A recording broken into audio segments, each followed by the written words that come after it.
My bride was stolen on the altar, but her little sister wants to take her place. Volume 1. By Hamid Batoru. Translated by JP Translations for Fun. Audiobook by Masquerade at Masquerade Audiobooks. Prologue. Today would be one of those days, a turning point in life. Entrance ceremonies, graduation ceremonies, coming-of-age ceremonies. Ceremonies are often like that. And weddings are one of them. I had a premonition that something big was going to change. But maybe I was expecting too much. Section. In the waiting room of the wedding venue. Father-in-law, mother-in-law. Thank you very much for today. Arata-kun, thank you for all your hard work in preparing for the ceremony. I'm counting on you today. Oh my, calling me mother-in-law. No matter how many times I hear it, it sounds wonderful. Arata-san, I'm counting on you as well. After finishing my preparations as the groom, I greeted my father-in-law and mother-in-law as they came over. Then, my mother-in-law placed her hand on her cheek and continued thoughtfully, I just checked on Hinano, but it seems she's taking quite a long time to get ready. I wonder if she'll make it in time. I glanced at the clock hanging on the wall. The Hinano she mentioned is their daughter, Fujisaki Hinano, who is also my fiancée. As the bride, Hinano arrived at the venue earlier than I did for her hair and makeup. Although there is still time before the ceremony, we need to take family photos and do a rehearsal, so there isn't much time to spare. What could be taking Hinano so long? Well, apparently she's throwing a fit about how I think the previous dress was cuter than this one. You know how she can be. I could easily imagine the scene, and a pang of anxiety struck my stomach. We had finally chosen the wedding dress after countless fittings, only for her to change her mind a week ago and request a new one at the last minute. It's understandable. The pressure of getting married can make anyone nervous. Plus, I can empathize with her wanting everything to be perfect. After all, a wedding is a once-in-a-lifetime event. She must want to make this special day the best it can be. I want to fulfill her wishes as much as possible. After all, that's what partners do. You're such a kind person, Arata-san. I'm truly grateful to have such a wonderful son. Right, Seiji? Ah, yes, indeed. We couldn't have asked for a better first son than you, Arata-kun. We genuinely feel that way. Thank you very much. However, I feel undeserving of such praise. From now on, I will strive to be a suitable member of the Fujisaki family. We asked for your engagement, so you're already more than deserving. While it's wonderful that you're so motivated, you don't have to be so stiff. Our daughter may have her shortcomings, but we'll support you, so don't hesitate to rely on us. Today, we become family. Following my father-in-law's gentle smile, my mother-in-law also smiled kindly at me, saying, that's right. After the ceremony, I will take on the Fujisaki family name as I become part of the family. However, simply changing my name doesn't mean I'm truly a part of the family on paper. I want to take the time to build a genuine family relationship in order to live up to their trust. Well then, we'll be off. We'll see you later, said the Fujisaki couple as they left the waiting room. Just then, a man entered without knocking. Hey, today we'll have executives from Psycho Holdings attending, so the seating arrangements should be fine, right? Yes. I already checked in advance, so there won't be any issues. Also, there's been some trouble in the past between the managing director of SG Industries and the executive director of Tomizawa Heavy Industries, so their relationship isn't good. You understand how to arrange them, right? I've got that covered as well. The man was my biological father, Akino Sosamu. In response to his inquiries, I returned the prepared words I had. From there, our conversation devolved into a series of dry, businesslike exchanges. Satisfied with my responses, my father snorted and said, at last, I can see that raising you wasn't in vain. Just make sure you don't embarrass me, and he left. Exhausted from the encounter, I let out a sigh. Brother-in-law. After a soft knock on the door, a beautiful voice that sounded like rolling bells echoed in the room.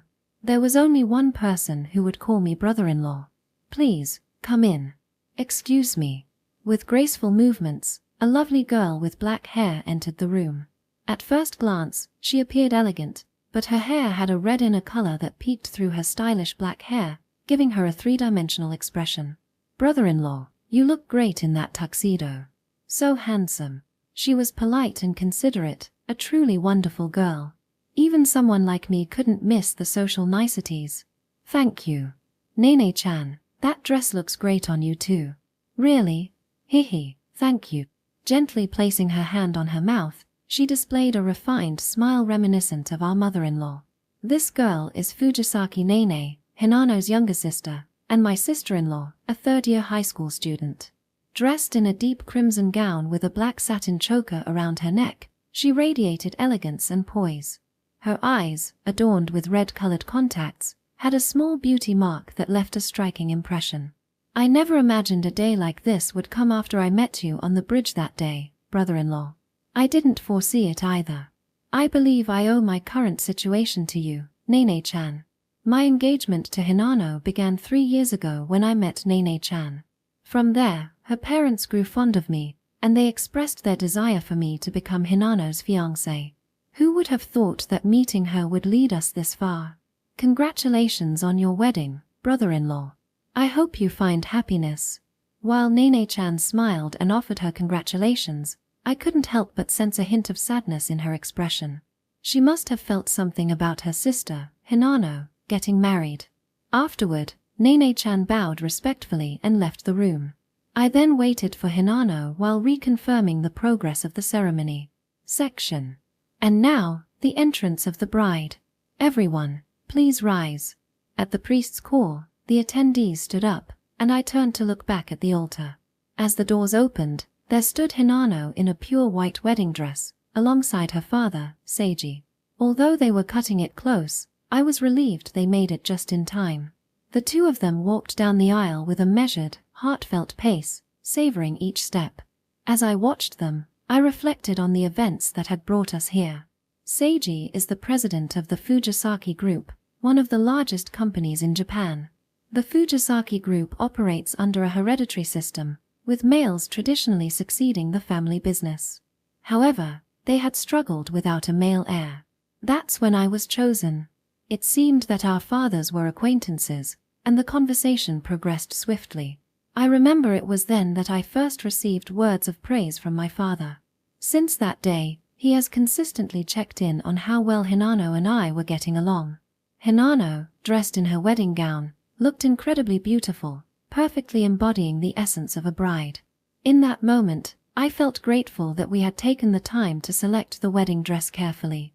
The ceremony proceeded without a hitch. Then, just before the priest posed the question of vows and the bride was about to respond with the customary "I do," it happened. "Hold on. That marriage, just wait a minute." With a loud voice that seemed completely out of place in the chapel, the wooden doors burst open with force.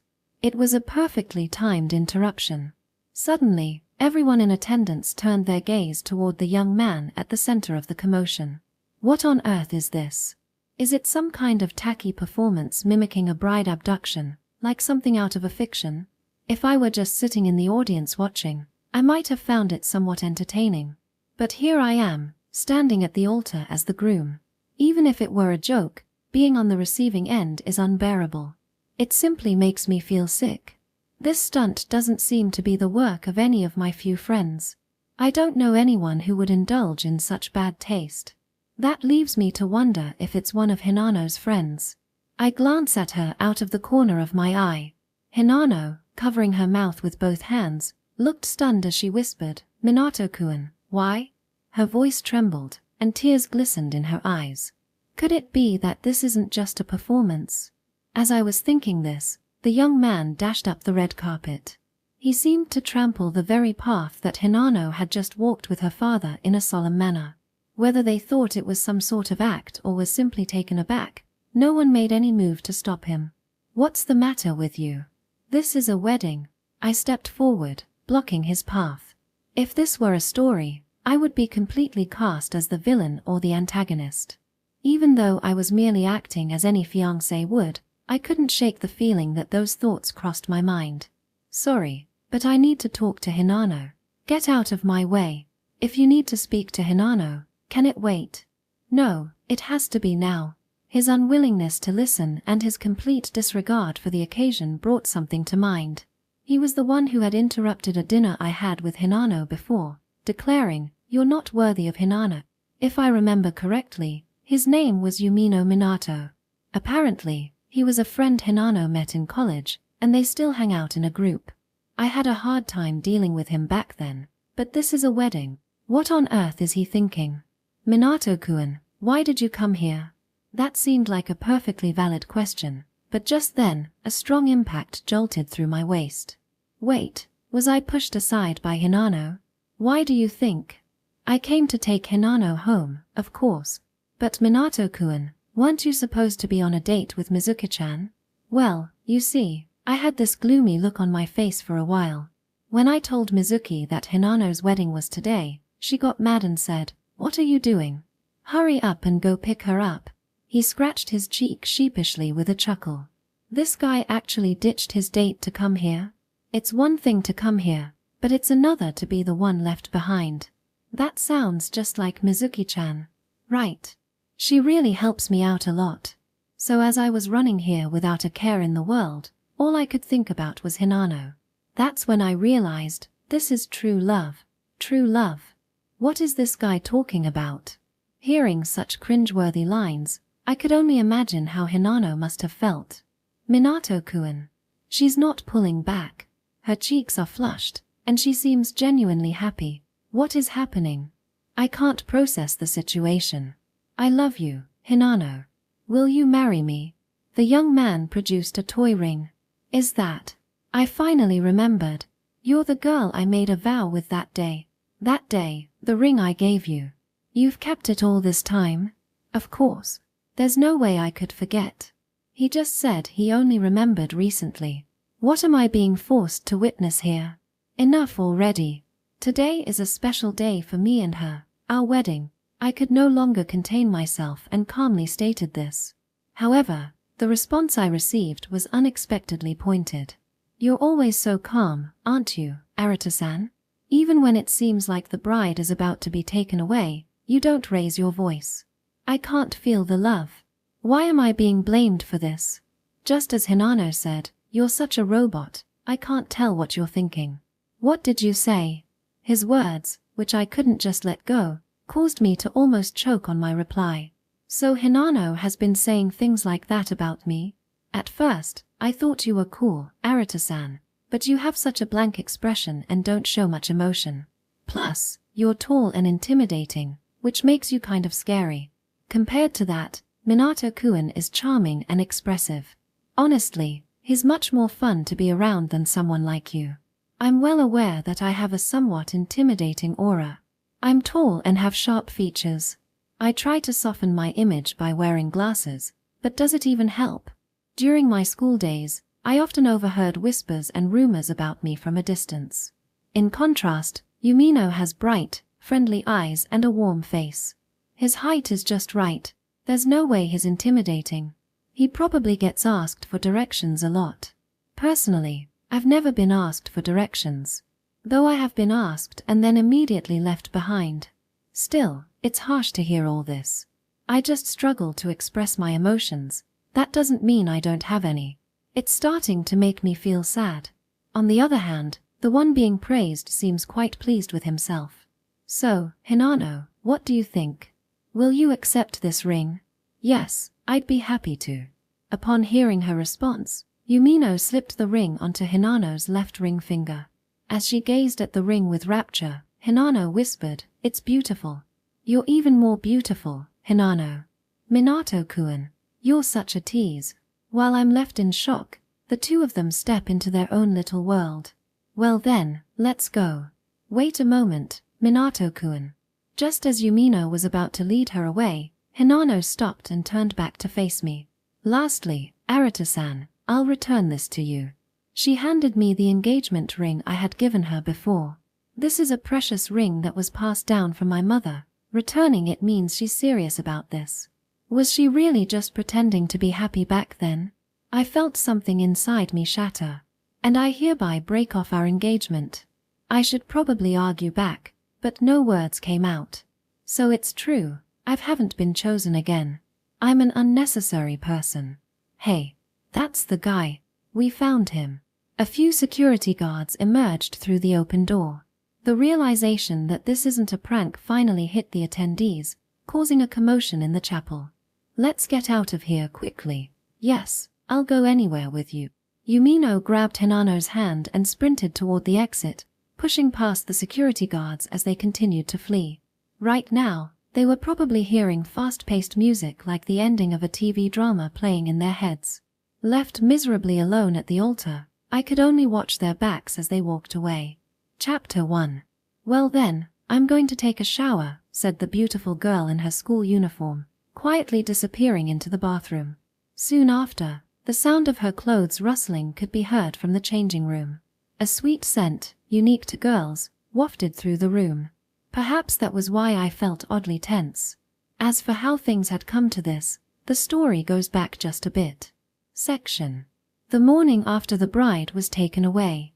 The weather seemed to reflect my feelings, with thick clouds covering the sky and record-breaking heavy rain pouring down. I'm so depressed, I muttered to myself as I lay in bed. I didn't want to remember it, but thoughts of yesterday kept flooding my mind. After the two of them left the venue, everything went downhill. First, the unprecedented situation caused a commotion at the ceremony. The wedding was reluctantly cancelled due to the bride's absence. We sincerely apologize for this unfortunate situation, despite having invited you all. After that, I went around apologizing to each of the guests. The reactions varied. Some people looked at me with pity. Others offered words of comfort. Some were angry, saying, "What a shame after coming all this way." I even heard mocking voices suggesting that the one being taken away had some responsibility in this situation. Feelings of despair from betrayal, frustration, and shame surged within me. Nevertheless, I buried those emotions deep in my gut, fighting the urge to vomit as I continued to bow my head repeatedly. Each time I lowered my head, I caught a glimpse of my reflection on the marble floor, and I couldn't stand it. My expression was haggard and wretched. Next, I apologized to the staff who had helped at the venue. Hinano-san had hesitated until the last minute, yet the planner patiently supported her. The chef, despite my unreasonable requests to accommodate Hinano-san's many preferences, had graciously agreed. There were also the attendants, the MC, and the cameraman.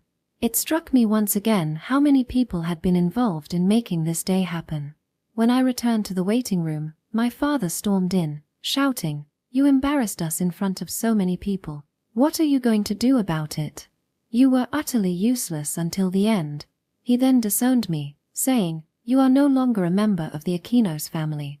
In quick succession, he declared, "You're fired as of today," and left, slamming the door hard enough to almost break it.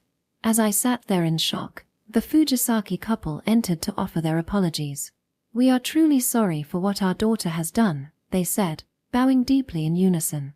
They informed me that they would cover the costs incurred for the ceremony as well as compensation for the emotional distress I had suffered in public. I conveyed that they were not at fault and asked them to stop apologizing, saying I would not accept any money, but they insisted, "We know that money won't solve everything. This is at least a small form of atonement to you. Please, will you accept it?" Feeling compelled to defuse the situation, I reluctantly agreed to accept it. There was still much to be done after this. I needed to cancel the reservations at the restaurant for the second party, deal with the gifts, and process the return of the monetary gifts, among other tasks. I handled everything by myself.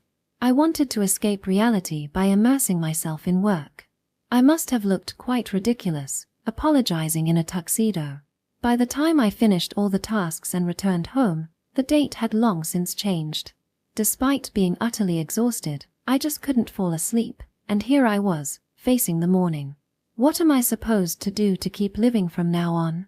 I closed my eyes and thought in the darkness. I'm sorry for all the trouble I've caused you until now.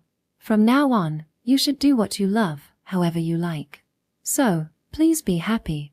Suddenly, my mother's words floated into my mind. Do what you love, however you like, right? I had a decent amount of savings. I had been so busy with work and had no hobbies that I hadn't spent much of it until now. I had also invested, so I could live without working too hard, just on the returns alone. That was under the premise of leading a modest life, of course. Living quietly alone, simply in peace, wouldn't be so bad. Within that, finding things I enjoy or hobbies and spending time leisurely wouldn't be a bad idea. There was also the option of doing things I hadn't been able to do before and reclaiming my youth. Vaguely, I felt a direction for my future life beginning to solidify at that moment. Ding dong.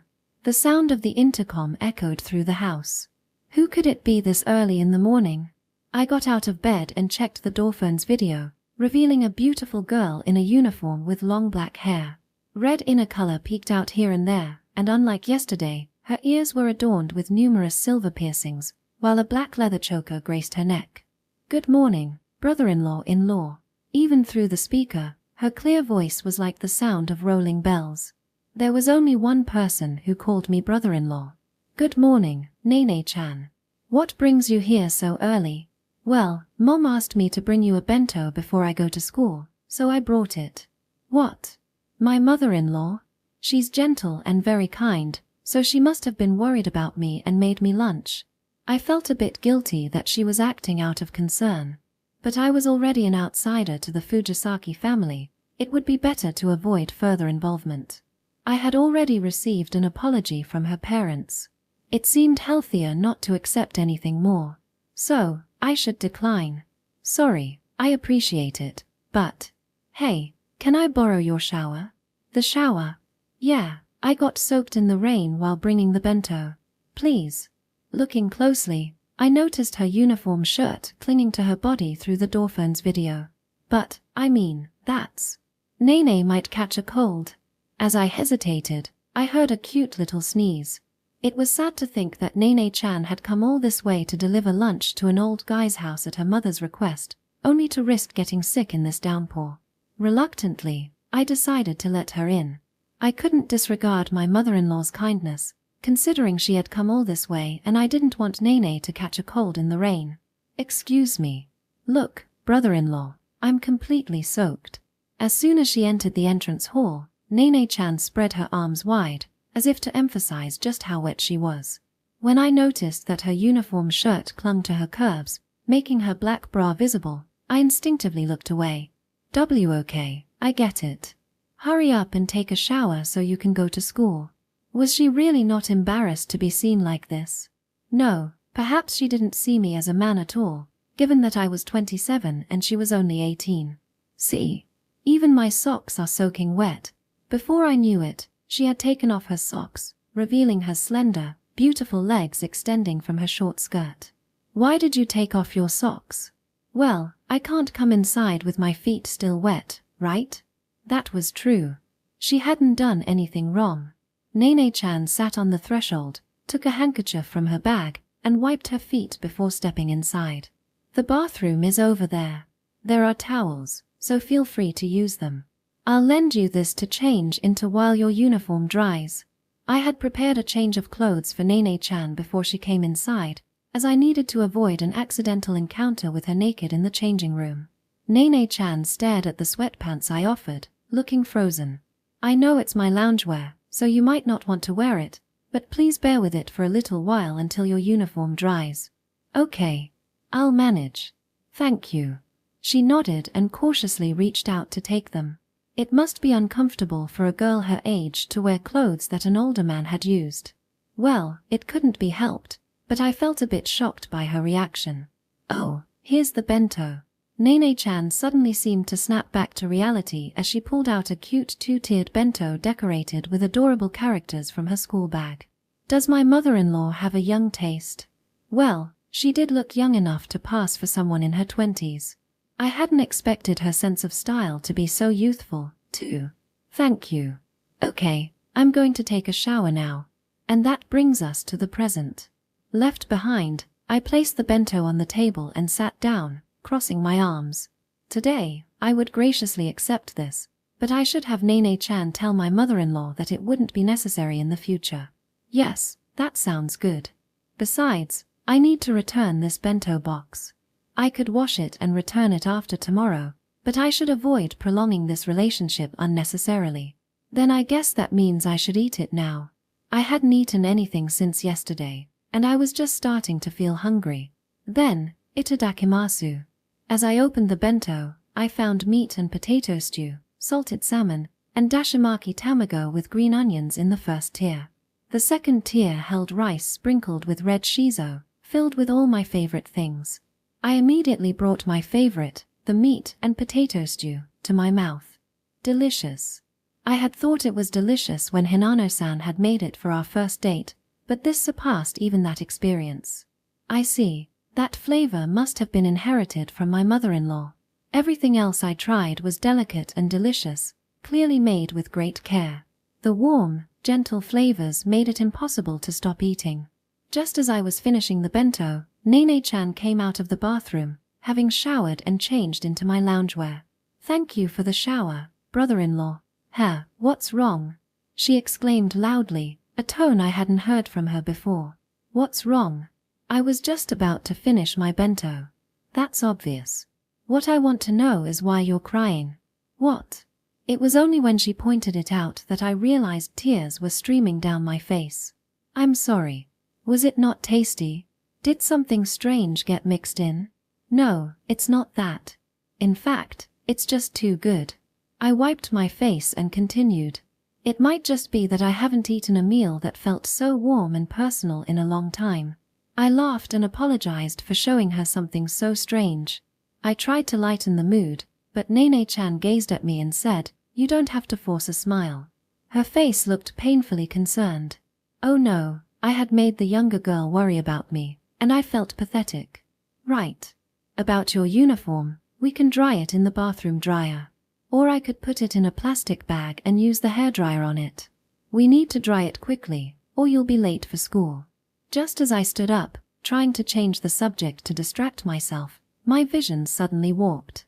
A strong shock ran through my body. Brother-in-law. Brother-in-law. I could faintly sense Nene-chan rushing toward me in a panic. That was the last thing I heard before my consciousness faded away. Section. Arata is such a good boy. Really, Mom? Yes, it's true. A gentle hand stroked my head. It was warm and very comforting, filling me with a floating, fluffy sense of happiness. Am I not an unwanted child? For a moment, a complicated expression crossed my mother's face, but it quickly vanished, replaced by a loving smile as she hugged me. "You're not unwanted at all. Arata is my pride and joy. I'm so happy. I'll become an even better boy." This was a cherished memory from my childhood. But my mother is no longer here. I need to wake up from this dream. "Arata-san, there. Good boy, good boy." Ha! I slowly opened my eyelids. My vision was still hazy and unclear, but it seemed I had woken up from the dream. A loud noise echoed. What was that? What's happening? I bolted upright and scanned my surroundings. Gradually, my vision cleared, revealing Nene-chan, wearing my clothes, sitting under the high table with her head cradled in her hands. It hurts. Why is Nene-chan here? Why is she wearing my clothes? Am I still dreaming? I leaned in to confirm. She had large, beautiful red eyes, delicate and refined lips. Up close, her skin was flawless, like a precious gem. When I touched her cheek, it felt slightly cool, and it was soft and squishy to the pinch. This is an incredibly vivid dream. "Good morning, brother-in-law." "Yeah, good morning." It feels like I just heard the same thing recently. I tried to piece together my thoughts. Let's see, yesterday I had my bride stolen, went through a terrible ordeal, couldn't fall asleep, and woke up to find Nene-chan at my house, and then, brother-in-law? As I pondered, I noticed the temperature of the hand I was touching felt slightly warmer. This isn't a dream, this is reality. I'm sorry. Realizing what I had just done, I quickly pulled my hand away, stood up, and put some distance between myself and Nene-chan. "It's okay, don't worry. I know you were just half asleep. No, I really did something terrible. I'm sorry. What on earth had I done?" It was a relief that Nene-chan forgave me. Touching a high school girl could easily have turned into a crime if things went wrong. More importantly, brother-in-law, do you remember what happened earlier? Nene-chan asked, peering anxiously into my face. Earlier. It must have been before I woke up. I remember eating the bento and then standing up to figure out how to dry your uniform. So you remembered that much, Nene-chan replied, looking somewhat relieved. She seemed worried that there might be confusion in my memory, which was very kind of her. I glanced around to confirm the situation, noticing the comforter was at my feet. Nene-chan caught my gaze and began to explain. I couldn't carry you since you're so big, so I brought the comforter from the bedroom. Sorry for doing that without asking. Don't worry about it. I appreciate that you took the time to prepare it. So that means, did I fall asleep? Yeah, that's right. I was really surprised when you suddenly collapsed. But you started snoring right away, so I felt relieved, Nene-chan added, wearing a soft smile like that of a saint. I found myself momentarily captivated by her mature expression, but I couldn't afford to be distracted right now. What time is it? Given that I didn't have a pillow and my neck wasn't sore, I must not have slept that long. Well, it's noon, she replied. Having experienced a stiff neck from sleeping on the floor after an all-nighter at work, I had expected my neck to be sore. However, I was mistaken. I had a vague sensation that I had been resting on something soft right before I woke up, but it seemed that was just a misunderstanding. What about school? There's no way I could just leave you alone, Nene-chan replied, her expression suggesting I was being ridiculous for even asking. Right. I'm really sorry. It's my fault. It's fine.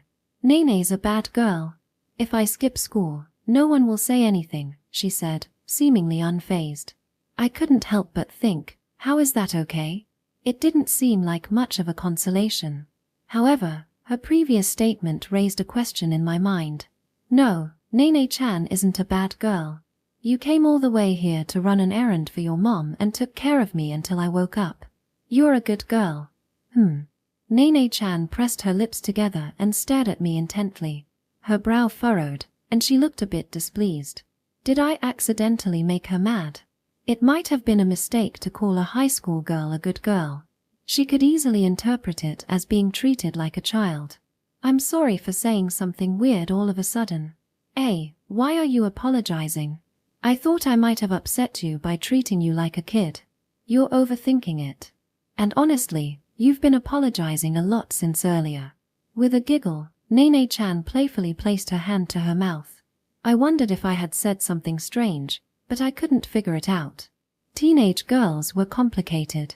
After she laughed for a bit, Nene-chan sat down at the table, her expression turning serious.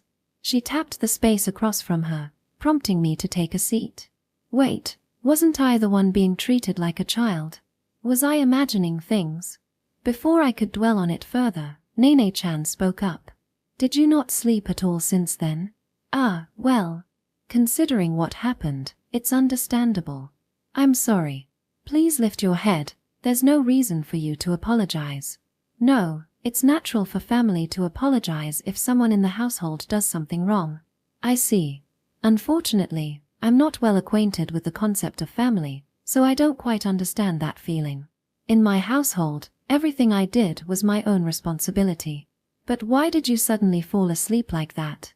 I prefaced my thoughts. It's probably due to the back-to-back shifts and overtime, all while squeezing in preparations for the ceremony. Just when I finally felt like I could relax, everything hit me, and my mind never really had a chance to rest. Nene-chan listened without interrupting. The occasional nod of understanding felt comforting. When I ate that bento, it was so delicious and warmed my heart. I think that's when the tension finally broke, and all the fatigue I'd been holding back hit me at once. I see. That bento made such an impact. It was crafted with such kindness and care. I could say it was the best thing I've ever eaten. So, thank you. I would appreciate it if you could tell your mom how grateful I am. Sure. I'll let her know. Oh, did I talk too much? Nene-chan, who had been listening intently until now, suddenly turned away. I was concerned about her reaction, but I realized I shouldn't dwell on it. Nene-chan, you should get going to school soon. If it's for the 5th period, you still have time. It's fine today. I'm worried about you, she said, her concern evident. I'll be okay. I smiled at Nene-chan to ease her worries. All right. Nene-chan stood up and headed to the bathroom. Before long, she emerged changed into her uniform. She then collected the bento box from the table and put on her loafers by the entrance. As she turned around, her skirt and hair swayed gently. I know it might not make you happy to hear this from me, but stay positive, okay? As Nene-chan tilted her head with a gentle "ne", that charming gesture suited her perfectly. No, I'm really happy. Thank you.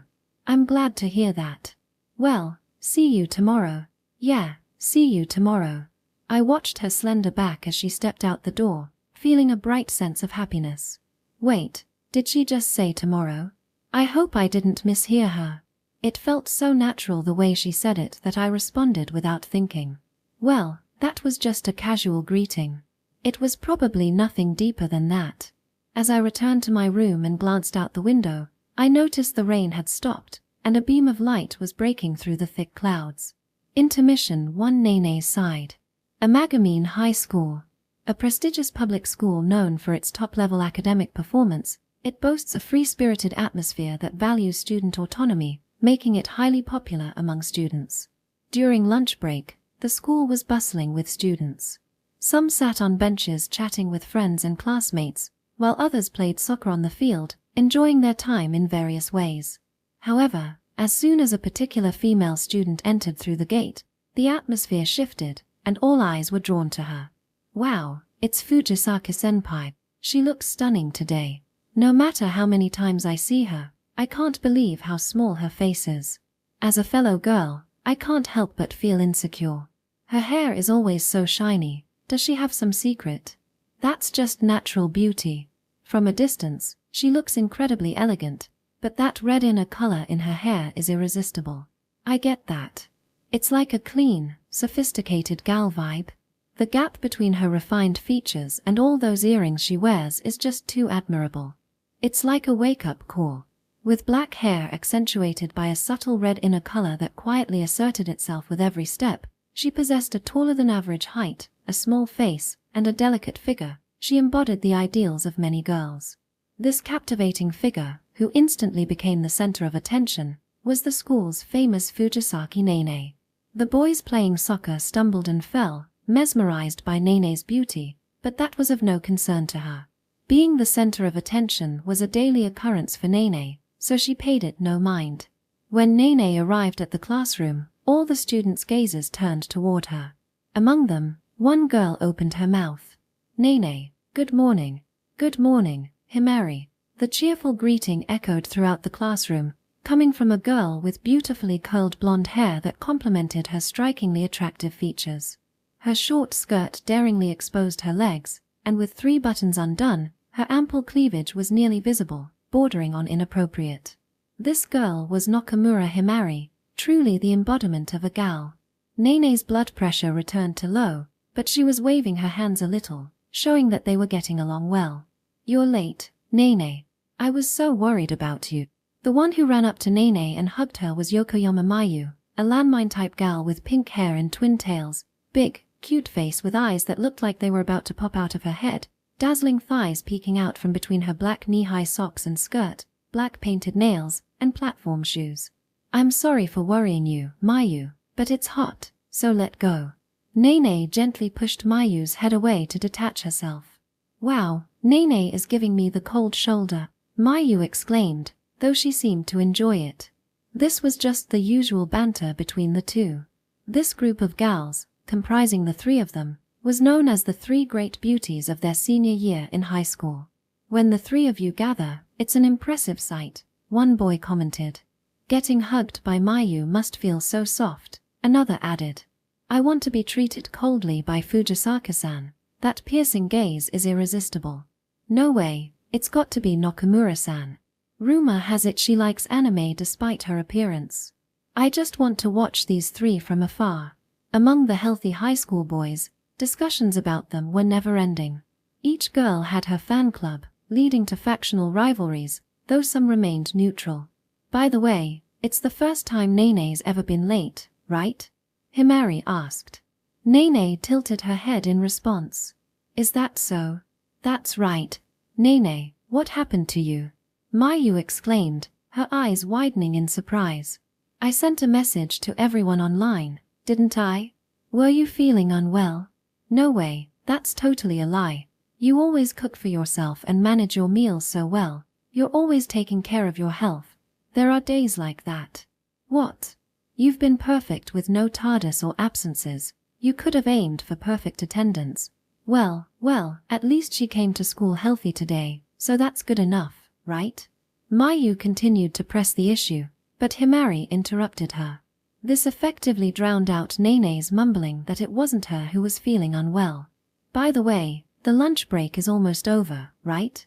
Or, man, I won't be able to eat Nene's bento today, so my mood is ruined. Seriously, that's how I feel too. Himari and Mayu pouted and complained together. You all just take one bite and gobble it all up. Well, it's delicious, so what can we do? That's just divine. Fufu, thanks. Nene smiled gently. It was a rare smile she only showed to those she felt comfortable with, a contrast to her usual lack of expression. The boys were smitten by that smile, but once again, it was something Nene remained unaware of. After school. Alright, everyone, please be careful on your way home. Be careful too, Kohinata-sensei. I'll be fine, thank you. Their petite homeroom teacher finished the end-of-day announcements, getting lightly teased by the boys, causing laughter to fill the room. In the noisy classroom, the three of them were chatting. Hey, Nene, Mayu, what are we doing after school? We're going to karaoke, right? Sorry, I have a part-time job today. Sorry, Himari-kai, but Mayu has a date with her boyfriend. Himari was visibly shocked at being turned down by both Nene and Mayu. What? You two have plans? I was really in the mood to sing. Then I guess I'll invite my otaku friend and go to karaoke for some anime songs. They exchanged goodbyes and headed home in different directions. Section. Nene, welcome home. I'm back. Nene's mother, Tomoko, greeted her gently as she returned from her part-time job. Nene-sama. I'm fine. A servant quickly tried to take Nene's bag, but she stopped them with her hand. As a result, the servant quietly stepped back. Thank you for your hard work tonight. But you know, you don't have to work part-time. I can give you an allowance. I've said it before, but I want to earn my own money to spend. How admirable. But remember, you can always ask for help if you need it, okay? Thank you. The Fujisaki family runs one of Japan's largest corporations, the Fujisaki Group. While they have immense wealth, Nene believed it was wrong to use it carelessly. By the way, you left home earlier than usual today. Is something going on? I had to leave early for some school committee work. Oh my, Nene was put in charge of something. What committee is it? The Animal Care Committee. Nene tilted her head as she answered. Oh, what kind of animals? Please tell me about them. Tomoko's eyes sparkled at the mention of animals. She was a big animal lover. Well, they're big and look scary at first, but they're actually delicate and cute. Like a big black dog. Nene imagined one particular boy who had a large body but seemed shy and apologetic. A big black dog. Could it be a Belgian Shepherd dog Groenendahl? That sounds wonderful. I want to be in charge of them too. Mom, you're allergic to dogs, so that won't work. Tomoko loved animals, but she was allergic to many of them, so they couldn't have any at home. That's true. By the way, make sure to take pictures and show them to me. Maybe someday. Nene, you're so mean. Nene found her mother's pouty expression adorable. It made her seem ageless. Nene brushed it off lightly with a smile. Will you be leaving early again tomorrow? Yeah, I'll leave around the same time. What about Dad? Seiji-san is busy dealing with various matters because of what happened, so he'll be home late tonight.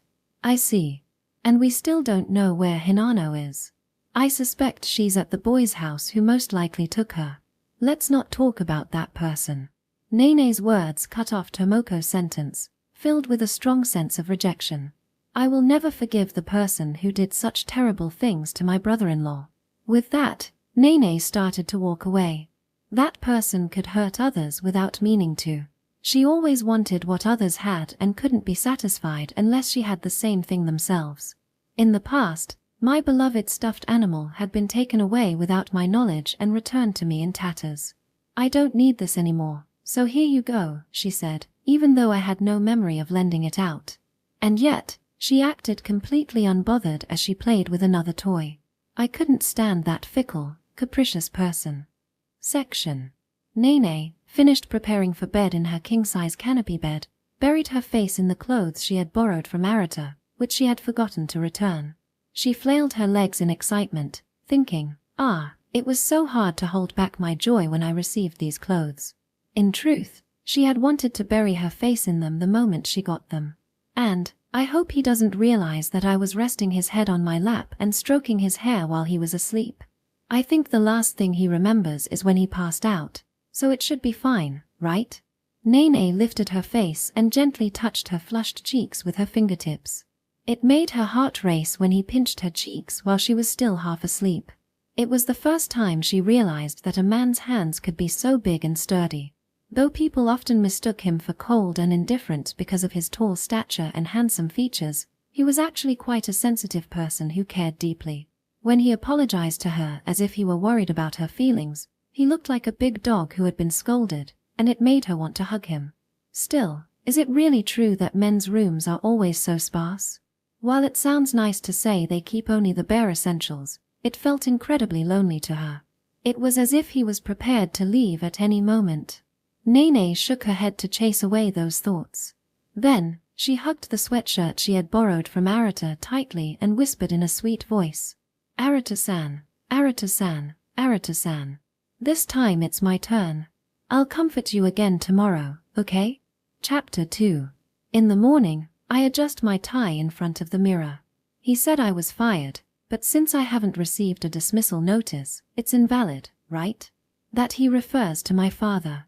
I recall being yelled at by him in the dressing room after the bride was snatched away on the day of the wedding, leading him to declare my termination in a fit of rage. I worked in the systems development department of Ikinos Shoji. Ikinos Shoji is a large company, considered one of Japan's 8 major trading firms, but it doesn't rank among the top 5. My father was not satisfied with this and harbored ambitions to grow the company further. My former fiancé, Hinano-san, was from the Fujisaki Group, a company that far surpassed Ikinos Shoji. The Fujisaki Group was seeking a man to inherit the company. From my father's perspective, if he could impose an unwanted person like me into their midst, it would solidify a strong relationship. My marriage with Hinano-san was essentially a political marriage. In fact, during the engagement leading up to the wedding, I had been increasingly involved in work related to the Fujisaki Group. My father likely intended to use me, once married and set to inherit the Fujisaki Group, as a pawn to further expand his own company. However, that ambition was shattered. The reason, needless to say, was that my engagement to Hinano-san fell apart. Given that it was a wedding between the daughter of the Fujisaki Group and the son of Ikinos Shoji, executives from various companies had come to celebrate. It was within expectations that my father, who cared deeply about appearances, would become furious after such an incident. It was unexpected, to say the least, when he said, "Isn't the victim partly responsible for being plundered?" without offering a single word of encouragement to me, his own son. I suppose he thought of me not as a son, but rather as a convenient pawn until the very end. I picked up the cup I had set in the coffee machine during my preparations and carried it to the table. Well, I didn't see him as a father either, I muttered to myself after sitting down and taking a sip of coffee.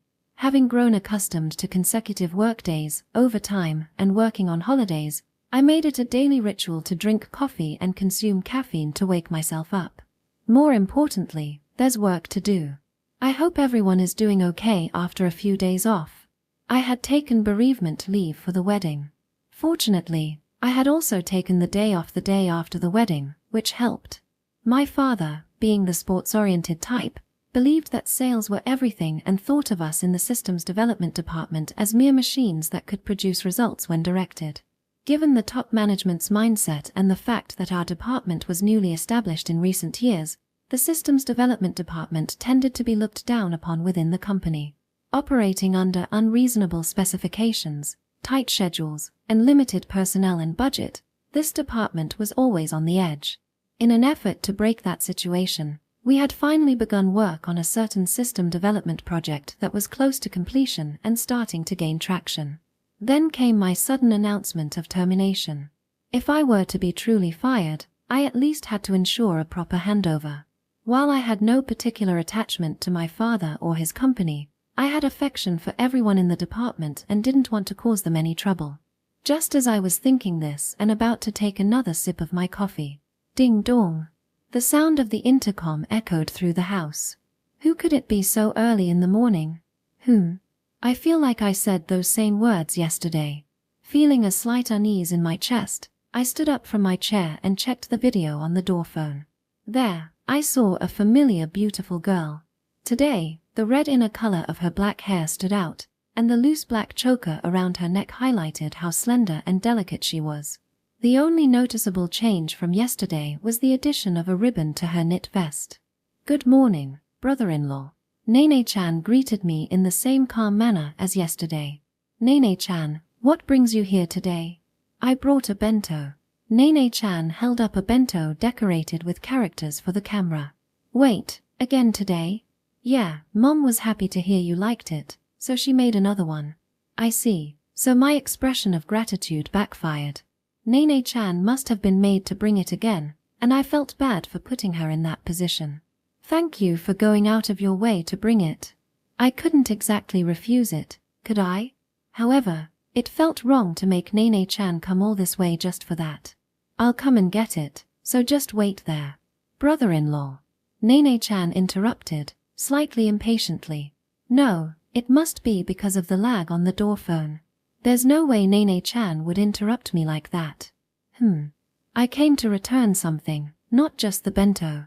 Nene-chan put away the bento and held up something familiar. It was the sweatpants I had lent her yesterday. Now that I think about it, I hadn't realized she hadn't returned them to me. She must have taken them home, washed them, and come back to return them. What a thoughtful girl. I'm the one who borrowed it, so I'll take it with me, okay? Well, that's... I was about to say it was a hassle, but seeing Nene-chan's face, which looked apologetic with her eyebrows slightly drooping, made me reconsider. If I went to get them now, it might come off as me trying to impose my kindness on her. Knowing sweet Nene-chan, she might feel compelled to repay me. I should simply accept her offer. "Excuse me for intruding." I had intended to just receive the bento at the entrance, but when Nene-chan asked, "Can you eat the bento now?" I found myself reconsidering. Apparently, my mother-in-law had asked her to watch me eat and report back. From the perspective of the person who made it, seeing someone enjoy the food is likely more gratifying than just hearing it was delicious. In order to fulfill my mother-in-law's request, I decided to let Nene-chan come inside. It was a bit embarrassing to have Nene-chan watch me eat, but having breakfast now would allow me to return the bento box later today, which worked out perfectly. There was a lot going on yesterday, and I had forgotten to mention that I wanted to stop having her make bentos for me. While I was grateful, I felt bad asking my mother-in-law to prepare food for me and having Nene-chan bring it over. After all, I was just a stranger to the Fujisaki family. "Let me return this first, thank you." As I received the sweatpants from Nene-chan, a soft, sweet fragrance wafted through the air. It must be fabric softener. The scent was completely different from what I used. Wasn't this similar to the smell I caught when I woke up? While pondering this, I headed to my room's closet to put away the sweatpants. I then returned to the living room at a brisk pace and sat at the table. The reason for my hurried steps was likely my eagerness to eat that bento. Even though I was trying to stop her from making bentos for me, I found myself looking forward to enjoying it, and I couldn't help but feel a bit exasperated with myself. However, the taste of the bento I had eaten yesterday had stimulated my palate and filled my heart. I put my hands together in gratitude for the bento in front of me. "Let's eat." As I opened the two-tiered bento box, the first tier revealed chicken meatballs, deep-fried mackerel, simmered hijiki seaweed, and other side dishes. The second tier was filled with white rice, topped with a pickled plum in the center, surrounded by sprinkled black sesame seeds. Today's looks very delicious, too. Memories of yesterday came flooding back, causing my mouth to water. I decided to start with the chicken meatballs. The fact that they were skewered made them even more appealing. Though there are manners to consider, it felt fitting to eat these while still on the skewer. The fluffy texture is packed with the savory taste of the meat, and it pairs perfectly with the sweet and savory sauce. Plus, the green onions and sesame seeds provide a nice accent. With that, I dug into the rice.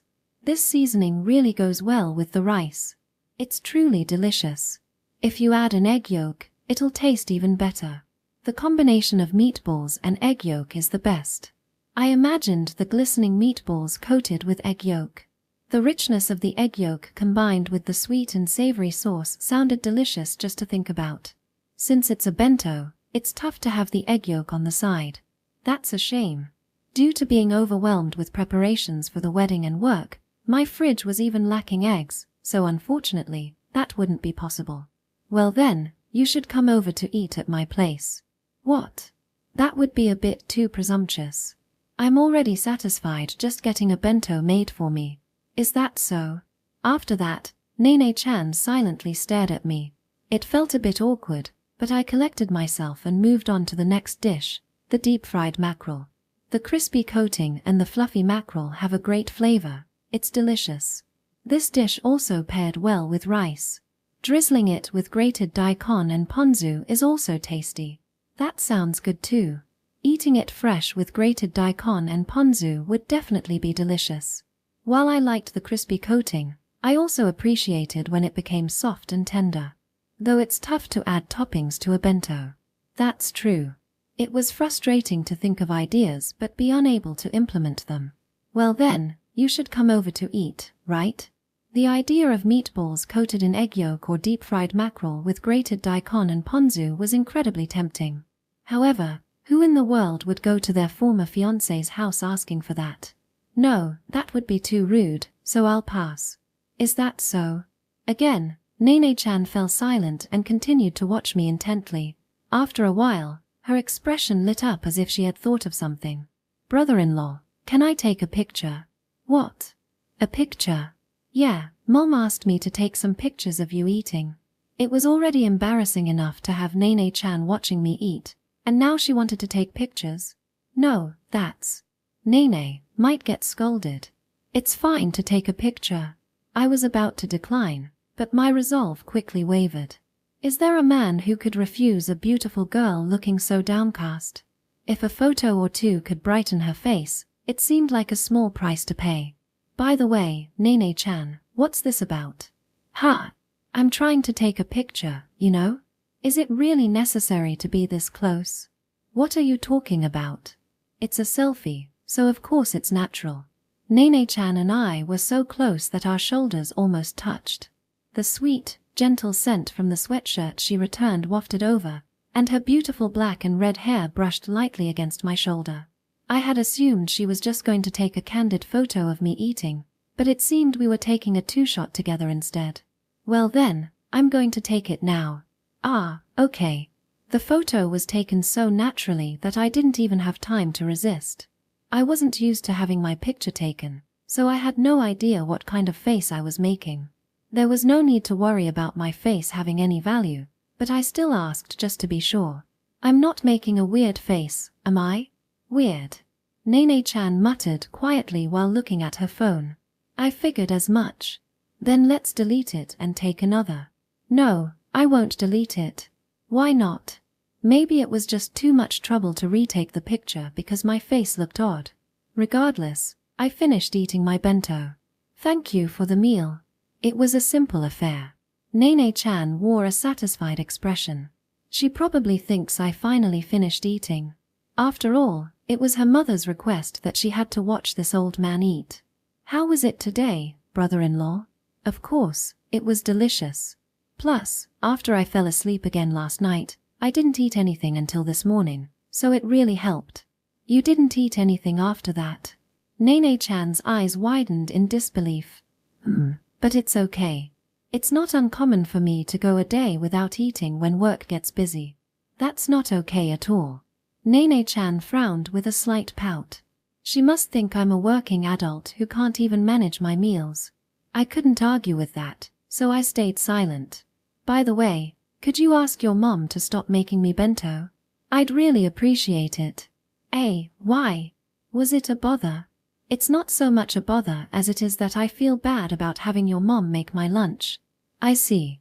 But do you really think my mom will stop making them just because of what you said earlier? If a normal person heard that I often go a day without eating, they'd probably worry. Especially with that gentle woman, the answer was obvious. I don't think so.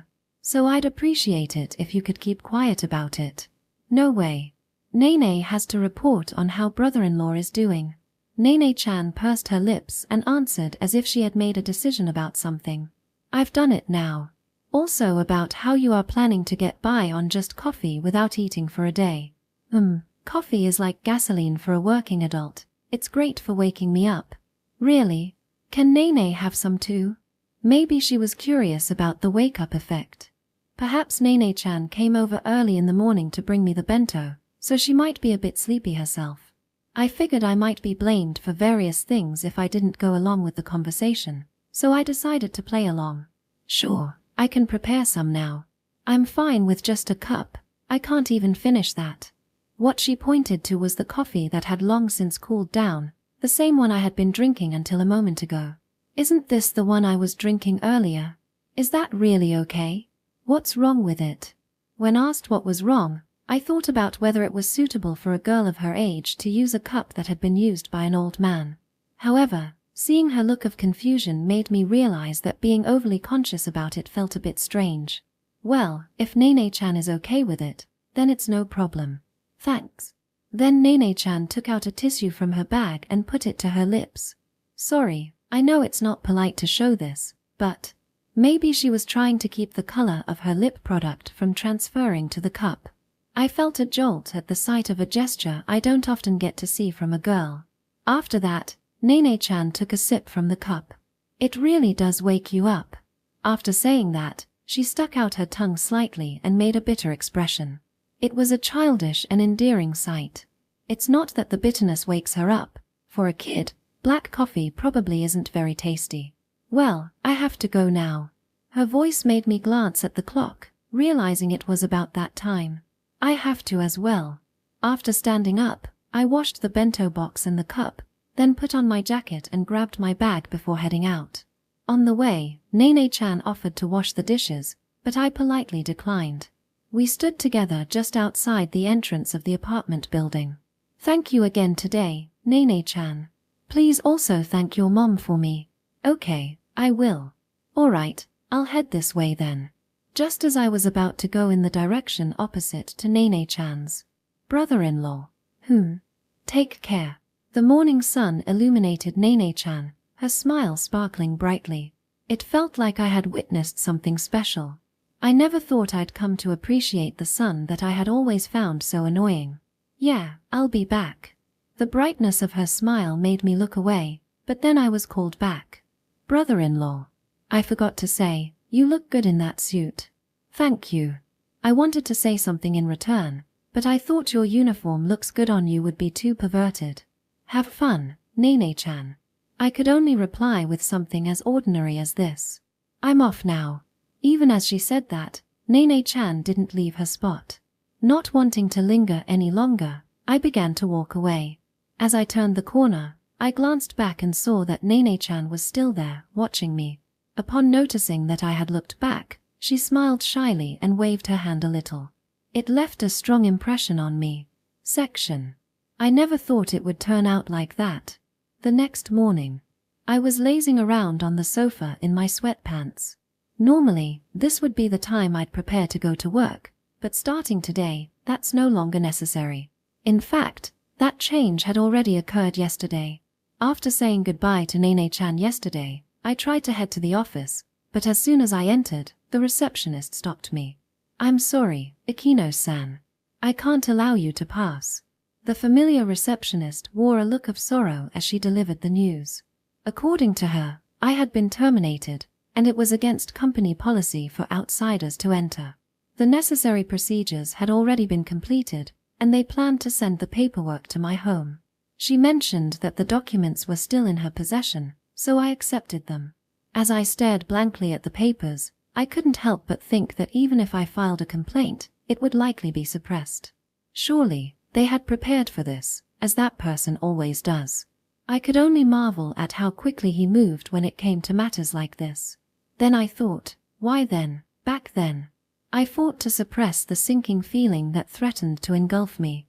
For now, the fact remained that I had lost my job. I can't believe I really got fired, I muttered, looking up to find 2 security guards standing beside me. They were probably there to subdue me if I started causing a scene. Though part of me felt like lashing out, I knew that would only benefit that person. Acting out, or worse, shoving the guards aside, would simply be a criminal act, and I'd end up getting arrested. Given the circumstances, I couldn't tell when I might be accused of trespassing, so I decided to leave the premises. The receptionist's voice, "I'm so sorry," lingered in my ears as I walked away. After that, things became hectic. Once I got home, I contacted my team members and completed a certain amount of handover. The term certain amount is important because there's a rule against taking company laptops home. Without access to my work computer, I did my best to manage using my personal laptop, but I couldn't complete everything perfectly. In any case, perfect handover is never possible, but it would have been smoother if I had access to my work laptop. In this day and age, it's hard to believe that remote work isn't allowed, despite my repeated objections. However, the outdated notion that work must be done face-to-face led to my suggestions being dismissed. When I contacted my colleagues and juniors, their reactions were calmer than I had expected. While they expressed frustration toward the company, the words they offered me were only supportive. "I know how hard you worked, senpai. To be honest, I'm not sure we can manage without you, but we're almost done with that system. Once it's completed, things should improve significantly. So, leave it to us and take it easy, okay?" A junior called me right after I reached out, and I felt a bit pathetic for being so encouraged.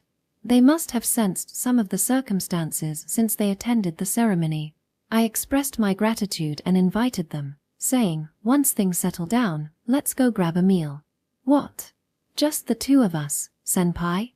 The emphasis on just the 2 of us made me quickly add, "Don't worry, there will be colleagues with us." That was close. I nearly became a sexual harassment boss. Although I'm not a boss anymore. Understood. Immediately after that response, they hung up. Given that they would be busy from now on, it wasn't surprising that every second mattered.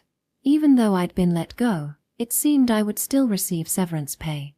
It wasn't much, but it felt like a parting gift. Well, I hadn't been compensated for my accrued vacation days. I would probably qualify for unemployment benefits once I completed the paperwork, but I wasn't really in dire financial straits. I didn't have any intention of living extravagantly. However, I was troubled about how to spend this unexpected free time. I understood that being told to take it easy didn't mean slowing down my pace of life and just existing. I had vaguely thought before that living quietly and peacefully alone would be nice, but now that I found myself in this situation, I had no idea where to start. Eventually, I recalled something from last night, and looking at the kitchen, I muttered to myself once more. I never imagined it would turn out like this. Ding dong. Could it be? Peeking at the video from the doorbell, I saw Nene-chan standing there. "Good morning, brother-in-law." "Yeah, the bento." I messed up the greeting. Since when has a bento become a greeting? Clearing my throat, I corrected myself. Good morning. Yes, here's the long-awaited bento." Holding up the bento, Nene-chan appeared to be smiling slightly. She must have definitely heard my slip-up. "I'm coming in." "Oh, brother-in-law, you're not in a suit today." "Ah, well, some things came up." As she entered, Nene-chan blinked in surprise at the sight of me not wearing a suit on a weekday. I regretted my vague response, but I brushed it off a bit. "Can I ask what happened?" It's not the kind of story I should share with Nene-chan. "I won't give you the bento if you say that." "What? I can't eat my mother-in-law's bento?" For me right now, it was a lifeline of sorts, and being denied it would be a bit painful.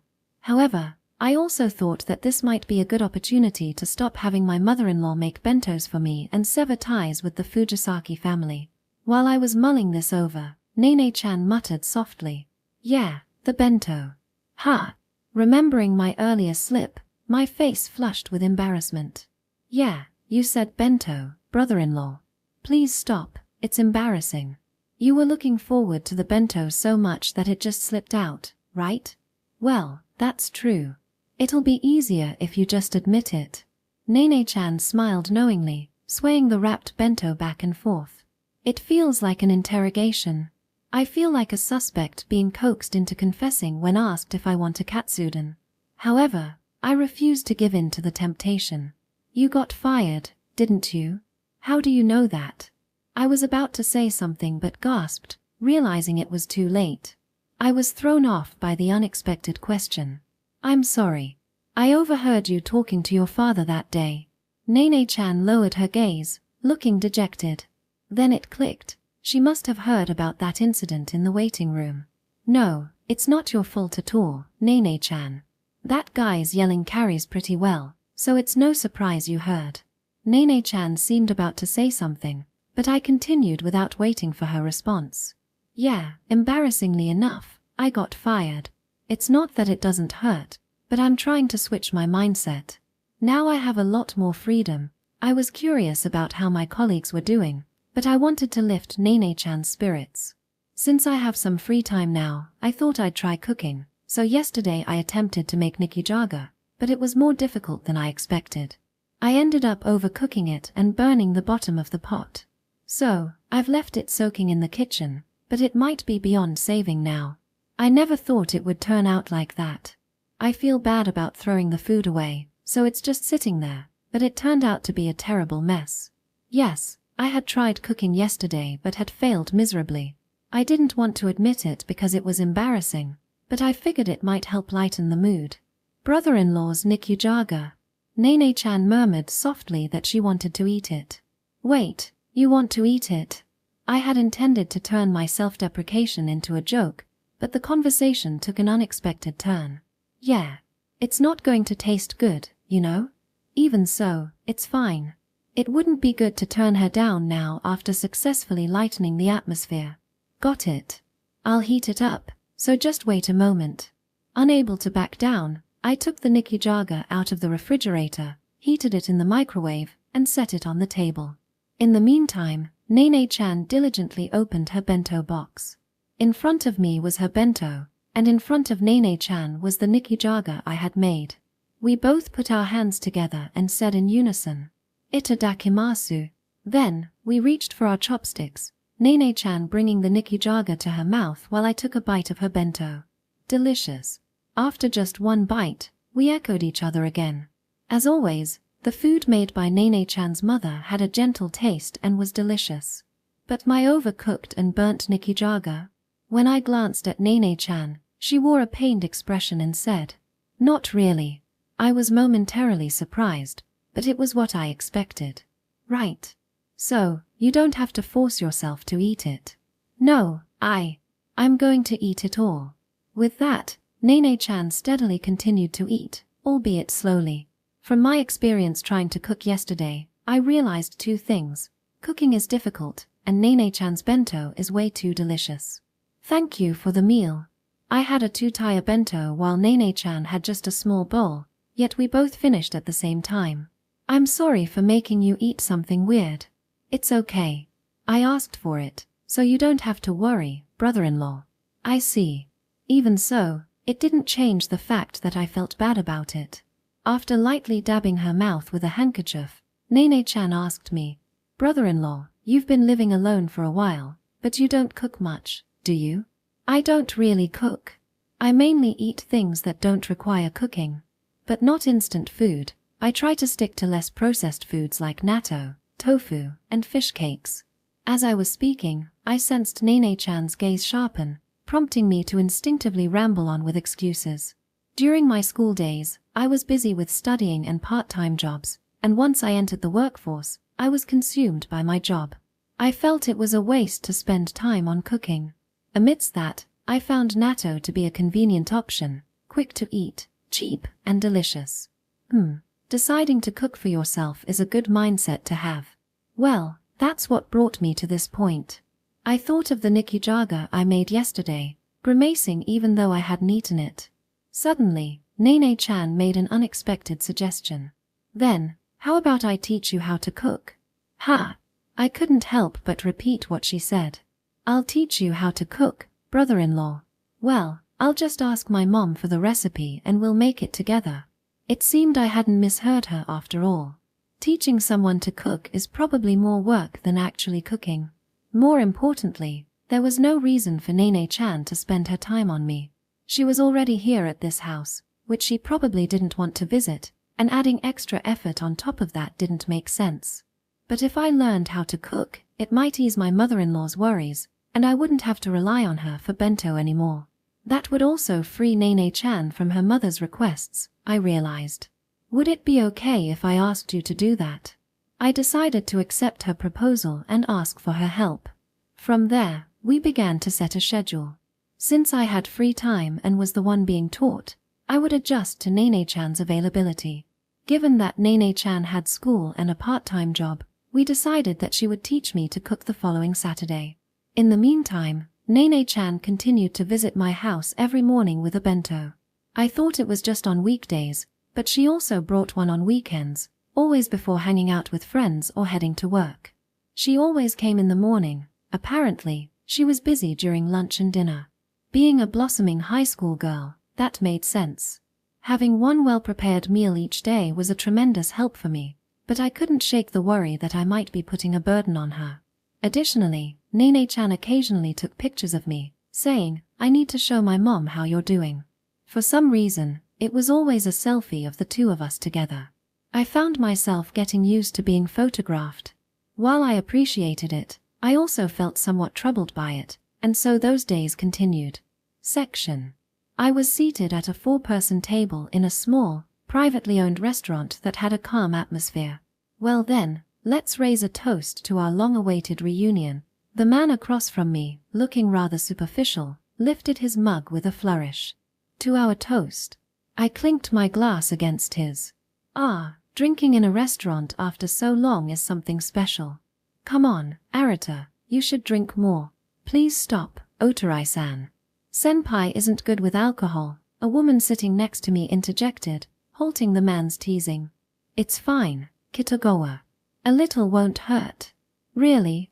If you start to feel uncomfortable, just let me know, she said with concern. The man in front of me was Kyohei Otorai, a former colleague and one of my few friends, whom I had known since high school. Though he often let loose, he was surprisingly considerate and attentive, despite his looks. The woman sitting beside me was Ibuki Kitagawa, a junior 2 years younger than me and my direct subordinate. She had a short hairstyle and an intellectual impression, but sometimes she would do unexpected things. Smart and resourceful, she had earned various responsibilities in her 3rd year. I had come to this dinner as promised. By the way, Arata, why are you in a suit too? Have you started working somewhere? No, I'm not employed anywhere. I've always come here after work, and it feels awkward to be the only one in casual clothes while you two are in suits. I had been so caught up in work that suits had become my norm, and I didn't have many casual outfits. I might have more opportunities to wear casual clothes in the future, so I needed to be mindful of that. Hey, were you really worried about that? You're finally free, so don't let yourself be tied down by so many things, Kyohei said, playfully patting my shoulder as if to cheer me up. Even though I had been fired and it should have been a tough time for me, he was kind enough to say I was free. That's right, senpai. We told you to relax, didn't you? Ibuki chimed in, her lips forming a pout as she peeked at me from below. Thanks, you too. They both knew about my situation. Kyohei knew almost everything, while Ibuki was aware to some extent. As I felt a sense of shame for worrying them, I also felt grateful to have such caring people around me. How's work going? I asked. It's the same as always, tight deadlines and chaotic specifications, but thanks to your handover, I'm managing somehow. Otherwise, I wouldn't be able to come out drinking like this, Ibuki replied, taking a swig of her sangria. Arata, how have you been doing lately? Even after everything that happened, you seem to be doing pretty well. Actually, your complexion looks better than before, right? You're eating properly, it seems. Well, I haven't completely bounced back yet, but thanks to everyone, I've been taking it slow. Was my complexion really that bad before? I was a bit taken aback. You didn't notice? It was especially bad recently. It was like you could collapse at any moment. Yeah, there were times when you went days without eating, senpai, so I was worried. But seeing your face now reassures me. It seemed I had really been in a bad place due to work and wedding preparations. I actually collapsed later on, but I was grateful Nene-chan was there for me at that time. I'm a little worried, you know. Listen, Arata, Ibuka-chan has been crashing at your place. Hey, Otorai-san, what's up with Kitagawa? I got lost in my thoughts, recalling the time I collapsed, and missed the rest of what he said. When I looked at Kitagawa, I noticed she was unusually flushed. Maybe the alcohol had kicked in since she had downed her drink quickly earlier. No, it's nothing after all. What? Now you've got me curious. Kyohei chuckled, cutting off the conversation. Senpai, you haven't even touched this meat and potato dish after taking a bite. You used to love this place's food, right? I can't help but wonder if you really still have an appetite. I realized she was right. I do have an appetite, though. I pondered why that was. If you're not going to eat it, I'll take it. While I was lost in thought, Kyohei casually picked up my meat and potato dish. By the way, did you hear? Miyosha-san is coming back to Japan for a while. Miyosha-san is coming back. I thought she was going to stay over there indefinitely. Apparently, she had some urgent matters to attend to in Japan and is coming back from America. Miyosha-senpai has urgent business in Japan? I wondered what could have happened. Kitagawa, looking confused, spoke up. Who is Miyosha-san? The person was Arata's direct supervisor. She was exceptionally skilled, so she got headhunted and went to America. She left right around the time Ibuki-chan joined, so it's no wonder she wouldn't know her. Your senpai, her. When Arata first joined, he couldn't do anything at all, and he was often guided by Miyosha-san. Yeah, I still haven't slept a single night without thinking of her in America. Wow, I can't imagine a senpai who wasn't good at his job. Otorai-san, please tell us more stories about the old senpai. Even though I tried to stop him, Kyohei didn't stop talking, and Kitagawa listened with keen interest. I wonder what's so interesting about it. It's a fun drinking party, and if embarrassing myself gets the party going, then so be it. Besides, tomorrow is the day I'm going to learn how to cook, so I better not drink too much. Side story ex-fiancé side 1. What, a wedding dress? Are they filming something? They don't have a camera, so I wonder what's going on. The guy's wearing casual clothes, so this is. Could this be a bride snatcher thing? This isn't a TV drama. If someone actually did that, it would be really annoying. The people on the street were whispering as they watched a pair of young adults. The girl wore a wedding dress, while the boy was dressed in a t-shirt emblazoned with large letters and jeans. Such an unusual combination certainly caught the attention of passers-by, making it clear to anyone that they had just escaped from a wedding venue. Since they ran away together, it must mean she broke off the engagement, one person remarked. Why do you think that? She could have refused, but she agreed to run away, right? That's true. Wow, both of them are so selfish, it's shocking. Despite being the center of attention, the couple seemed completely unfazed. They ran as if the world contained only the two of them, oblivious to their surroundings. It made sense that they would act without a thought to disturbing others, given their mindset. Wait, Minato-kun. I can't run anymore. Phew, now that we've come this far, we should be okay. They stopped to check if any security was pursuing them. After confirming that no one was following, Hinano shyly looked at Minato. We really got away, right? Yeah, I just had to take you with me. Minato scratched his head as he spoke. Foo-foo. Ha-ha. Ah-ha-ha-ha-ha. Although they didn't quite understand what was funny, the two laughed heartily in the middle of the street. Their laughter only drew more curious glances from onlookers. Minato-kun, make me happy, okay? Of course, leave it to me. At that moment, the two could only see a future filled with happiness for themselves. Unbeknownst to them, There was a man nearby enduring loneliness and despair, bowing sincerely to those who had helped her. By the way, Hinano began to speak again. Did you see Arata-san's shocked face? Yeah, I saw it. That guy looked like a robot. He was really taken aback by your words. I used to think it was nice that he could do anything since he was from a wealthy family, but over time, it started to seem boring. That's why I just blurted it out in the end. Guys like him probably look down on everything and everyone else. I can't stand that pretentious attitude.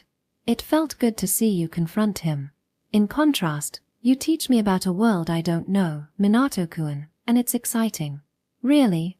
I didn't think I was doing anything special. Well, I guess it might be stimulating for a lady like you, Hinano. The two continued to chat and laugh without a care for the curious gazes around them. Once they calmed down, Hinano expressed a hint of anxiety. Have you thought about what we're going to do from here, Minato-kun? Now that you mention it, I haven't thought about anything at all. I was only focused on getting you away. Really? You were just thinking about me? Oh, Minato-kun. Although Minato acted purely out of self-centeredness and impulsiveness, Hinano was oblivious to this. Instead, she felt delighted that he had focused solely on her. Oh, I know. How about you come to my house? Minato suggested, as if he had just come up with a brilliant idea. Really? Is that okay? Of course. My parents are always on business trips abroad, so no one will be home. Yay. I'm going. It'll be my first time at your house, Minato-kun. Haha, you're so excited. It's cute. Let's go then. See cute. I'm so happy. After some playful teasing, they finally arrived at Minato's house. Excuse me, Hinano said as she stepped inside. Wait, Hinano. You need to take off your shoes. Minato hurriedly stopped her as she attempted to enter the house while still wearing her bridal shoes. What? What? Is not the answer. You take off your shoes when entering a house, right? Are we in Europe or something? Sure, but you don't take them off in the entrance, do you? This is still the entrance, isn't it? No, we're already in the hallway. You really are a natural, Hinano. That's cute in its own way, though. Sorry. Haha, Minato laughed as he headed toward the living room. Ha! Isn't Minato's house a bit cramped? But being close together in such a small place feels nice and down to earth. Hinano followed him, holding on to her rude thoughts. Minato's apartment wasn't particularly small. It was just that, with Hinano's upbringing in a mansion, she couldn't imagine anyone living in such a place. It's going to be hard to live in a wedding dress. Here, wear this, Minato said, handing her some women's clothing. Seeing Hinano freeze with wide eyes, he continued, oh, this? Mizuki often stays over, so I keep some spare clothes here. But don't get the wrong idea, we've been family friends for a long time, so it's normal for us to stay over at each other's places. I've never had childhood friends, so I wouldn't know, Hinano replied. Exactly, that's how childhood friends are, Minato confirmed. Holding on to her mixed feelings, Hinano accepted the clothes. Once she changed, she took a deep breath and made a suggestion. Minato-kun, since today is a special day for us, let me make dinner for you. Wow, that sounds great. Thanks to Mizuki cooking for me, there's plenty of food in the fridge, so feel free to use anything.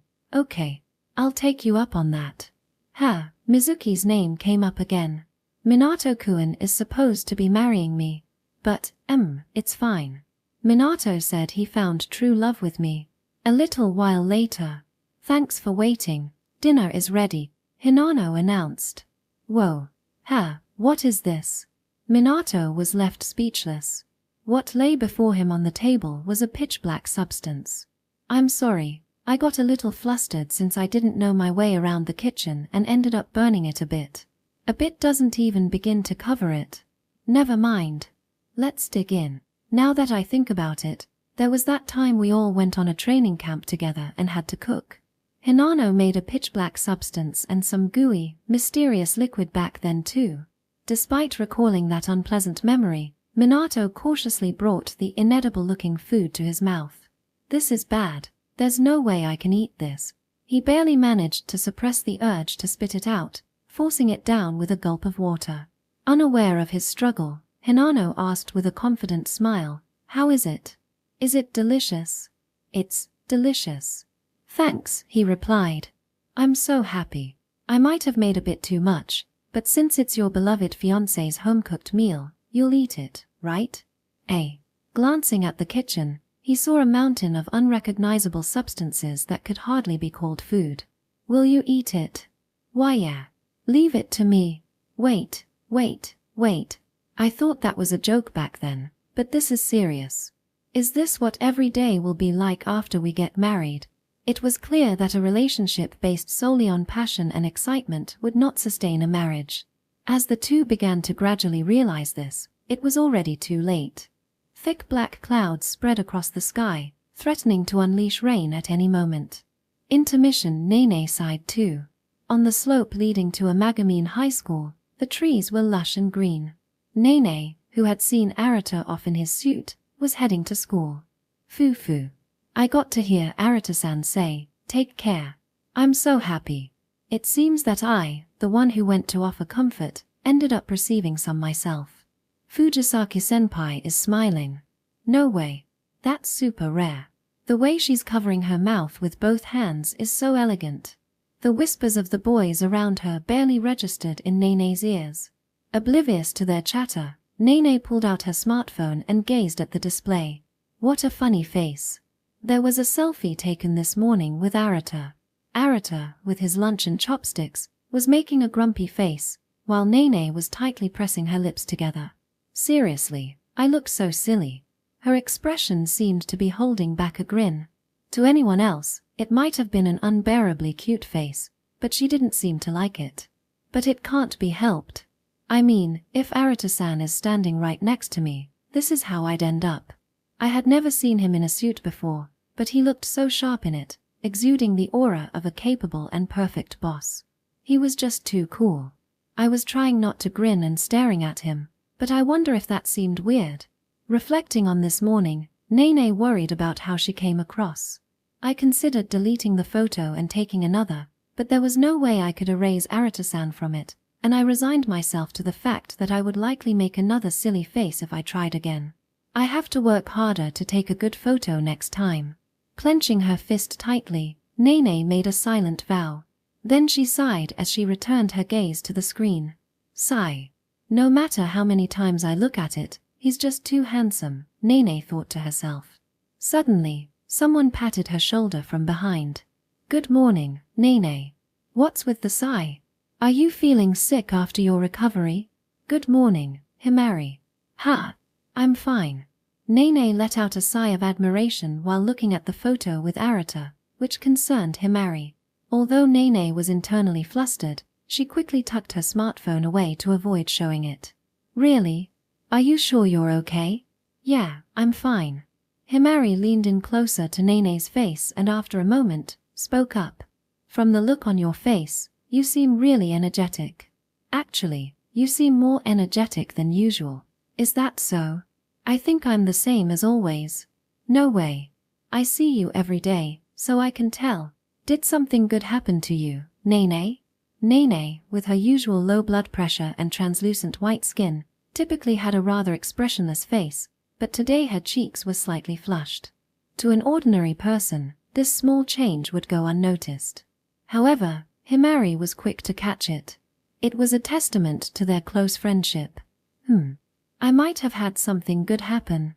What should I do? Himari-kai, Nene-kai, good morning. What's wrong with you all looking so happy? Let Mayu join in. Just then, Mayu burst into their conversation. As soon as she saw Nene's face, her excitement soared. Hey, doesn't Nene-kai look cuter than usual today? She's giving off some serious girl vibes. Right. Did you notice, Mayu? I'm trying to figure out why. Yeah, I noticed right away. This is definitely a girl-related matter. Am I really that different today? Nene tilted her head slightly in confusion. In response, both girls chimed in unison. You're totally different. Himari and Mayu continued their barrage of questions with high energy, engaging in lively girl talk until morning homeroom started at school. Section. Night. Nene flopped down onto her bed with a soft thud. The luxurious down comforter slowly enveloped her body, sinking gently around her. In her pajamas adorned with cute character designs, Nene stared at her smartphone calendar. She tapped on a date marked with a heart. Tomorrow is the day I'll be cooking with Arata-san. I hope my outfit is okay. As she recalled the clothes hanging in her closet, she pondered. It should be fine since I had the two of them check it out with me. Since then, Nene had succumbed to Himari and Mayu's relentless questioning and shared her current situation. Upon hearing her story, the two had encouraged her, saying, "We'll support you." Given their knowledge of Nene's complicated past, it was only natural for them to want to cheer her on. Of course, I also mentioned that I would be teaching him how to cook. Later, we all decided to go shopping for an outfit for that day. The clothes we bought then were now hanging in my closet. Even though it's a different style than usual, do you think wearing that outfit will make me look more mature? Last time, someone mistook me for a child and didn't talk to me. The other day was when he hid the circumstances that led to him quitting his job and did not tell me about it. Arata-san's father forced him to quit the company because of the trouble the Fujisaki family caused, but Arata-san didn't want to say anything. He probably thought I would worry if he told me.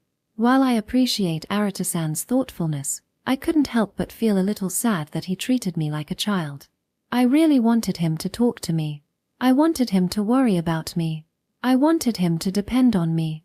So, knowing the circumstances, I couldn't help but speak up. When Arata-san heard what I said, he looked terribly apologetic, not because he felt embarrassed or pained, but simply out of concern for me. I had already turned 18.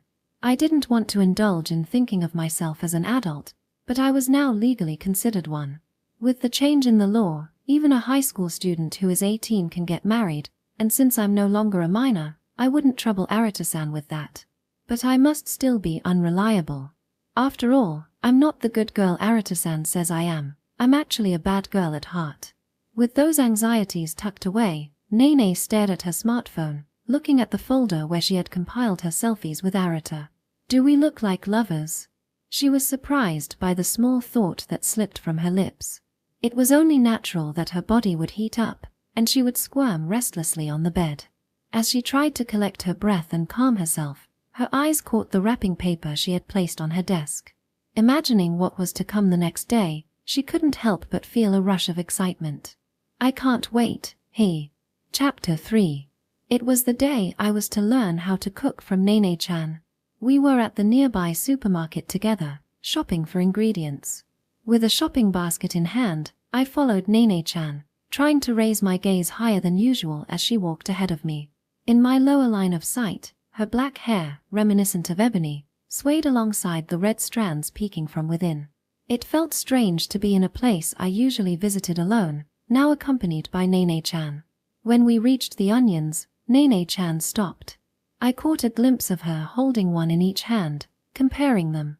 This one is heavier, so let's go with this, she decided after a few comparisons and placed one into my basket. For the carrots, this one is the shiniest with a thin stem, she continued, carefully selecting vegetables. I couldn't help but express my admiration. Wow, so that's how you choose vegetables. Exactly. There's a way to distinguish tasty ones, and it varies for each type, she replied. Even when it comes to selecting vegetables, it seems that the process of cooking starts right there. I just picked whatever was nearby last time, so this is a learning experience. Is cooking something you're good at, Nene-chan? Oh, not really. Why do you think that? You seem pretty skilled at this, I noted. I just remembered what my mom told me yesterday, she answered. Even so, she seemed to be choosing without hesitation, but perhaps I was just imagining things. By the way, brother-in-law, you're looking a bit too high today, aren't you? There aren't any ingredients up there, she pointed out. Really? I guess it's because I'm tall. My line of sight is naturally higher than most, I replied. No excuses. You need to look down properly. Pay attention to how Nene chooses, she insisted. That was easier said than done. The reason I was trying to keep my gaze up was because of Nene-chan's outfit. Unlike her usual choker and piercings, today she wore a black dress instead of her uniform. I wouldn't say I was flustered by her different clothing. I admit it felt fresh. The problem lay in the dress's design. The neckline was slightly wide, revealing her collarbones, which was still manageable. However, the back was the real issue. It was quite open, exposing her back boldly. I hadn't realized this until she started walking after I picked her up. Upon noticing, I quickly looked up and asked, "Isn't your back showing too much?" She replied without turning around, "This is normal, you know?" She probably thought I was being annoying for commenting on her outfit. I'm not well versed in women's fashion, but this might indeed be considered normal among high school girls these days. Nene-chan's back displayed a beautiful curve without any excess fat, and her snow-white skin was flawless, devoid of any blemishes. What had flashed into my view for just an instant left a strong impression on me. I tried to keep my body positioned in a way that Nene-chan's back wouldn't be seen by others, while also doing my best not to look at her. So, even though she told me to keep my gaze down, doing so meant I would end up clearly seeing Nene-chan's back as she walked in front of me. As I pondered this dilemma, I suddenly felt a cold sensation on my cheeks, and my face was gently pushed down. In front of me stood Nene-chan, her cheeks puffed out. "Come on, brother-in-law. You need to pay attention to Nene, okay?" She must have been upset because I appeared to be spaced out while I was supposed to be learning from her. "I'm sorry. I'm really paying attention now," I replied. "Okay, please do." Nene-chan removed her hands from my cheeks, placing one over her mouth as she smiled. Her lips looked glossy, and today Nene-chan seemed unusually mature. Perhaps it was just my imagination. "Brother-in-law, you prefer beef over pork, right?" "Yeah, I like beef more." "Me too," she said, picking up a pack of beef and placing it in the basket. It felt like she had been leaving out the subject in our conversation. But I figured the context made it clear enough. "You sure know how to shop smoothly, Nene-chan. It's like you already know where everything is in this supermarket, even though it's your first time here." "Well, that's because..." Nene-chan began to explain. "Most supermarkets consider customer movement in their layout and displays. They design it so you enter and go counterclockwise through vegetables, fruits, meat, and fish, then to prepared foods, followed by bread and milk, and so on. Frozen foods, drinks, snacks, and canned goods are usually found towards the center.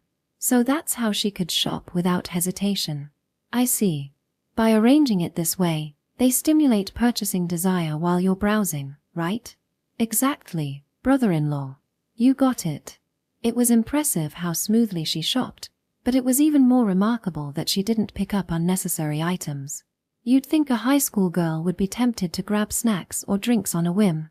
They've set it up really well to encourage purchases. But with that knowledge, you don't get distracted by things you don't need, right? In that moment, the atmosphere shifted slightly. "That's not it. From the very beginning, I never get distracted. I only want what I need," she asserted. Her eyes held a resolute determination that seemed to convey her unwavering focus. Taken aback by the sudden shift in atmosphere, I stammered, I see. That's a good thing." I understood now. Nene-chan was rational and skilled at saving money without making wasteful purchases. After finishing our shopping, we returned home. "Come on in." "I'm home." "Welcome back." "Wait, this is my house, so you shouldn't say that." "Right, my mistake." "Excuse me." I laid out the ingredients we had bought on the kitchen counter and rolled up my sleeves, getting into the cooking mode. "All right, let's get started." "Brother-in-law, wait a moment." Nene-chan hurried to the entrance and returned, handing me something wrapped in paper. "Here you go." "What is this?" When I opened the wrapping, I found an apron inside. It was a simple black design, with a small eye dot embroidered on the left chest. "It'll be more convenient to have an apron, right?" "Mom said so," Nene-chan explained. "It would be convenient, but can I really accept this? It would keep my clothes clean, and the pockets would indeed be handy. More than anything, it would enhance my cooking vibe, but I wondered if it was too much for her to do. Just accept it without overthinking it. Plus, they say starting with the right tools helps. Wearing an apron will definitely boost your mood, she said, smiling brightly. I felt as though she could see right through my thoughts, and my heart raced. Yeah, I appreciate it. Please thank your mom for me. Sure. I'll let her know. As I began to put on the apron, she suddenly said, "Let me tie the apron strings for you." Nene-chan came around behind me and started tying the strings of the apron. I felt a slight embarrassment but expressed my gratitude. "Ah, thanks. You're welcome. I'll also prepare some things for cooking, so just wait a moment." Nene-chan pulled a hair tie from her bag, putting it in her mouth for a moment. She gathered her hair into a high ponytail with her hands, then switched the hair tie to her hand and secured it. In no time, she had styled her hair into a ponytail. The contrast between her black hair and the red inner color, the slender line of her neck, and the balance of her ear piercings created a stunning look. It had a different charm from the hairstyle she usually wore for school events. Hee, Nene has one too. Next, Nene-chan pulled out an apron from her bag. It matched mine in design, but instead of black, it was a soft blue. There was no embroidery of initials. I had expected her to choose a cute design or color, typical for a girl, so I was a bit surprised. However, the calm color gave off a homely impression, and strangely enough, it suited Nene-chan quite well. "Hey, brother-in-law. Can you tie the apron strings for me?" "Sure, no problem. Thanks." Since I had just received the same help, it felt only natural. After responding, I became aware of Nene-chan's outfit today. She was wearing a dress with a wide-open back. As I moved closer to tie the apron strings, I found myself inevitably getting a good look at her back. I had accepted the task, so there was no backing out now. I moved behind Nene-chan, grasped the apron strings in both hands, and steeled myself. Her back was smooth and white, like an untouched snowfield, and the ponytail made it all the more noticeable. It was just a simple task of tying, yet I felt intensely nervous. I tightened the strings, and Nene-chan's back tensed slightly. "Don't think about anything else. Just focus on tying." Once I threaded the strings through the loop to form a bow. "Oh, brother-in-law." Nene-chan's suddenly sultry voice caused my heart rate to spike once more. What's wrong? Maybe you tied it too tightly?" "Oh no, I'm sorry." Without realizing it, I had tied the strings so tightly that they were digging into her skin a little. "Be gentle, okay?" Her words felt almost like a plea, leaving me speechless. Despite my flustered state, I somehow managed to finish tying the strings. I felt a bit fatigued before we even started cooking, but the real challenge was yet to come. Today, we will be making nikujaga. This was my chance to redeem myself after my previous failure. I've modified the recipe so even a cooking beginner like brother-in-law can make it, Nene-chan said. "Oh, that's helpful. From there, you can gradually move on to more complicated recipes and other dishes." It was a fundamental approach to education to allow someone to experience success before gradually challenging them with more difficult tasks. It seemed Nene-chan's mom understood this well. Nene-chan began to read through the recipe, and I followed her instructions as we progressed. "That being said, it's really cute, isn't it?" What do you mean?" "I mean the writing in the recipe and the characters drawn on it are cute." "Oh, I see." Nene-chan sighed and fanned herself with the recipe she was holding. I had briefly glanced at the recipe before starting to cook. The letters had a rounded style, and the annotations looked like they were spoken by characters, making it easy to read. I was supposed to receive this recipe once we finished cooking. I was quite grateful for that. From the bento selection, I had thought that Nene-chan's mother seemed to like cute characters. Sorry, that was off topic. Let's get started. First, we'll cut the vegetables. Leave the skin on the carrots, peel the potatoes, and cut both into irregular chunks. Got it. Brother-in-law, that's a good response. Nene-chan smiled, and I couldn't help but notice how amusing it felt to use honorifics while talking to her, given our relationship. When cutting the vegetables, try to make them bite-sized. That way, they'll cook evenly, and they'll be easier to eat without any stress when they go into your mouth. I see. So she was thinking about the person eating them from the very beginning. Even if she said bite-sized, my bites were larger, so I decided to match the size to Nene-chan's. I glanced at her mouth. Her lips were plump and red, and since she had a small face, her mouth wasn't that big. What are you looking at, brother-in-law? I'm looking at Nene-chan's mouth. How embarrassing, saying that Nene-chan covered her mouth with her hand. I was thinking of matching the bite size to Nene-chan, but I can't see it like this. If that's the case. Nene-chan averted her gaze but moved her hand away. Okay, this size seems just right. Thank you. Since I was making this, I wanted the person eating it to think it was delicious. Next is the onion. Peel it, cut it in half, and then slice it into wedges. Does that mean it should also be bite-sized? I checked the size against Nene-chan's mouth again as I continued to cut. That should be all the vegetables chopped now. I'll cut the meat into 5 centimeter strips. So, you don't need to look at my mouth for this, okay? Understood. Next, add water, soy sauce, mirin, sugar, and granulated dashi to the frying pan. Don't we need to fry the vegetables and meat? Also, we're using a frying pan instead of a pot. I asked because this method was different from the one I had previously messed up.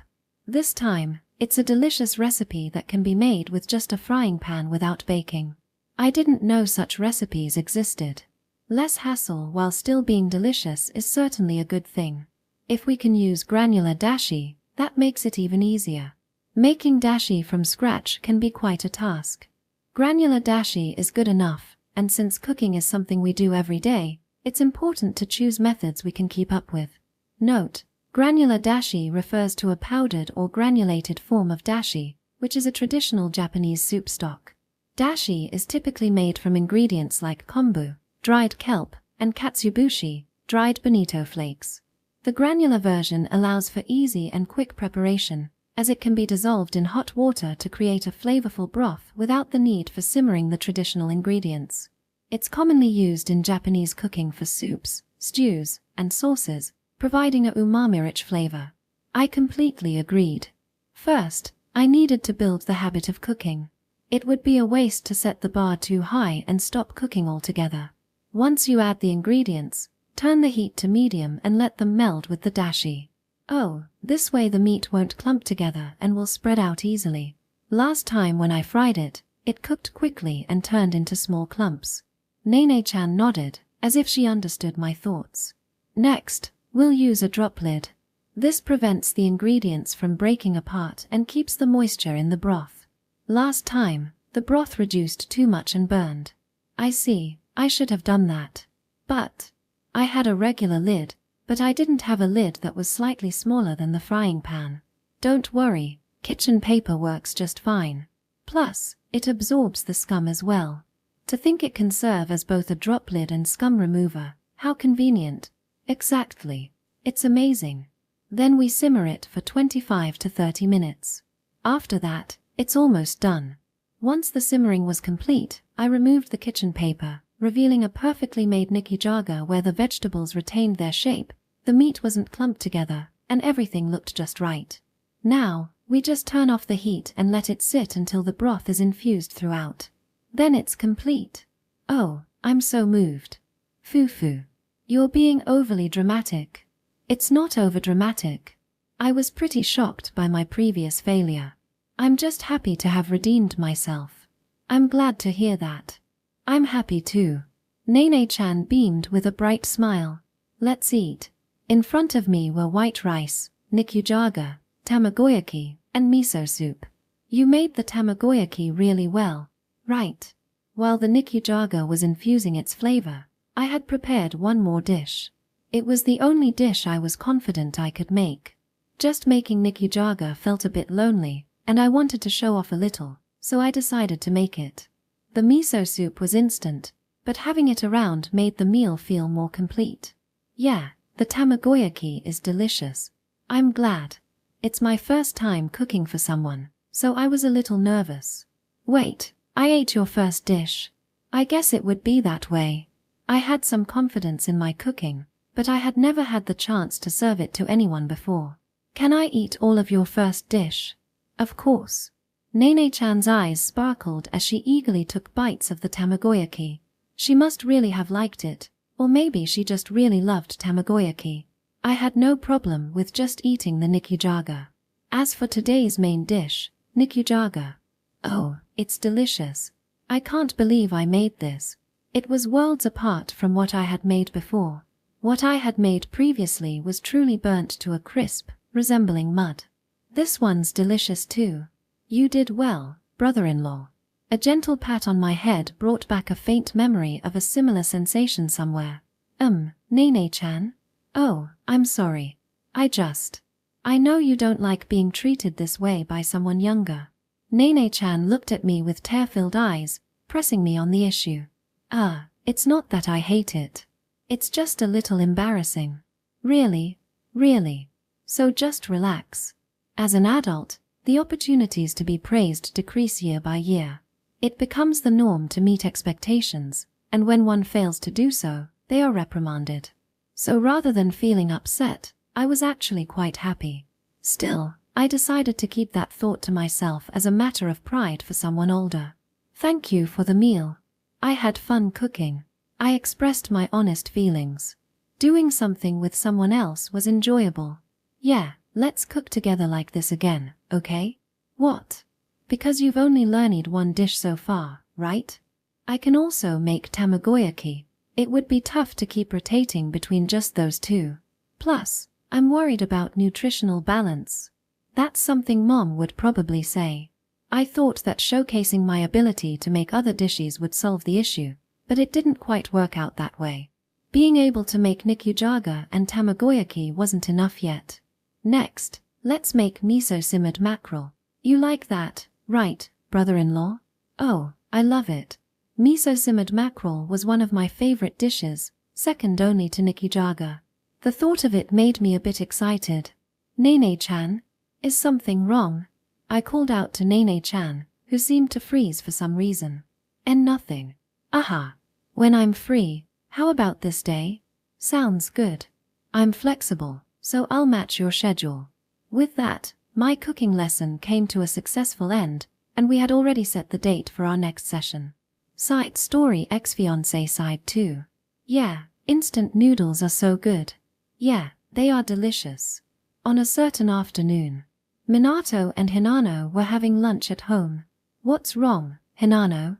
You don't look like you're enjoying it. You were so impressed the first time you tried it. No, it's good. It's just. Since then, I've made him home-cooked meals a few times, but this cup noodle, which Minato-kun suggested we eat together, is different. I've never eaten instant food at home before, so when we first had it while hiking together, I was so touched. I was happy he remembered that and suggested it. But lately, it's just been this. Oh, so you're tired of the taste? If that's the case, pouring on a lot of mayonnaise really changes the flavor and makes it super delicious. Well, can I have some then? Minato-kun puts mayonnaise on everything. I don't really like it since it makes the flavor too rich, and if I eat that much, I'll gain weight. Sure, go ahead. By the way, I found a new flavor the other day. It's called seafood hot chili cheese, and it looks delicious. Minato clapped his hands together, took out another cup noodle he had bought, and showed it to Hinano. Hinano, faced with his carefree smile, repressed the complaints that had nearly escaped her lips. New flavor, huh? It looks tasty. Right. Tonight's dinner is decided. Phew, since the sheltered Hinano is really curious about these regular meals, this should be fine. Minato turned around and sighed. Hey, I'll make dinner tonight. You know, I've only cooked a few times since coming here, and it's about time you missed my cooking, right? You ate everything when I made it last time. When I made him home-cooked meals before, I made a lot, but he happily ate it all, which made me really happy. But in the end, he put mayonnaise on it. I do miss your cooking, but you've got to be tired from breaking away from the ceremony and being in a new place, so you should take it easy today. Is that so? Yeah. Even if you look fine, you might actually be mentally fatigued. Don't worry about me, I'm fine. Let's stick with this new cup noodle for today, okay? I'm just worried about you, Hinano. Minato said, beads of sweat trickling down his face, looking awkward. Are you worried about me? Minato-kun, you're so kind. Okay, let's stick with cup noodles today. Not noticing Minato's discomfort, Hinano blushed and accepted the suggestion. That was close. I managed to avoid Hinano's home cooking again today. Minato wiped the sweat from his brow with his sleeve, careful not to let Hinano see. I appreciate her efforts, but having something that tastes like dark matter or some unknown liquid every day is pretty tough. Plus, when she goes shopping for ingredients, she insists on getting the best ones at the department store for my sake, which makes me anxious. Every time she takes ages to decide what to buy, and then she messes it up. It's hard on the budget and on my mental state too. Thanks for the meal. I'll go throw away the containers. Thank you, Minato-kun. Having finished the cup noodles, Minato stood up and carried the containers from both of them to the sink. Ah, man, I'm starting to get tired of only eating instant noodles and cup noodles. I can't cook, so maybe I should call Mizuki and ask her to make something for me. No, should I ask Mizuki to teach Hinano how to cook instead? I have to figure something out. While Minato felt that his current eating habits were unacceptable, his solutions relied on others. Alright, I guess I'll do some laundry. I'm sorry for always bothering you. Hinano apologized in response to Minato's murmuring. Don't worry about it.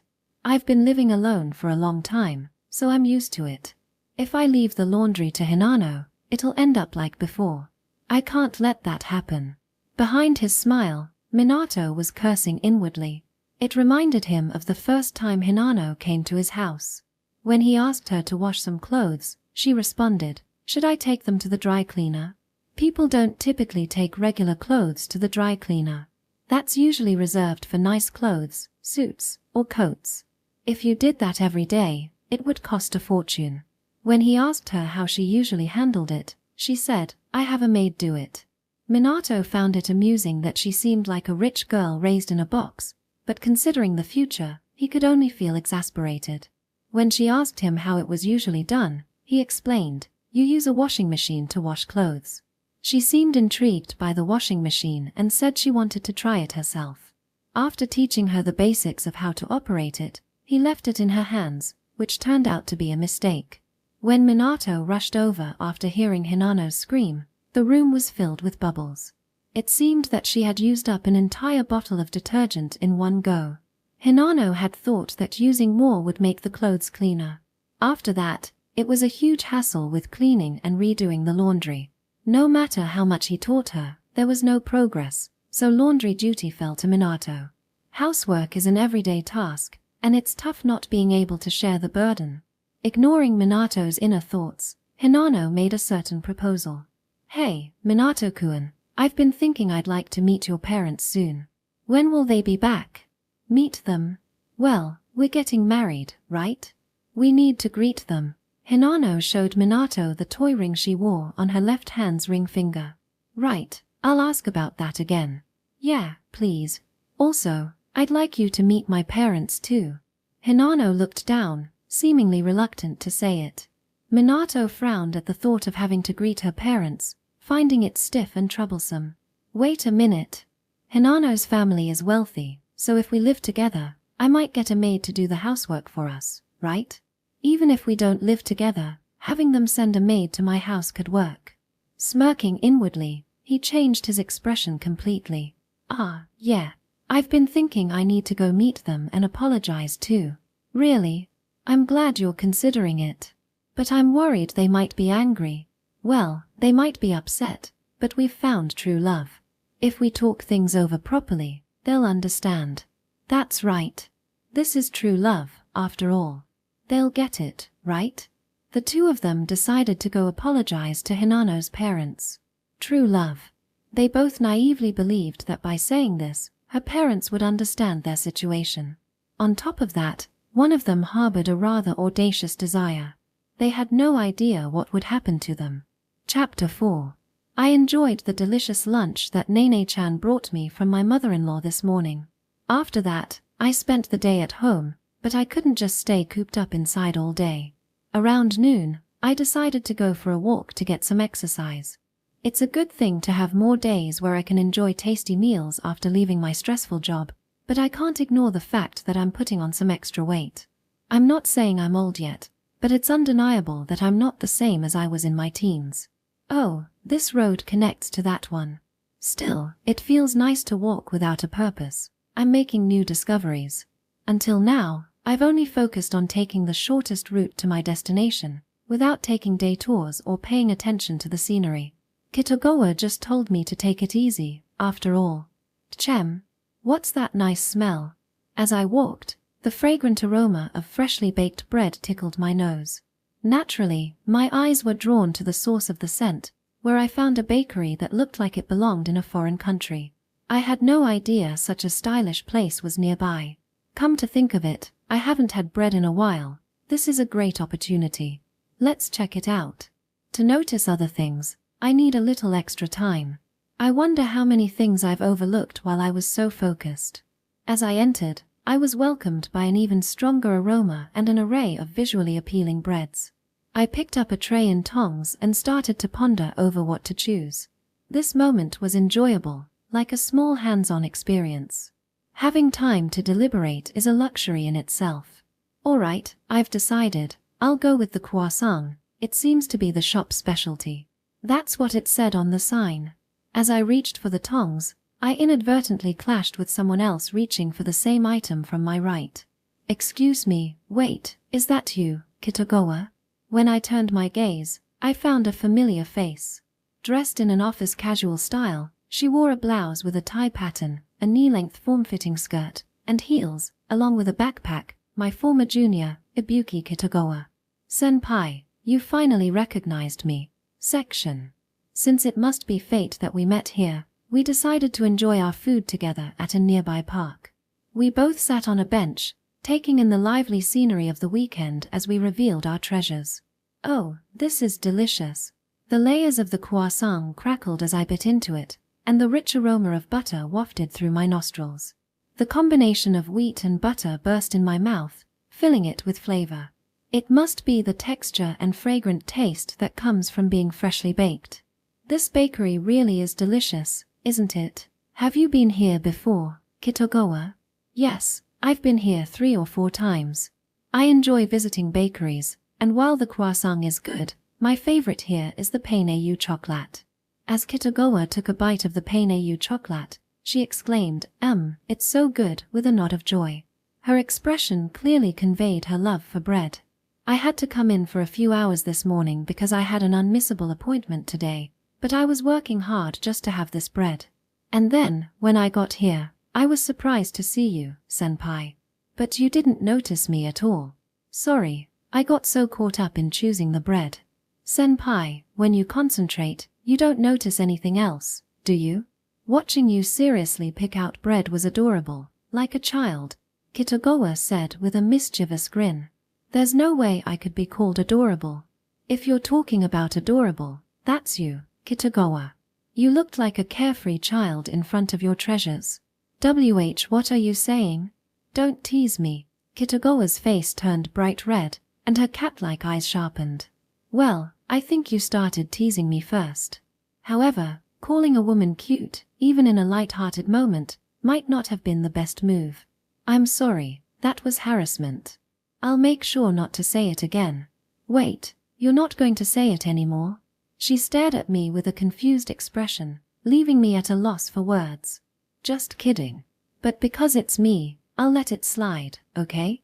So it's best not to say it to anyone else. Oh, I'll be careful. I was relieved that Kitagoa was so understanding. After that, she kept fiddling with her bangs while looking down and muttered, if I had known we would meet, I should have dressed up more. Of course, I heard that, but if I said she looked fine as she was, I'd probably get in trouble again, so I kept quiet. It seemed Kitagoa wasn't pleased that she had come here with her usual work outfit, feeling out of place while everyone else was in weekend mode. I actually think the bow-tie blouse looks good on her. By the way, is this your first time coming here, senpai? Yeah, I live nearby, but it's my first time here. I haven't done much exploring, and I've been eating a lot of home-cooked meals recently, so it's nice to have bread after a long time. Oh, I see. Kitagoa responded somewhat awkwardly. I guess talking about my eating habits might just confuse her. It feels nice to relax like this on a weekend afternoon. You've been frequently going into the office even on weekends, haven't you, senpai? I reflected on the busy days I had experienced up until now. Since joining the company, I had been going to work even on weekends to quickly improve my skills. Once I was entrusted with projects, that pace only intensified. Even after reassessing my work style and trying to increase efficiency, the workload continued to pour in. How's it going? Is work going well? Since I was no longer an internal employee, I didn't pry into the details of their work, but I was still curious. It's been really tough since you left, senpai. Right now, everyone is struggling to manage by dividing their time. I can't believe the president fired you. He doesn't understand anything about the situation on the ground. Calm down, Kitagawa. We're in a park. I chided Kitagawa, who had gotten a bit heated. A child nearby looked at us with a confused expression. Although I had asked, it seemed like she had strong feelings about the matter. That said, I'm now leading a project myself. It's still a small project, but I'm overseeing everything as the leader. After listening to her further, it seemed the challenges remained, but overall, there didn't seem to be any major problems. They must have anticipated that I would leave the company after getting married, and it seems that timeline had just been moved up. If the workload increased beyond what it was before, or if they were short-staffed, that would be a different story. Still, I was surprised to hear that Kitagawa was now a leader. She was responsible and serious, though she could be a bit impulsive at times. I felt a sense of joy seeing how much she had grown since her entry into the company. Senpai, I'm working really hard. So, please praise me.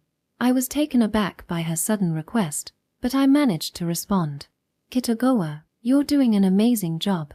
At that, she looked dissatisfied and said, that's not enough at all. It seemed my words alone felt too light for her. How about I treat you to dinner next time? That sounds great, but that's not what I mean. As I pondered what would satisfy her, I suddenly heard her say, please pat my head.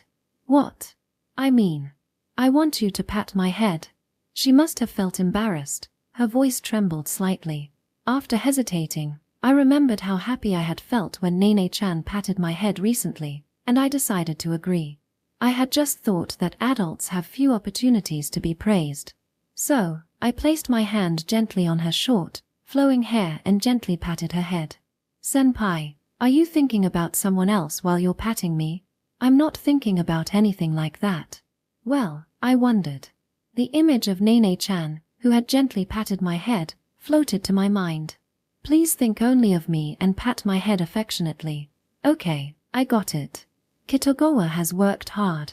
Good job, good job. Her eyes narrowed, and she looked so content that I couldn't help but smile, thinking she resembled a cat. After just a few seconds, I withdrew my hand, and Kitagawa's gaze followed it. She suddenly snapped back to reality and cleared her throat, seemingly to change the atmosphere. Senpai, how have you been spending your time lately? I felt a bit guilty about interrupting busy Kitagawa, so I prefaced my response. I've started cooking for myself. I'm currently learning how to cook, and even though I'm still not very good, it's fun to improve. Oh, really? I can't imagine you being bad at cooking. I thought senpai could do anything. Not at all. This is a dish I messed up, and this one is from when I tried to redeem myself, I said, showing her the pictures I had taken. Kitagawa's eyes widened in surprise as she exclaimed, wow, that's completely burnt. Right. I don't have any particular hobbies at the moment, so I'm planning to gradually improve my cooking. I'm still figuring out how I want to live moving forward. If you ever decide to start your own company, please let me know. I'll be your first employee. Her sudden declaration and earnestness as she stood up made me smile, realizing I was lucky to have such a good junior.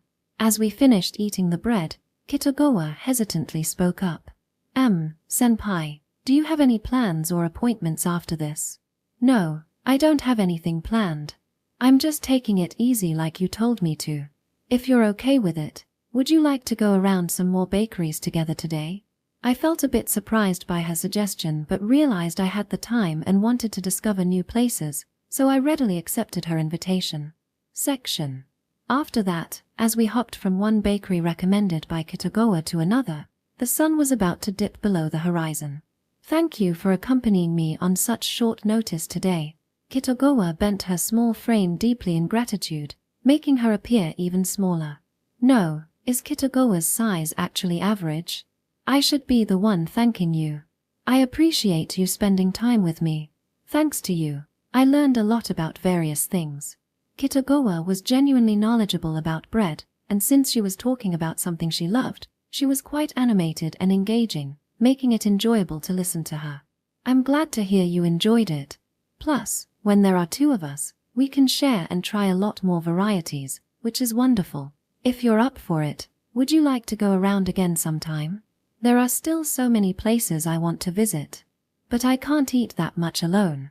It would mean spending her precious day off with her former boss, but if it was beneficial for both of us, it seemed there would be no issue. Sure. I'd be happy if you could tell me all about them again then. Of course. When it comes to bread, I'm like your senpai. Yeah, I'm counting on you.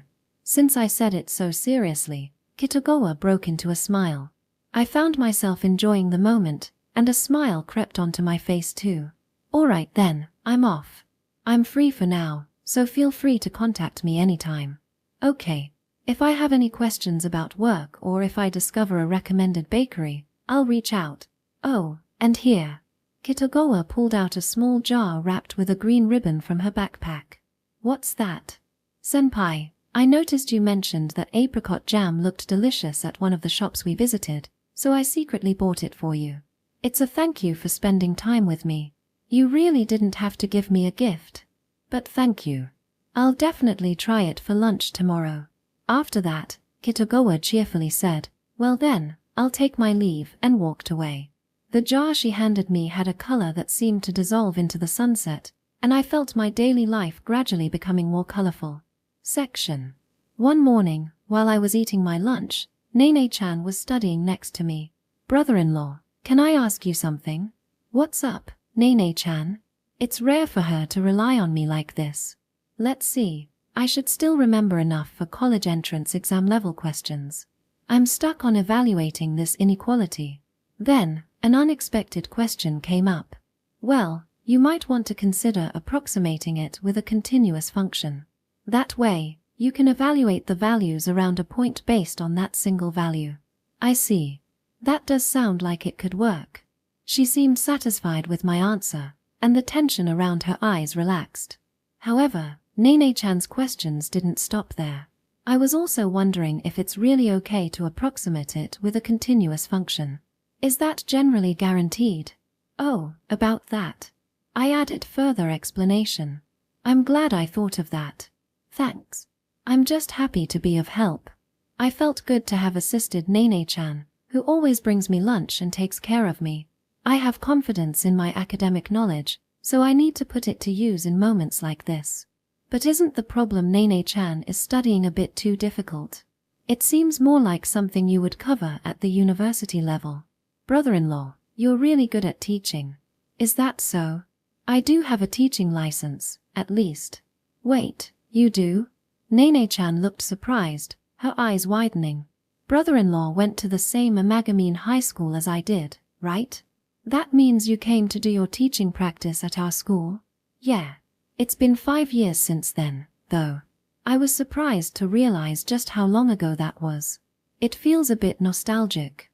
Most of my memories from that time are of being busy preparing for the demonstration lessons. Now that I think about it, there was one student who earnestly came to seek my guidance.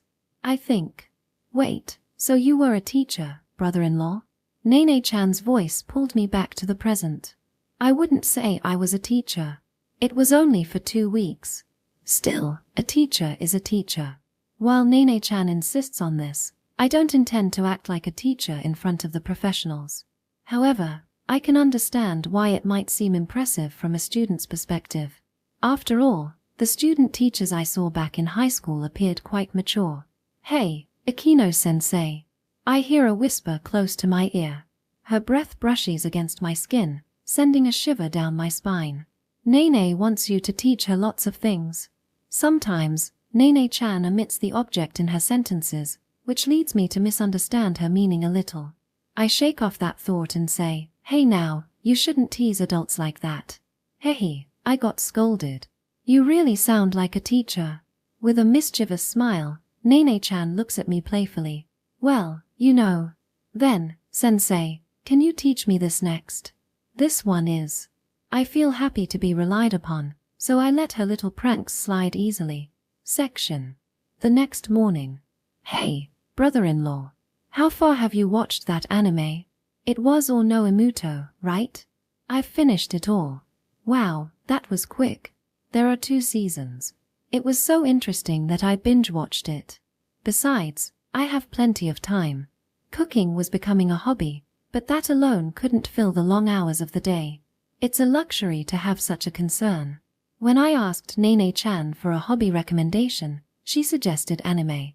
She even brought along the original manga and enthusiastically explained it to me. Then, how about as long as there's love, it doesn't matter if he is my brother, right? Next. Oh, is that so? I'll give it a look. I nodded, slightly overwhelmed by Nene-chan's rare excitement. It seems she has a friend who knows a lot about anime, and through her, Nene-chan got hooked as well.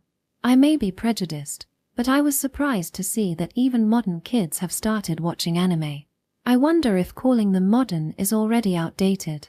If you're talking about the ones I'm watching, I also think Deca Kawa is good. Wait, brother-in-law is watching Deca Kawa. Yeah. The story doesn't have many twists, but it's very soothing to watch. Hehe, saying it's soothing. That's cute. Yeah, the lives of those characters are adorable. Talking about anime in the morning like this is enjoyable. I've never had the time to engage with such a culture before. I had always thought anime was far removed from me, but surprisingly, I'm finding it interesting and awakening to it in my late 20s. It feels like it's never too late to start a new hobby, no matter what age you are. I feel like a world is opening up that I couldn't see while only going back and forth between home and work. Once the conversation settled down, I finished my bento, and it was time for Nene-chan to head to school. Brother-in-law, can I have some coffee? Sure. Since she had a sip once, Nene-chan has been asking for a taste of the coffee I drink. I've asked her a few times if she wanted me to make a fresh cup, but it seems she doesn't want much. So, it's become a routine for me to leave her just a sip in the cup. Ooh, it's bitter. After taking a sip, she always comments on how bitter it is. Whenever I ask if she wants to add sugar or milk, she stares at me and says, I like drinking it as it is. I can relate to that. The pure, unadulterated taste is what makes it so good. I felt a sense of happiness inside, thinking that Nene-chan understood that too. By the way, that apricot jam wasn't here before, right? Nene-chan asked, pointing to the small jar on the table. I got that when I went on my bakery tour. Since I have a bento for breakfast, I use it for toast or something at lunch. Wow. I didn't expect you to go on a bakery tour. I found a good bakery while I was out for a walk near my house, and I happened to run into a former junior colleague from work there. Going on a bakery tour with your former junior colleague. Nene-chan stared intently at the jar, seemingly deep in thought. I wondered if she wanted to try it or if she wanted to go on a bakery tour together. Just as I was about to ask her, she suddenly said, speaking of which, brother-in-law, today is Friday. Oh, is it already that day of the week? With the topic changed, I went along with it. Well, I can just ask her about it next time. You haven't forgotten about tomorrow, right? Of course not. Without work, my sense of the days of the week can get dull, so I try to maintain a regular lifestyle by waking up early and watching the news to stay in sync with the world. And tomorrow, Saturday, I'm supposed to accompany Nene-chan on her shopping trip. She brings me lunch every day and occasionally teaches me how to cook, so it's only fair that I return the favor. Hehe. I'm looking forward to it. Nene-chan sang a little tune, swaying side to side, unusually cheerful. Well, considering her mother asked her to rely on this old guy for errands every day, it makes sense that she would want some sort of reward. She was probably thinking about what she wanted to buy tomorrow. However, I couldn't even guess what a wealthy young lady might want to purchase. I focused a bit more on tomorrow as those thoughts crossed my mind. Section. Brother-in-law, that looks good on you. Now try this one on. Nene-chan said eagerly. Wait, okay, I replied, taking the clothes she handed me and closing the curtain to the changing room. Following her instructions, I changed into the outfit. We had come to a large shopping mall. Nene-chan had picked me up in the morning and brought me here. I wondered what I had been so tense about yesterday. I thought I might be asked for brand name clothes from department stores or boutiques, but it seemed that was unnecessary worry. Nene-chan wasn't the type of girl to ask for things from others. She was a responsible girl who could handle her own matters well. What was I so worried about? After I finished changing, I opened the curtain and showed Nene-chan the outfit. How does it look? Wow, that suits you too. Casual looks good, but you pull off the mode style nicely as well, she replied. Click, click, she took pictures of me from various angles with her smartphone. It was quite embarrassing. Nene-chan? Aren't you taking too many pictures? I couldn't help but ask. Not at all. Look, if we try on a bunch of different clothes, we'll forget which one looked good, right? This way we can look back at them later, Nene-chan explained, speaking a bit faster than usual. I understood why she had a reason for taking so many pictures. By taking multiple photos, it might make it easier to compare the details. When I'm alone, I can only check in the mirror, so being able to evaluate things objectively like this is a good method. Nene-chan must love fashion, as she clearly has a knowledge of it that I don't. It makes sense that she would speak quickly when discussing things she likes. Today, she was wearing a slightly more casual outfit. Her usual choker, an off-shoulder, cropped sweatshirt, a tight miniskirt, and long boots. The short length of her top revealed her slim waist, and a piercing glimmered at her navel. It seemed a bit revealing, but apparently, this was considered normal. In fact, as I walked around the mall, many women were sporting skin-showing fashion. Even among them, Nene-chan's presence was overwhelming. I could tell she stood out a head taller than the rest. Nene-chan had an incredibly small face, giving her a better figure than someone of the same height. Her delicate legs, extending from the miniskirt, were porcelain-like in their whiteness and beauty. What's wrong, brother-in-law? Nothing at all. I was watching Nene-chan. I wondered how I could express my admiration without making her feel uncomfortable. Even when I wasn't consciously aware, her natural beauty had an irresistible charm that was hard to ignore. All right, then next is this pretty one, she said, holding up another outfit. Wait a minute, Nene-chan, I interrupted her. It seemed she had picked out a new piece while I was changing. Aren't you choosing clothes for me a bit too much? Weren't we supposed to be here for your shopping today? Chem, this is part of my shopping. I'm picking out clothes for you. What? I didn't hear that. Well, I didn't say anything. She smiled mischievously, a soft foo-foo escaping her lips. I want you to be my dress-up doll, brother-in-law. I've always wanted to choose clothes for a guy. So that's how it is. Nene-chan really does love fashion. I wondered if she aspired to become a stylist or something similar. So please stick with me until the end, okay? Nene-chan tilted her head cutely. For me, having someone choose clothes for me was a dream come true, especially since I'd likely have more opportunities to wear casual clothes. While I wasn't uninterested in fashion, I knew it was better to have someone stylish help me pick out outfits. Sure. Do whatever you like, Nene-chan.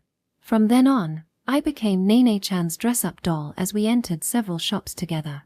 Brother-in-law, should I carry some too? Thanks, but I'm fine. All of this is mine, I replied, walking with a multitude of shopping bags hanging from both hands. With this, I wouldn't have to worry about casual clothes for this season. In addition to clothes, I had also bought some plates. Feeling a bit guilty about only buying things for myself, I asked Nene-chan if there was anything she wanted. She replied, I want some plates. She mentioned that she wanted to present our dishes on stylish plates when we cooked together. Choosing the plates together was quite fun. We talked about what dishes we would make for each plate, and what kind of plate would suit each dish as we picked out several sets. In the end, it turned out that most of the purchases were for me. Still, everything these days seems to be oversized, I commented. Yeah. There are various trends, but that's basically the case. Since you're tall, brother-in-law, It must have been difficult to find clothes before, right? Nene-chan looked up at me as she said this. That's true. If I chose based on the width, the sleeves were too short, and if I picked based on the sleeves, the fit was too loose and unkempt, I explained. Being over 6 feet tall often caused me problems. Whether it was suits or shirts, trying to find something that fit well inevitably meant going custom. So it's a relief that the current trend has helped, I said. But just wearing oversized clothes doesn't automatically make it fashionable, so it's tricky, she replied. She was right. Although there were more oversized options available now, it was still essential to find the right balance. I had no issues because you chose what suited me objectively, Nene-chan. Thank you, I said. Not at all, I just wanted to choose, she responded. Yet, I could see that her steps had become lighter. She must have been pleased to be praised in her area of interest. I'm glad that you expressed your preferences, brother-in-law, Nene-chan said. Well, it's something I'll be wearing, after all. She had asked me to pick which outfits I liked among the ones we tried on, so I took the liberty of making my selections. I could have bought everything she picked out, but it wouldn't be right to wear something I didn't like just for the sake of it. Moreover, exchanging opinions is essential. However, I have to admit that the things you chose for me suited me well, whether or not they matched my taste, I said. Exactly. It was fun choosing for you since you have great style, brother-in-law, Nene-chan replied. As she leaned in closer, a sweet and gentle fragrance tickled my nose. All right. I'm glad to hear you enjoyed it, I said. Nene-chan maintained her close distance without any hesitation. Oh, I noticed something recently, brother-in-law. You have a bit of a hunchback, don't you? Wait, do I really have bad posture? Yeah, it's such a waste considering how tall you are, she pointed out. Hearing this, I straightened up. I used to live in a small apartment where I often bumped my head on the beams, so I developed a habit of slouching to avoid it, I explained, rubbing my head as if to excuse myself. I've been aware of it for a long time. If I let my guard down, I inadvertently revert to my old habits. When you let your guard down? Nene-chan seemed to ponder something in response to my words. She might think I'm someone who can't maintain good posture and appears lazy. By the way, what about that old apartment you used to live in? The Aquinos family doesn't live in an apartment, right? I realized I had let my guard down again. Given our previous conversations, Nene-chan wouldn't let me brush this off easily. Well, I was actually thinking it's about time for lunch, so how about we eat something while we talk? In the afternoon food court, we had just placed our orders and sat facing each other. I pondered where to start and how much to share, finally opening my mouth. I lived in an apartment from around the end of elementary school until I graduated from college, I began. Nene-chan didn't take her eyes off me as she listened intently. I was living with my mother at that time. We weren't well off, so we could only afford a small place, which is why I often bumped my head, I continued. That was as much as I could say if I were just recounting old memories. But I sensed that what Nene-chan wanted to hear went beyond that. Though she didn't voice it, her eyes seemed to be pleading for more. The reason we're not wealthy even though we're from the Aquinos family is because I'm the son of a concubine, I said. A silence fell over the food court, as if the chaos surrounding us had been cut off from this particular moment. I spoke matter-of-factly. My father, who was the master of the estate, had approached my mother when she was working as a maid, and their relationship had developed into a romantic one. It would have been fine if it was just a romantic relationship, but he had a wife. Although their relationship continued in secret, my mother eventually became pregnant with his child. This revelation led to their affair being exposed, and she was expelled from the estate, forced to live on her own. However, a few years later, my mother was brought back along with me. The reason for this was that the Aquinos family was also a lineage that required a male heir, and my father's legal wife had given birth to a daughter a year before I was born but struggled to conceive again. This created issues regarding succession. Unlike the Fujisaki family, they did not allow outside males to be brought in. Thus, as a last resort, they considered the child of the mistress who had been pregnant at that time. After an investigation, it was confirmed that I was male. Consequently, I was prohibited from playing with friends for the sake of my education and was subjected to rigorous training in studies, manners, and etiquette. It was tough, but I was able to endure it as long as it made my mother happy. The situation changed when I was in the upper grades of elementary school. The legal wife finally became pregnant with a boy. As a result, I was cast aside and expelled from the house. I remember being so happy to escape that hellish environment and be able to live with my mother again. I made an effort to sound cheerful. There were many things that happened after that, but for now, this was enough. I see. Thank you for sharing all of that with me. Nene-chan seemed to be holding back tears, her eyes glistening and on the verge of overflowing. She was trying to endure it, perhaps because she didn't want to feel sympathy for me. She wanted to avoid making me seem like a pitiful person. What a kind-hearted girl she is. Don't worry about it. If anything, I'm sorry for sharing such a heavy story. Beep, beep, beep, beep, beep, beep, beep, beep, beep. Suddenly, the call bell in front of me rang. It seems our order is ready. I'll go get it. I left Nene-chan behind and walked away from the table. Thank you, brother-in-law. You're welcome. Nene-chan offered words of appreciation as I returned with our meal. Her tone was brighter now, completely lacking the earlier heaviness. I noticed her eyes were red, but it seemed better not to mention it. Let's eat. What we were having was a dish served on a hot plate with a mound of white rice in the center, topped with corn and green onions, surrounded by meat.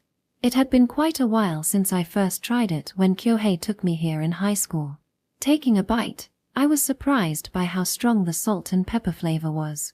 It was delicious in a way that makes it addictive, but I couldn't eat it every day. Back then, I had no worries about what I ate. I have something I want to ask you, Nene-chan. Is that okay? Tchem? Sure, ask me anything. While I didn't intend to ask her anything and everything, she seemed to have given me the green light. Nene-chan, you have this down-to-earth sensibility, you know? I thought so when we were at the supermarket, but even now, we're eating together in this food court.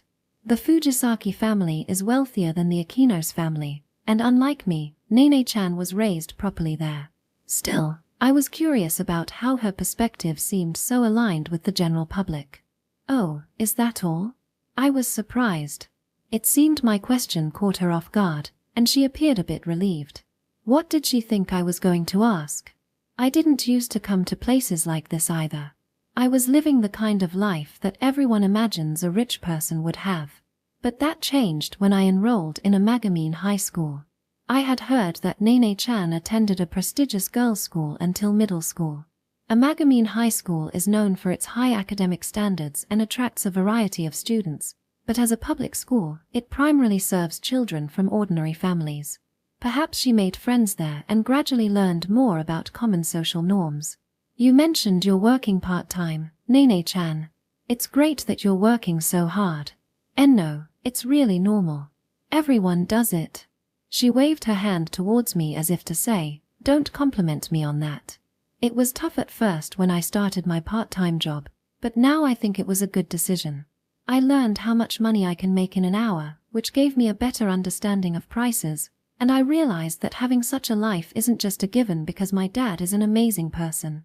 That's impressive. Nene-chan's ability to think this way shows her sincerity. By the way, what kind of part-time job are you doing, Nene-chan? It's at a retro cafe, I guess. A retro cafe? The unfamiliar term piqued my interest. I've recently become more curious about different things. I have some time, so maybe I'll check it out sometime. Nene-chan blinked in surprise. I might have pushed too far. Sorry, maybe I should back off.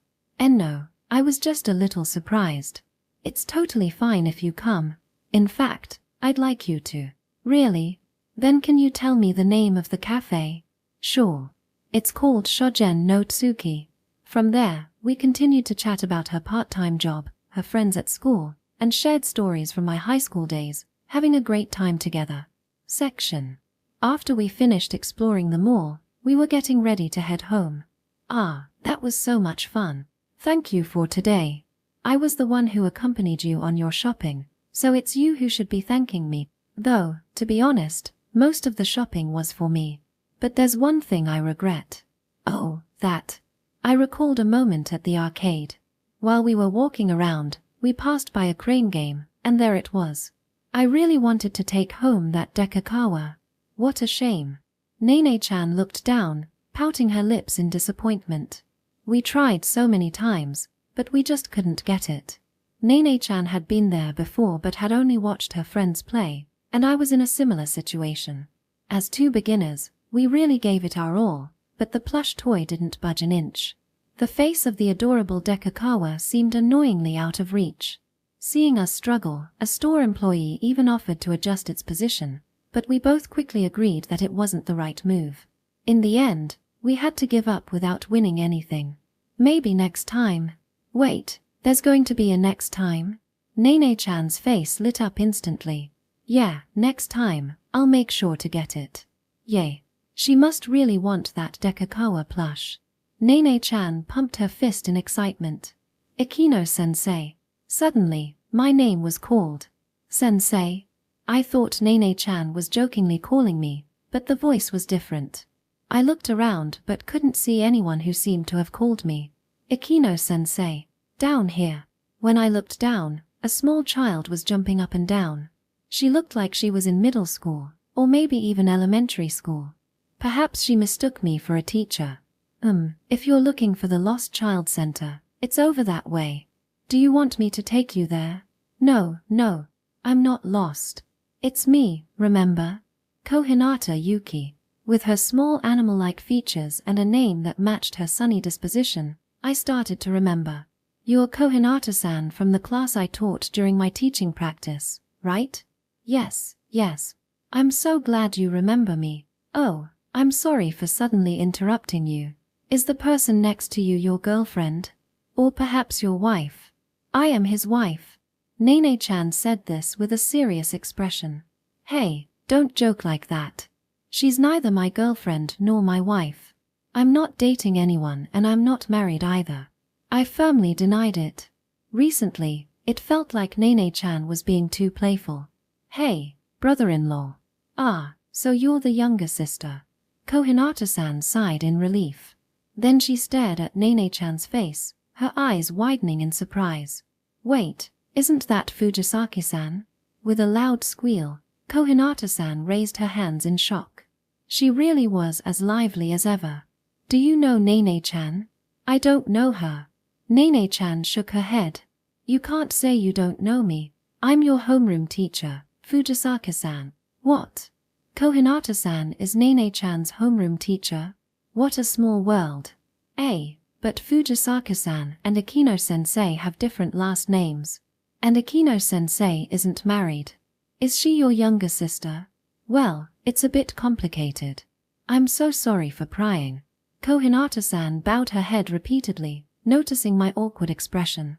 After that, she asked for my contact information, and we exchanged details. As she was leaving, Kohinata-san tripped and fell, and an elderly woman she didn't know gave her a candy. She really did look like a child. Nene-chan remained sulky until we parted ways. Did I do something wrong? It shouldn't just be because we couldn't get the stuffed animal. On the way home, I recalled Kohinata-san's reaction. To the outside world, Nene-chan isn't my sister-in-law, and I'm not her brother-in-law. So, are we just complete strangers with no connection? I thought it would be that way. But it isn't. Then, what exactly is our relationship now? No answer came to me, no matter how much I thought about it. The weight of the bags in my hands felt unusually heavy, but that was probably just from walking around and getting tired. Section. In the lounge of a luxury hotel, a lavish space filled with ample room and high-end furnishings, a calm and luxurious atmosphere flowed. Thank you for coming all this way. What are you saying, Arata-kun? The one who should be thanking you is me. I sat across the table from Seiji Fujisaki-san. Seiji-san continued, Arata-kun, no, Ikinos Arata-san. I sincerely appreciate you coming here today. I would also like to deeply apologize for the serious offense my daughter committed against you. Please, you don't need to bow your head like that. As he lowered his head nearly to the table, I hurriedly stood up. If it weren't for the table and the other onlookers, it was easy to imagine he would have bowed even deeper. I am truly sorry. That's why I accepted your apology properly on the day of the ceremony. So please. Given the location, it was unlikely we would attract public attention, but it was clear that the atmosphere in this space was different. The head of the large Fujisaki group was bowing to a young man in his late 20s. It was only natural that it would be this way. I didn't come here just to accept your apology. I came to discuss future arrangements. Indeed, this meeting was not merely about apologies. We had previously agreed that compensation would be paid for the expenses incurred during the ceremony and for the mental distress suffered in public. I had come to exchange documents regarding those matters. That's right. Here are the documents I received from my lawyer. Seiji-san took out the documents from his leather bag and spread them out on the table. After we went through the contents together, Seiji-san said, I understand it's not just about money, but if you're willing to accept, I can prepare a larger amount. If you're agreeable, I could even arrange a decent position for you within our company. I could painfully tell that he was not desperately trying to buy forgiveness with money. However, in situations like this, it was also understandable that money was the only option.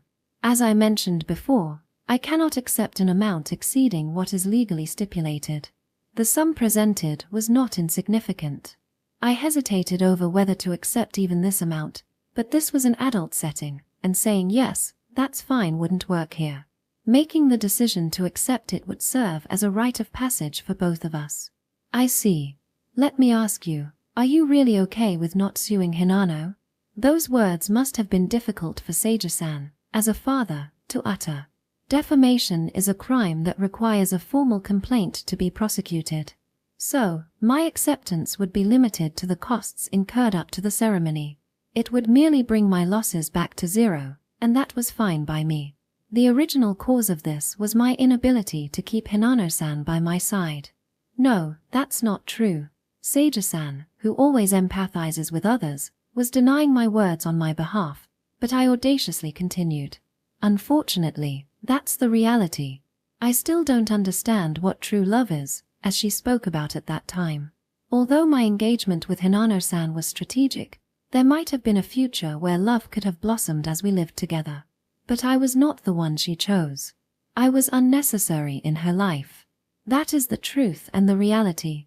It was an extremely painful experience.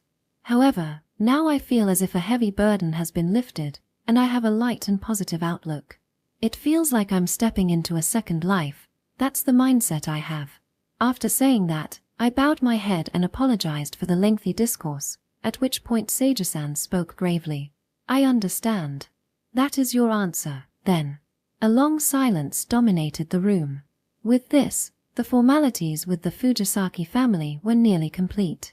It's going to be hard to part with this. Following a small sigh, there was no doubt that Seiji-san's words were genuine and unfeigned. Just hearing you say that makes me very happy. Thank you. Lastly, I recalled something I wanted to say. It was about Tomoko-san, Seiji-san's wife, making bento boxes that Nene-chan was bringing along. There might have been some arrangement on Seiji-san's part as well. If that were the case, I wanted to express my gratitude, but just as I was about to speak, I heard, Fujisaki-sama. Suddenly, a hotel staff member approached me, holding a phone. We're having an important conversation right now, so I'm sorry, but could you please refrain from interrupting? Seiji-san flatly refused, his tone cold and resonating deeply, a stark contrast to the way he spoke to me. Feeling sorry for the staff, I decided to step in. Please don't mind me.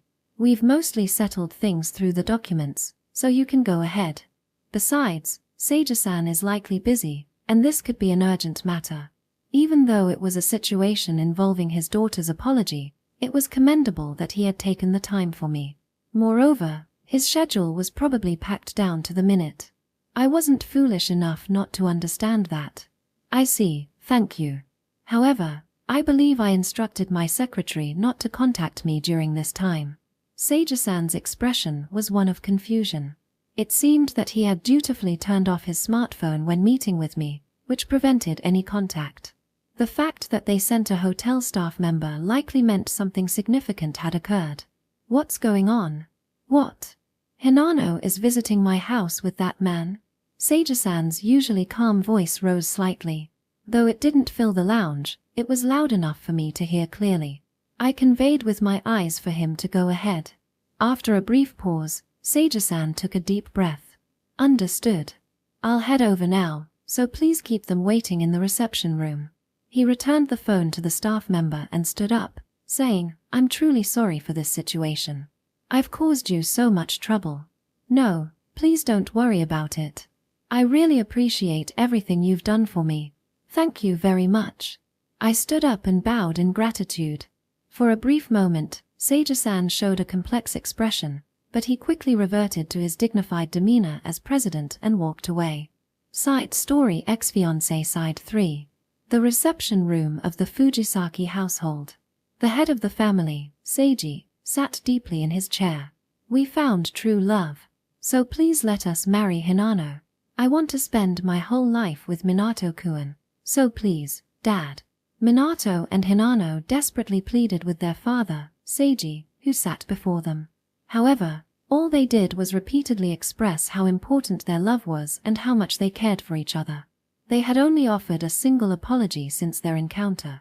I'm sorry. After a moment of silence, Seiji finally spoke. Enough. I understand. Is that true? I'm so glad. Thank you, Dad. Minato felt relieved, while Hinano was on the verge of tears from overwhelming emotion. I said I understand, so both of you, shut your mouths. His low voice filled the reception room, exuding an intimidating presence. The words of a corporate president carried an indescribable weight. Gasping, the two fell silent. The atmosphere shifted dramatically from happiness to despair. It seems you're mistaken. I couldn't care less about your marriage. What? Why? What do you mean, Dad? Be quiet. They flinched at his harsh tone, their shoulders trembling, and finally fell silent. I'll say this first, Hinano, you are no longer family. I cannot acknowledge someone who betrays others as a member of the Fujisaki household. His sharp gaze pierced through Hinano, and she trembled under the weight of his unexpected demeanor. It was the first time she had ever been spoken to like that. Of course, it was different. The face he showed to his family was not the same as the one he displayed as a businessman. This attitude underscored that she was no longer family. Given that, I simply do not care about the marriage between you, Hinano, and him. Seiji continued quietly, suppressing his emotions. I will acknowledge that you came to apologize. However, isn't it far too late for this? Normally, one should visit the day of the incident or at the very latest, the following day. That is. You don't need to answer. Minato began to say something, but Seiji cut him off. Regardless of the reasons, the facts remain unchanged. This is what defines you and Hinano. You show up empty-handed, and to make matters worse, you come in casual clothes. That t-shirt with those nonsensical words can only be seen as mockery towards me. What you both have done has caused trouble for many people. Apologizing to me alone is meaningless from the start. Seiji paused, allowing the weight of his words to settle. Minato and Hinano wore expressions of confusion. It seems you don't understand what you've done. Allow me to explain. Seiji spoke not with emotion but in a calm, methodical manner.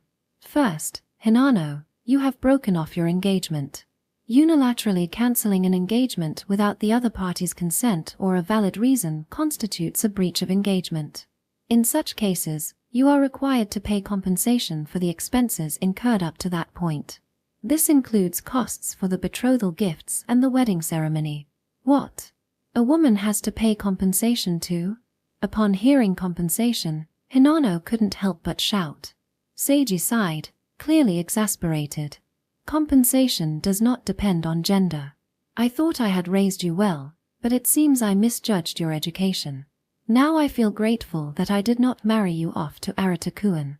Hinano, what you've done is more than just that. You insulted Arata-kun in front of many people. While breaking off an engagement is not a crime, insulting someone falls under defamation, which is a serious offense. In other words, you are a criminal. No way. Defamation is a crime that requires a complaint from the victim. It cannot be prosecuted without Arata-kuan's consent. However, knowing him, I doubt he would file a criminal complaint.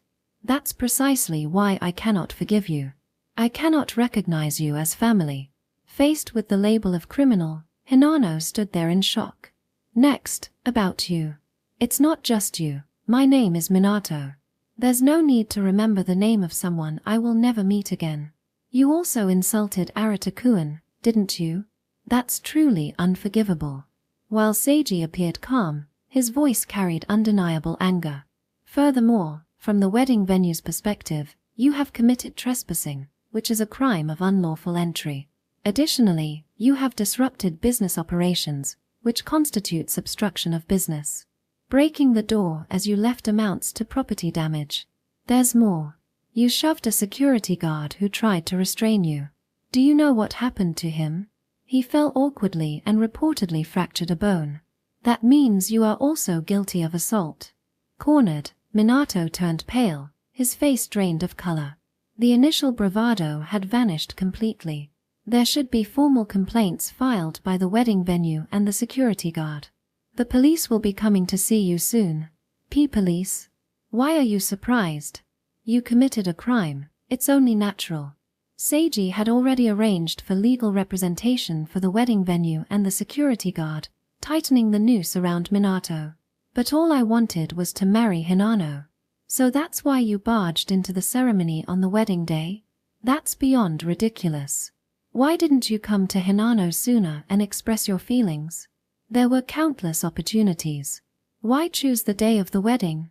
Realizing your feelings on the wedding day is absurd. Deep down, you must have imagined how dramatic it would be to steal the bride that day, and you let yourself get intoxicated by that fantasy. Your selfish actions have hurt him deeply. Seiji's words were sharp and uncompromising. The discussion is over. Leave. And never show your face here again. Completely defeated, the two of them were unable to retort. After a moment, they stood up weakly and left the room, heads bowed. Seiji rose from his seat and walked toward the window. I had listened to everything, but the two had focused solely on how profound their love was. Their apologies were an afterthought. It was truly disheartening to see them act as if their love should naturally be celebrated by everyone. Moreover, while they offered me apologies, they showed no understanding of the gravity of their actions. What I found truly unforgivable was that there was no apology for Arata-kuan whatsoever. That's why I lost my temper a bit. Seiji was always calm even during management meetings, but it was rare for him to become so passionate about someone.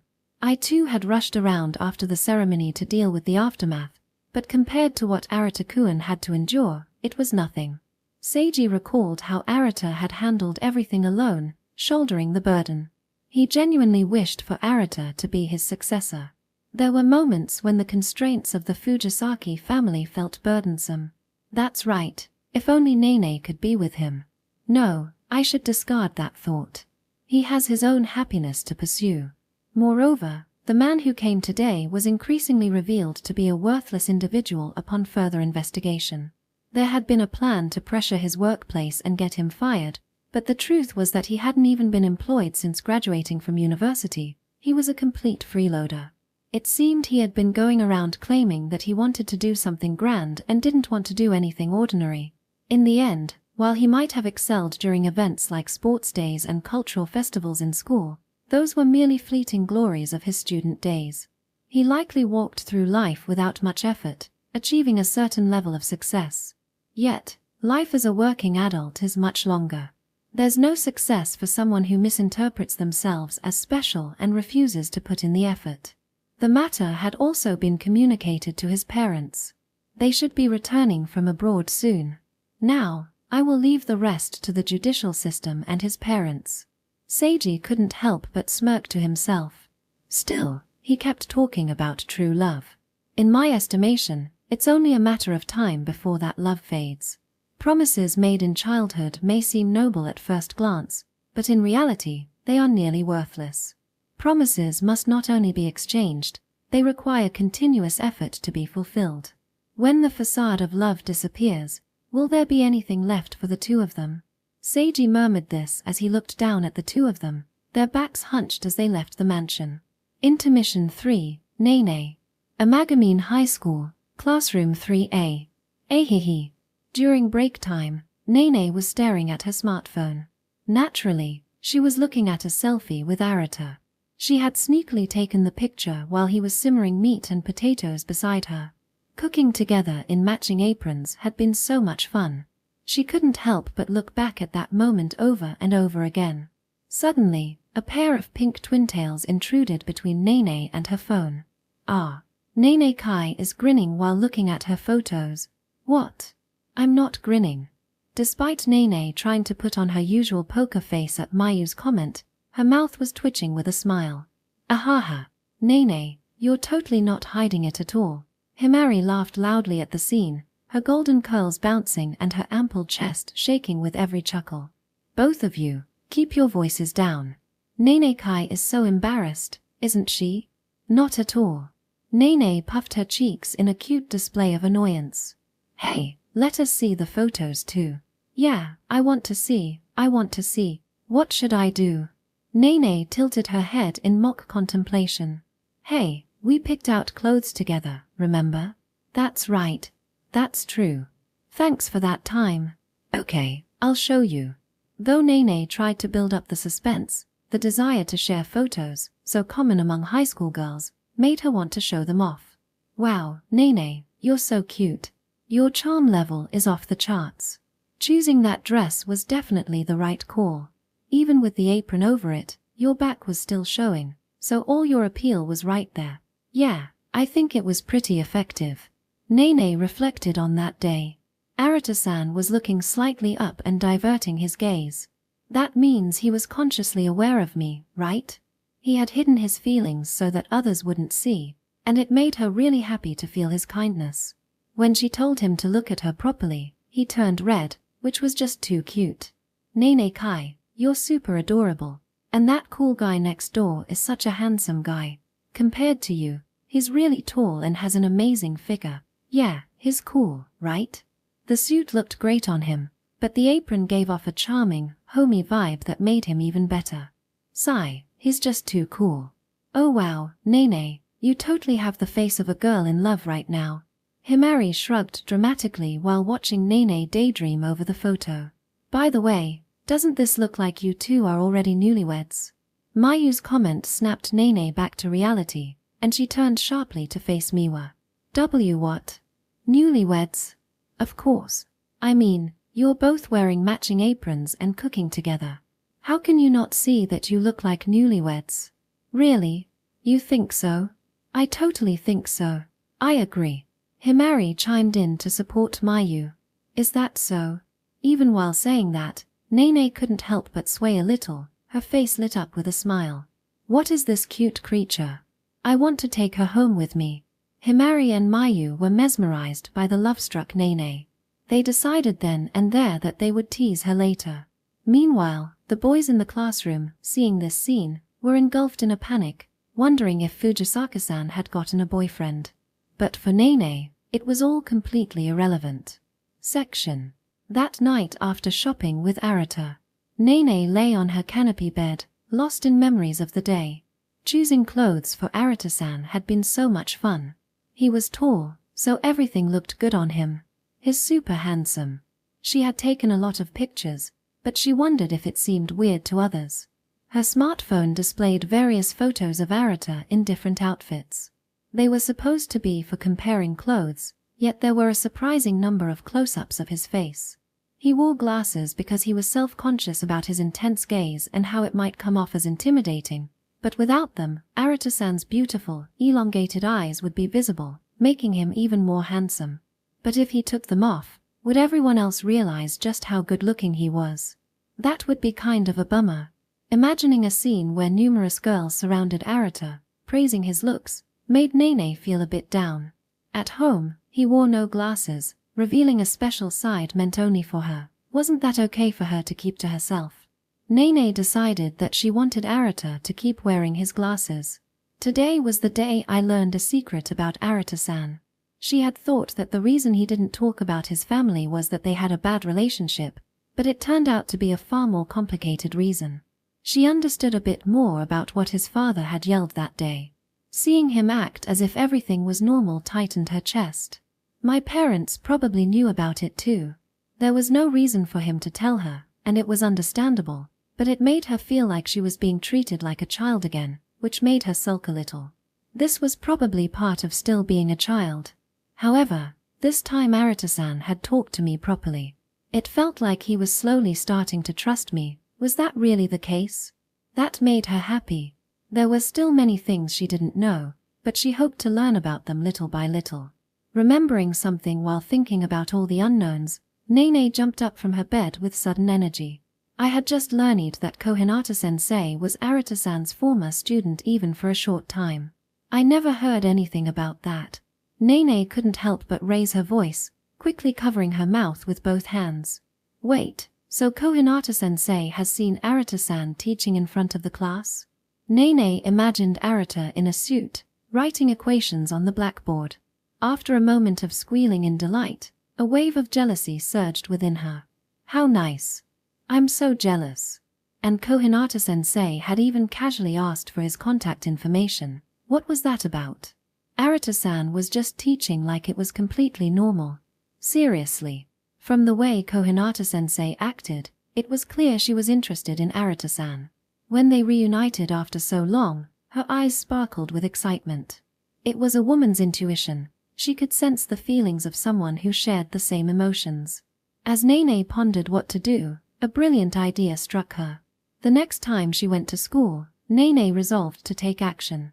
I won't lose to Kohinata-sensei. With a determined huff, Nene was ready to put her plan into motion. Chapter 5. Brother-in-law, good morning. Yeah, good morning. As usual, we exchanged greetings over the intercom. However, today, Nene-chan seemed a bit down. Excuse me. Please, come in. She really seemed different from usual. Yesterday on the way home, she had been sulking, so maybe she was still in a bad mood. Yet, she still brought me lunch like this. I wondered why. Are you not feeling well, Nene-chan? Are you okay? I need to recharge. She didn't respond to my question. Did I really make her angry this time? But I couldn't think of anything I had done. I figured pressing her further might lead to a bad situation, so I decided to comply with Nene-chan's request. When she mentioned recharging, she must be talking about her smartphone. The charger should be over there, so feel free to use it. Thanks. Nene-chan walked over to the charger, plugged her phone in, and then returned. I spread out the lunch she handed me on the table. Thank you for the meal. The main dish of the lunch was grilled sawara with seikyo miso. It was well made as usual, radiating warmth and deliciousness. However, the conversation felt sparse today. Both Nene-chan and I weren't particularly chatty, but it was unusually quiet. Thanks for the meal. Thank you for your patience. This exchange was becoming a familiar routine.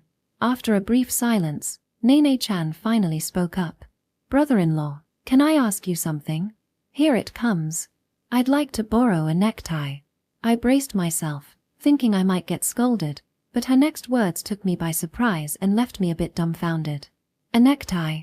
Nene-chan nodded quietly. Looking closely, I noticed she wasn't wearing her usual ribbon, and her neck looked much simpler. She must have decided to use a necktie instead because she thought I didn't have a ribbon. Could it be that Nene-chan was feeling down because she forgot something? I sighed in relief, glad that it wasn't because she was in a bad mood. I have a necktie, but it's not a school-issued one. Is that okay? Yeah, any necktie is fine. But if you have a high school one, that would be the best. Got it, I'll go find one. To cheer up the downcast Nene-chan, I headed off to search.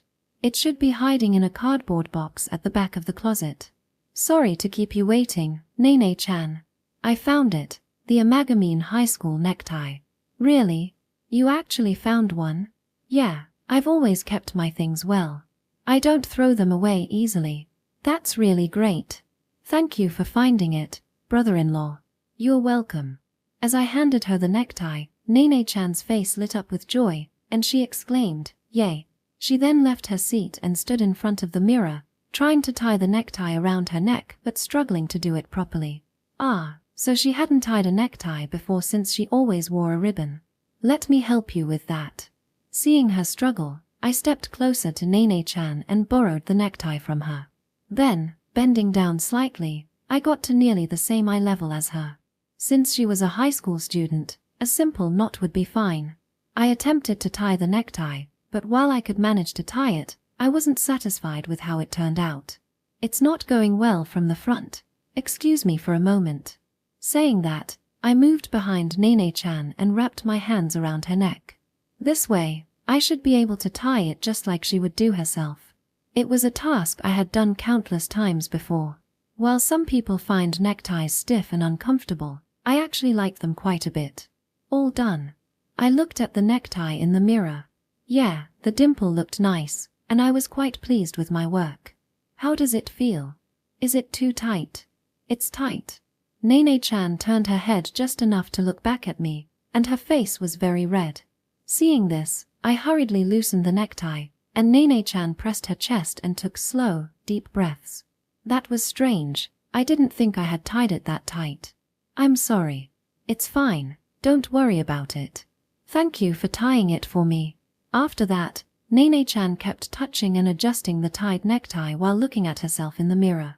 Since she was used to wearing a ribbon, she probably wasn't accustomed to seeing herself in a necktie. Noticing it was about time, I called out to Nene-chan, who still hadn't moved from in front of the mirror, to see her off at the entrance. By the way, is your phone charged up now? Yeah, it's full now. She answered cheerfully while doing a small peace sign. Section. Amagami High School. Ah, Fujisaka-san. Please wait a moment.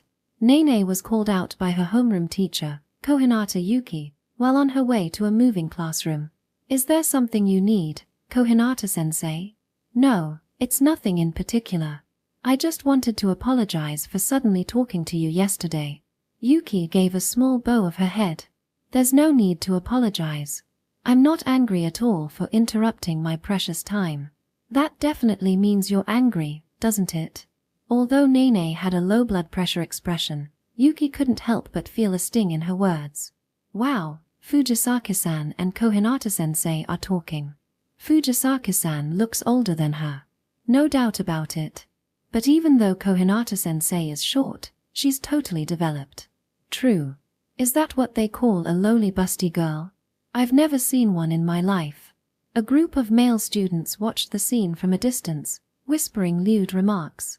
It wasn't surprising. Nene and Yuki often became topics of conversation at school due to their appearances. I'm not angry anymore, so it's fine. Ah, I see.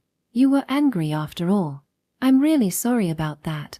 Just when Yuki seemed to have wrapped up the conversation by apologizing again. By the way, Fujisaka-san, it's unusual to see you wearing a necktie today. Yuki noticed the difference in Nene's appearance.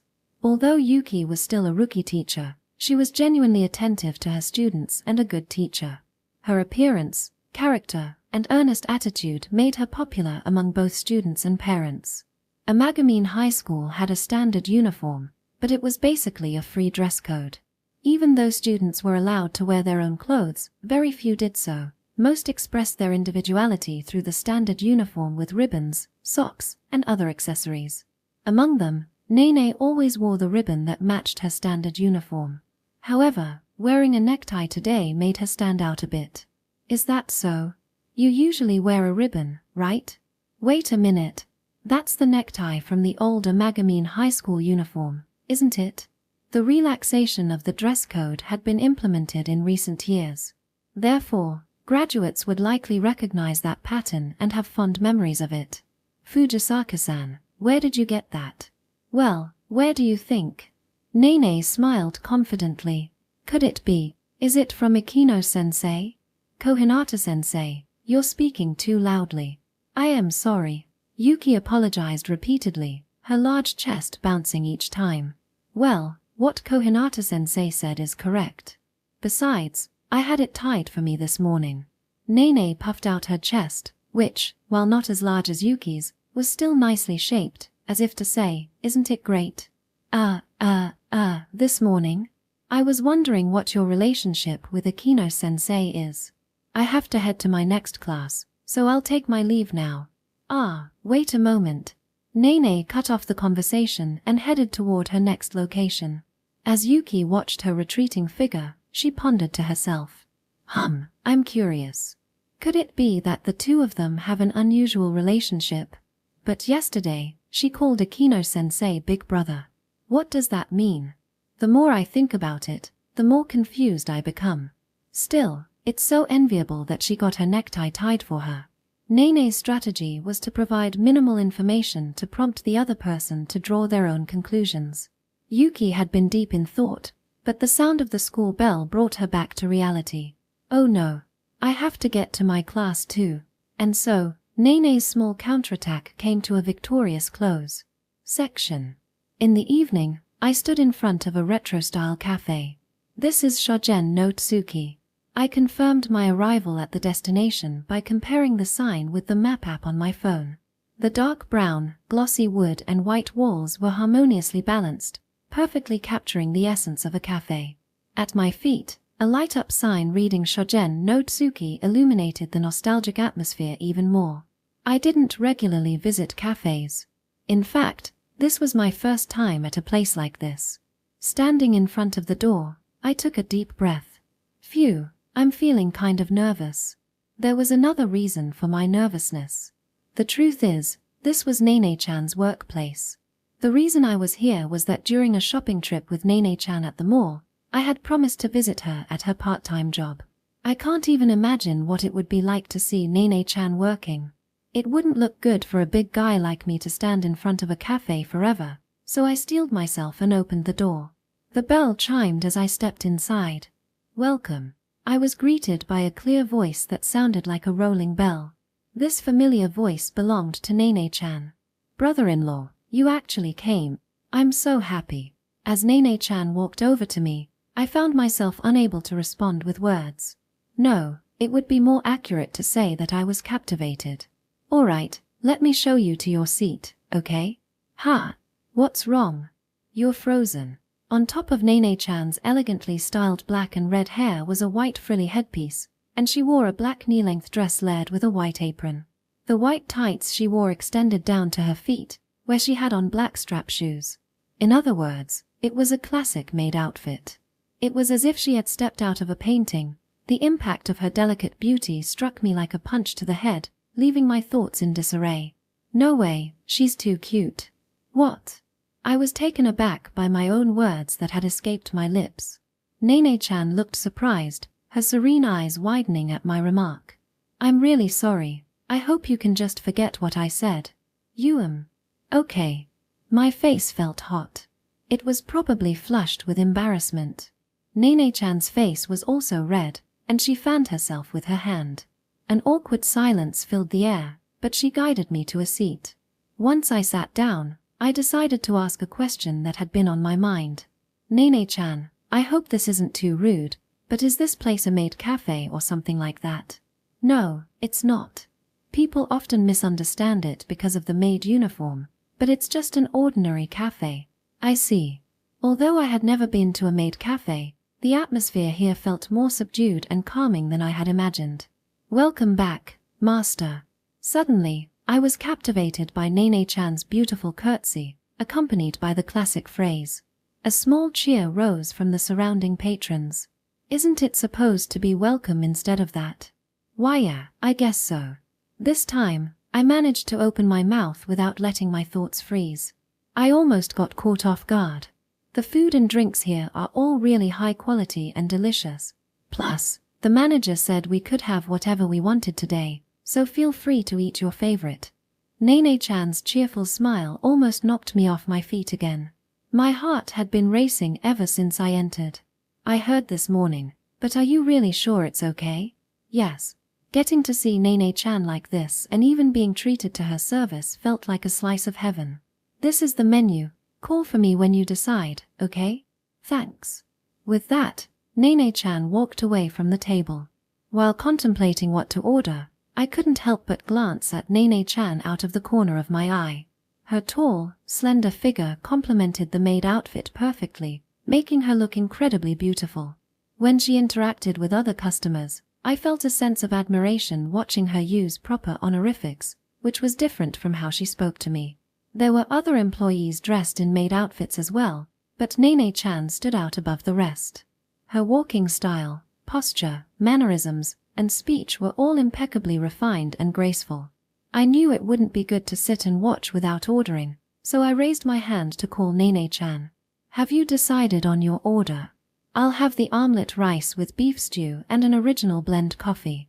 Would you like the coffee hot? Yeah. As summer approached, the weather gradually started to heat up, but I had decided to stick with hot coffee. Nene-chan, knowing this, confirmed my choice of hot without hesitation, which felt comforting. I was genuinely excited about the coffee from this cafe. While waiting for the food, I was approached by a different staff member, not Nene-chan. Are you the rumored Arata-san? There stood a beautiful woman in men's clothing, with a well-shaped face and garçon style. I'm not sure if I'm a rumor, but I am Arata. And you are? Oh, I'm sorry for approaching you out of the blue. Nice to meet you. I'm Tsukimi, the manager here. She placed a hand on her chest and gave a slight bow. Hearing the word manager, I stood up. Nice to meet you. I'm Akino's Arata. Nene-chan has been in your care. Also, thank you for the service today. You don't need to be so formal. I just wanted to see you in person. By the way, you're quite tall, aren't you? I have to look up at you even. Tsukimi, who appeared taller than the average man, shielded her eyes with her hand as she looked up at me. How tall are you? 186 centimeters. Wow, you have a good face and a great figure to match. Nene-chan really caught herself a good one, didn't she? Tsukimi lightly smiled, resting her finger on her lips. Even from a man's perspective, that gesture looked quite cool. I wondered if she was so complimentary because I was an acquaintance of the staff. Wait, caught. What does she mean by that? Oh, I'm sorry for leaving you standing there. Come on, please sit down. Excuse me. Haha, you're just as serious as I heard. By the way, Arata-san, wasn't Nene-chan's maid outfit adorable? Why yes. It was really cute. I spoke honestly about what I thought. There was no denying that Nene-chan was cute. Still, this person had a unique way of speaking and a peculiar sense of distance, making it hard for me to interject. As a result, I missed the chance to ask the question I had earlier. Right. Our cafe has become popular by maintaining traditional flavors while providing cute staff and attentive service.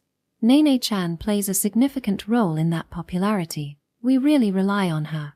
I felt happy when Nene-chan was praised, but I also believed that this person contributed to the cafe's popularity as well. I noticed some female customers glancing over at us occasionally. Brother-in-law, sorry to keep you waiting. What are you doing here, manager? Nene-chan, bringing in a cart of food, stopped in front of the manager. Oh, Nene-chan. I was just introducing myself to Arata-san. Arata-san? Nene-chan tilted her head slightly, confusion evident on her face. I sensed a bit of tension in the air. Oh dear, scary, scary. It was Akino-san, wasn't it? Nene-chan always calls you Arata-san, so I accidentally did too. Manager. The earlier tension dissipated, and Nene-chan seemed flustered. More importantly, hurry up and serve the food. Akino-san is waiting. More importantly, geez. Tsukimi's nonchalant attitude left Nene-chan a bit exasperated. This must be how she usually is. After regaining her composure, Nene-chan served the immerse and coffee right in front of me. By the way, Nene-chan, you can leave for the day. What? Nene-chan exclaimed in surprise. It's fine, I'll make sure you get paid for your shift. Just enjoy your meal with Akino-san. Of course, I'll cover Nene-chan's portion too. Is that really okay? It's perfectly fine, it's part of the benefits. Nene-chan thanked the manager and went back to the back of the cafe. Thank you for everything, Tsukimi-san. I expressed my gratitude once more. It's no problem. Plus, food tastes better when shared with others.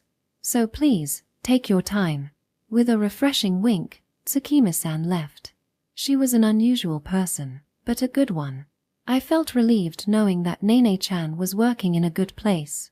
Then, I shifted my focus to the delicious-looking food and coffee in front of me, my stomach growling in anticipation. I'll dig in. I considered waiting for Nene-chan, but since she wanted me to eat while it was still warm, I decided to go ahead and enjoy the dish. There are various ways to wrap the egg in an omelette, but this cafe served a dressed omelette. A generous mound of chicken rice was topped with a swirl of runny egg, creating a beautiful drape resembling a dress skirt. Surrounding it was a rich beef stew drizzled with fresh cream, and the vibrant green parsley added a lovely finishing touch. It looks amazing. I can see why it's popular among young people. In addition to the cute staff, the Instagram-worthy presentation is likely a key factor in its popularity. Without hesitation, I scooped some up with my spoon and brought it to my mouth. Delicious. The high quality was immediately evident with the first bite. This was not a dish created solely for its appearance, it had substance. The egg's runny consistency was perfect, and the chicken rice contained mushrooms that provided a delightful umami flavor and texture. Even the beef stew alone would be exceptional enough to serve at a hotel, and combining it with the omelette made it undeniably delicious. Every element showed careful attention to detail, reflecting the creator's dedication. I had intended to eat at a moderate pace to wait for Nene-chan, but I found myself unable to stop the spoon from moving. With each bite, my hand naturally reached for more. Now, let's enjoy some coffee. I aimed to reset my palate after the rich flavors filled my mouth. I set my spoon down, picked up the cup, and took a sip of the coffee. This is good. It wasn't a shocking flavor that jolted me awake. Rather, it was a refined deliciousness that made me want to squint my eyes in appreciation. With a slightly dark roast, it had a classic flavor, yet there was a playful twist that seemed to embody the essence of this cafe. My fondness for this place skyrocketed. I might buy some beans to take home. This cafe also sold coffee beans. Although I usually use a machine due to the hassle, there are times when I enjoy grinding the beans myself and brewing a fresh cup. The taste was so appealing that I couldn't help but want to take some home. After a while, I finished my omelette rice and was savoring the remaining coffee when Nene-chan arrived in her school uniform. Since the day she forgot her ribbon, she had been wearing the tie I lent her. Thanks for waiting. What?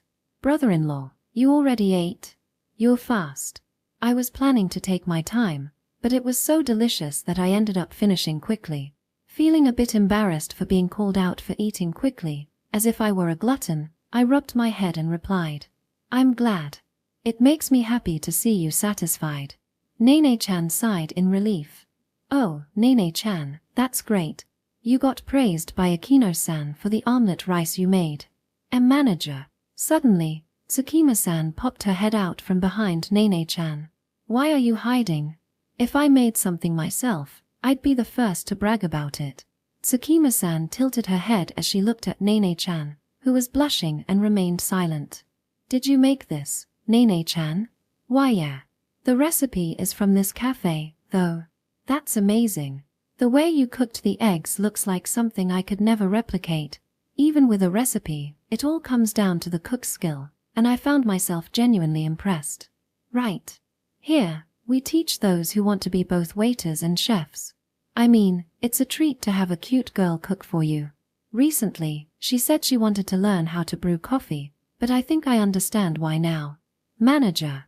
Oh dear, I seem to have talked too much again. Sorry for the interruption. As Nene-chan puffed out her cheeks and glared at Tsukima-san, she smoothly departed. Finally, Nene-chan took her seat at the table. Hey, Nene-chan. Why are you sitting next to me? The seat across from me is empty. I asked why she chose to sit beside me instead of at the table facing me. Her beautiful black and red hair was close enough to brush against my shoulder, and it carried a sweet, gentle scent different from the food. Oh. Upon hearing my question, Nene-chan shyly covered her face with both hands. Was this reaction unconscious? Is it just a habit from sitting next to each other at my place? I'm sorry, I'll move. Just as Nene-chan was about to stand up, she was interrupted. Here you go. Napolitan and cream soda. It was an unfortunate timing. It seemed her order arrived before she could leave. With the opportunity to move lost, Nene-chan ended up eating her meal right next to me. From there, we enjoyed a pleasant time in the calm cafe, listening to stories about Nene-chan's early days as a part-timer and some outrageous episodes involving Tsukima-san. Section. As the sun set, the sky blended blue and orange in layers at the edge of night. Under such a sky, Nene-chan and I were walking. "Let's take a little detour home," she suggested, and we made our way from the cafe to the station, taking longer than usual. "Thank you for letting me visit your shop today, Nene-chan," I said, expressing my gratitude once more.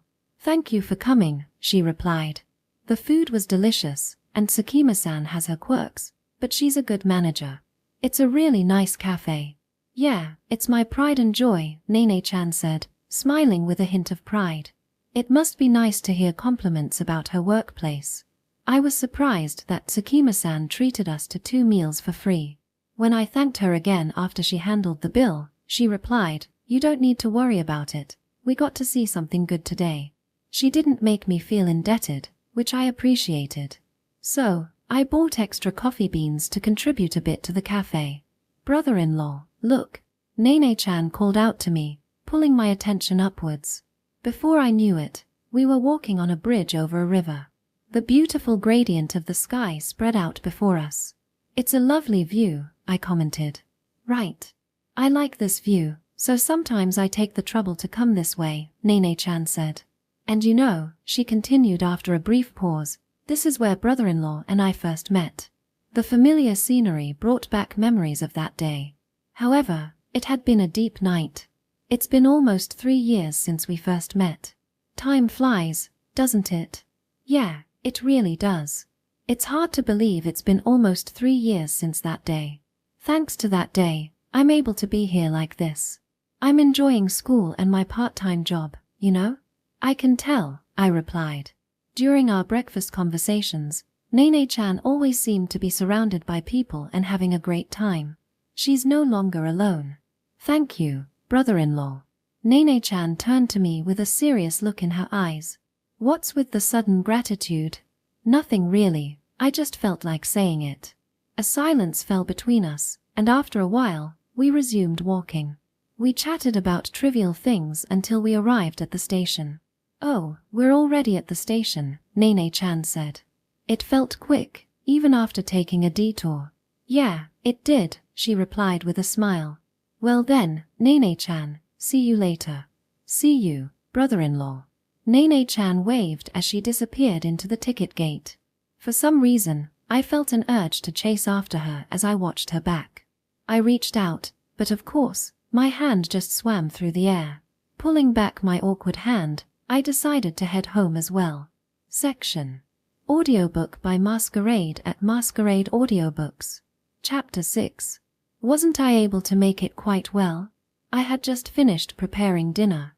Aside from learning how to cook from Nene-chan, I had also been researching recipes and making dishes on my own. I feel like my skills and knife work have gradually improved. In terms of flavor, however, I can't quite compare to my mother-in-law's recipes. Ding dong. The intercom rings. Who is it?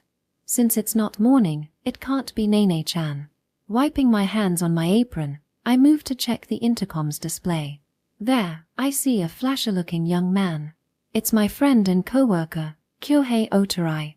"Hey, Arata." He waves with a grin, and there's an implication in his voice that he finds this amusing.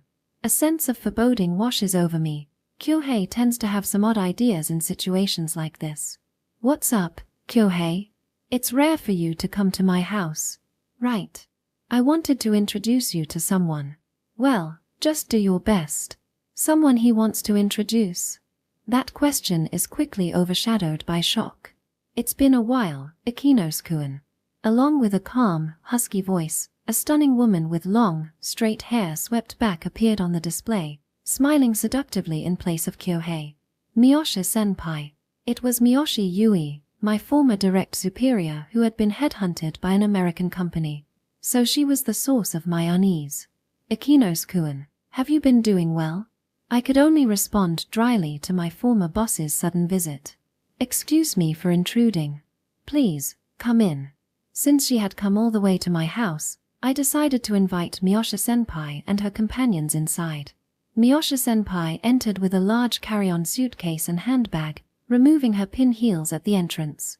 The graceful curves wrapped in black stockings extending from her tight skirt caught my eye. Even in her every gesture, her beauty was as striking as ever. "I'm sorry for barging in like this." "No, it's fine." I was surprised by her sudden visit, but if it had really been inconvenient, I would have declined, no matter who it was. Even if I had declined, Miyosha-senpai wasn't the type to force her way in. By the way, where did Kyohei go? He just left because something urgent came up. I really wished he could have stayed. When I asked about Kyohei, who was nowhere to be seen, that was her response. "So it's just me and Miyosha-senpai?" That changes the situation. Every time I had spent time outside of work with Miyosha-senpai, Kyohei had always been there, but this would be the first time it was just the two of us. Miyosha-senpai has a tendency to avoid being alone with me. She just said she wished Kyohei could stay, after all. "What's wrong, Ikinos-kun? Are you perhaps feeling conscious of me?" "No, not at all." I was indeed conscious of her, but I couldn't say anything awkward to my former boss, so I made an effort to respond calmly. "I see." Miyosha-senpai crossed her arms as she studied me. Her ample chest rested against her arms, emphasizing its shape even more, making it difficult to find where to direct my gaze. "Let's not stand around talking. Please, come this way." I led Miyosha-senpai to the living room to divert the conversation. "Thank you. I'll take a seat." Miyosha-senpai sat on the sofa, crossing her legs and lightly stroking the seat.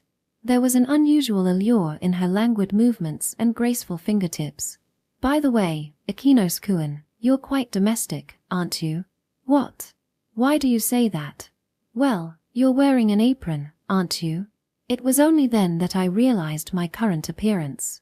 Feeling a bit embarrassed to have my everyday self observed by my former boss, I stumbled over my words as I explained, "Well, you see, I recently started cooking, and this was a gift."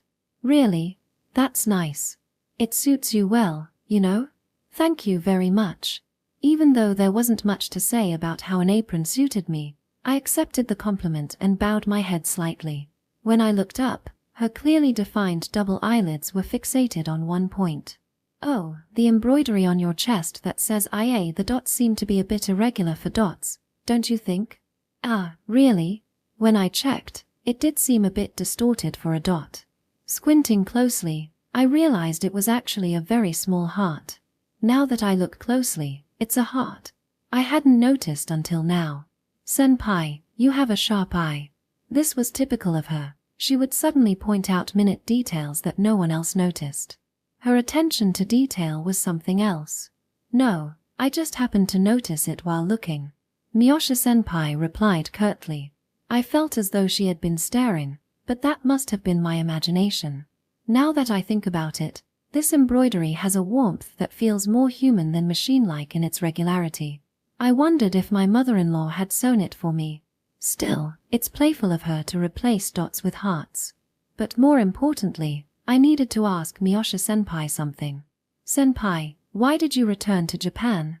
"I came to comfort Ikinos-kun." I felt a pull toward her tender expression. "Is that really true?" "Well, who knows?" Miyosha-senpai's lips curved into an alluring arc, as if she were hiding her true intentions behind her words. From the look on her face, it seemed like she was joking. It's troubling to think that I might misinterpret something said by such a beautiful woman. The reason was likely related to work. Actually, I had business in Japan, which is why I came back. Just as I suspected. Miyosha-senpai paused for a breath before continuing. "Since I'm back, let's have a lively drink tonight. Ikinos-kun, you're joining me." As she said that, she produced a marble jar from seemingly nowhere. I was surprised she had something like that in her handbag besides the carry-on. She looked eager for me to ask about the drink, so I shifted my focus and asked, "Is that the Kame Shizuku no Kyoku?" "You know your stuff." "That's right. And it's the original brew." Kame Shizuku is an expensive sweet potato shochu. The Kyoku is particularly costly, and since this was the original brew, it must be even pricier. I had heard it was difficult to obtain. I also brought some snacks. "It looks like you were about to have dinner, right?" Let's enjoy a drink and chat together. Wait, I can't keep up with my thoughts. However, I knew I had to properly entertain my former boss, and my instincts from my working days kicked in. Okay, then I'll happily join you. I was just making some braised pork belly and a few other side dishes. Would you like to try them?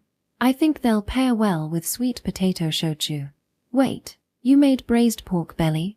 Miyosha-senpai froze, her expression thoughtful. I'm sorry. Are you not good with homemade dishes? I'd love to have some. Her response was unexpectedly full of enthusiasm. Miyosha-senpai definitely seems like the type who enjoys drinking more when there are solid dishes to accompany it. I was amazed that she maintained such an incredible figure while enjoying her food and drinks. Afterward, I cleared the table and prepared the braised pork belly, along with the boiled eggs I had made, spinach with white sesame, and some soup. I'm sorry I only have these glasses. Don't worry about that. You don't drink much, after all. I enjoy drinking with someone, but I don't really drink alone. Since I don't usually drink at home, I didn't have any ceramic cups or rock glasses, so I had to make do with the ordinary glasses I had. I had gone to a nearby convenience store to buy ice and prepare it. Thank you for getting the water. I should have picked some up on my way here. No, it's understandable since you were carrying the shochu in your carry-on, Miyosha-senpai. Now, let me pour for you. Is on the rocks okay? Yes, please. Miyosha-senpai is a big fan of alcohol. I learned almost everything I know about drinks from her. When she took me out for drinks in the past, she mentioned, I love to drink good shochu on the rocks to appreciate its original taste and aroma, so I was glad to confirm I wasn't mistaken in asking. I then picked up the ladle. The shochu was in a jar, and the ladle came with it, adding to the atmosphere. I scooped the shochu from the jar and poured it into our glasses. Once we finished pouring, we raised our glasses for a toast. Miyazaki sweet potato shochu is best enjoyed on the rocks. Miyosha-senpai wore a melting expression on her face. Seeing her like this made me feel that my effort in buying ice was worthwhile. The drink is great, but let's have the braised pork belly while it's still warm. Please, enjoy. As she said this, Miyosha-senpai reached for her chopsticks. I felt a wave of tension at the moment she was about to taste the food I had prepared. It's so tender and flavorful, it's really delicious. Miyosha-senpai closed her eyes and trembled slightly. The fat from the pork belly glistened on her lips, giving me a jolt as I felt like I was witnessing something I shouldn't have. Calm down, she's just eating the pork belly. For now, I should feel relieved that she enjoyed it. Thank you. I'm glad it suits your taste. It's truly delicious. Did you make all of this, Ikinos-kun? Yes, I have some time, so I've taken up cooking as a hobby. A domestic guy is quite charming. As Miyosha-senpai took another bite of the pork belly, she savored it slowly, clearly enjoying it. I still have a long way to go. I've just started cooking, so I can only make a few dishes. I owe my progress to Nene-chan, who has been teaching me based on my mother-in-law's recipes, helping me build a solid foundation. Just being able to make a few delicious dishes is impressive. I'm glad to hear you say that. I'll continue to do my best. Then, with a soft chuckle, Miyosha-senpai smiled while looking at my face. Did I say something strange? I'm sorry for laughing. It just reminded me of the past a bit. The past?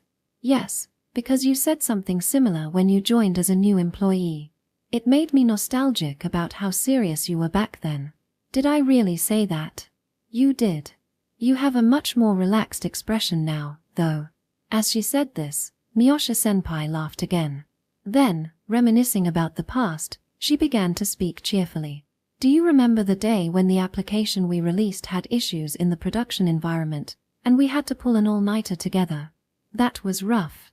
We were already in the middle of overtime, and it was such a hellish experience when it happened just before the end of the workday. No matter how much testing is done in a test environment, unexpected problems can arise in the production environment. It's quite challenging, and before we knew it, we had been working all night. Thank you for your help back then. It's natural for a superior to help a subordinate in trouble.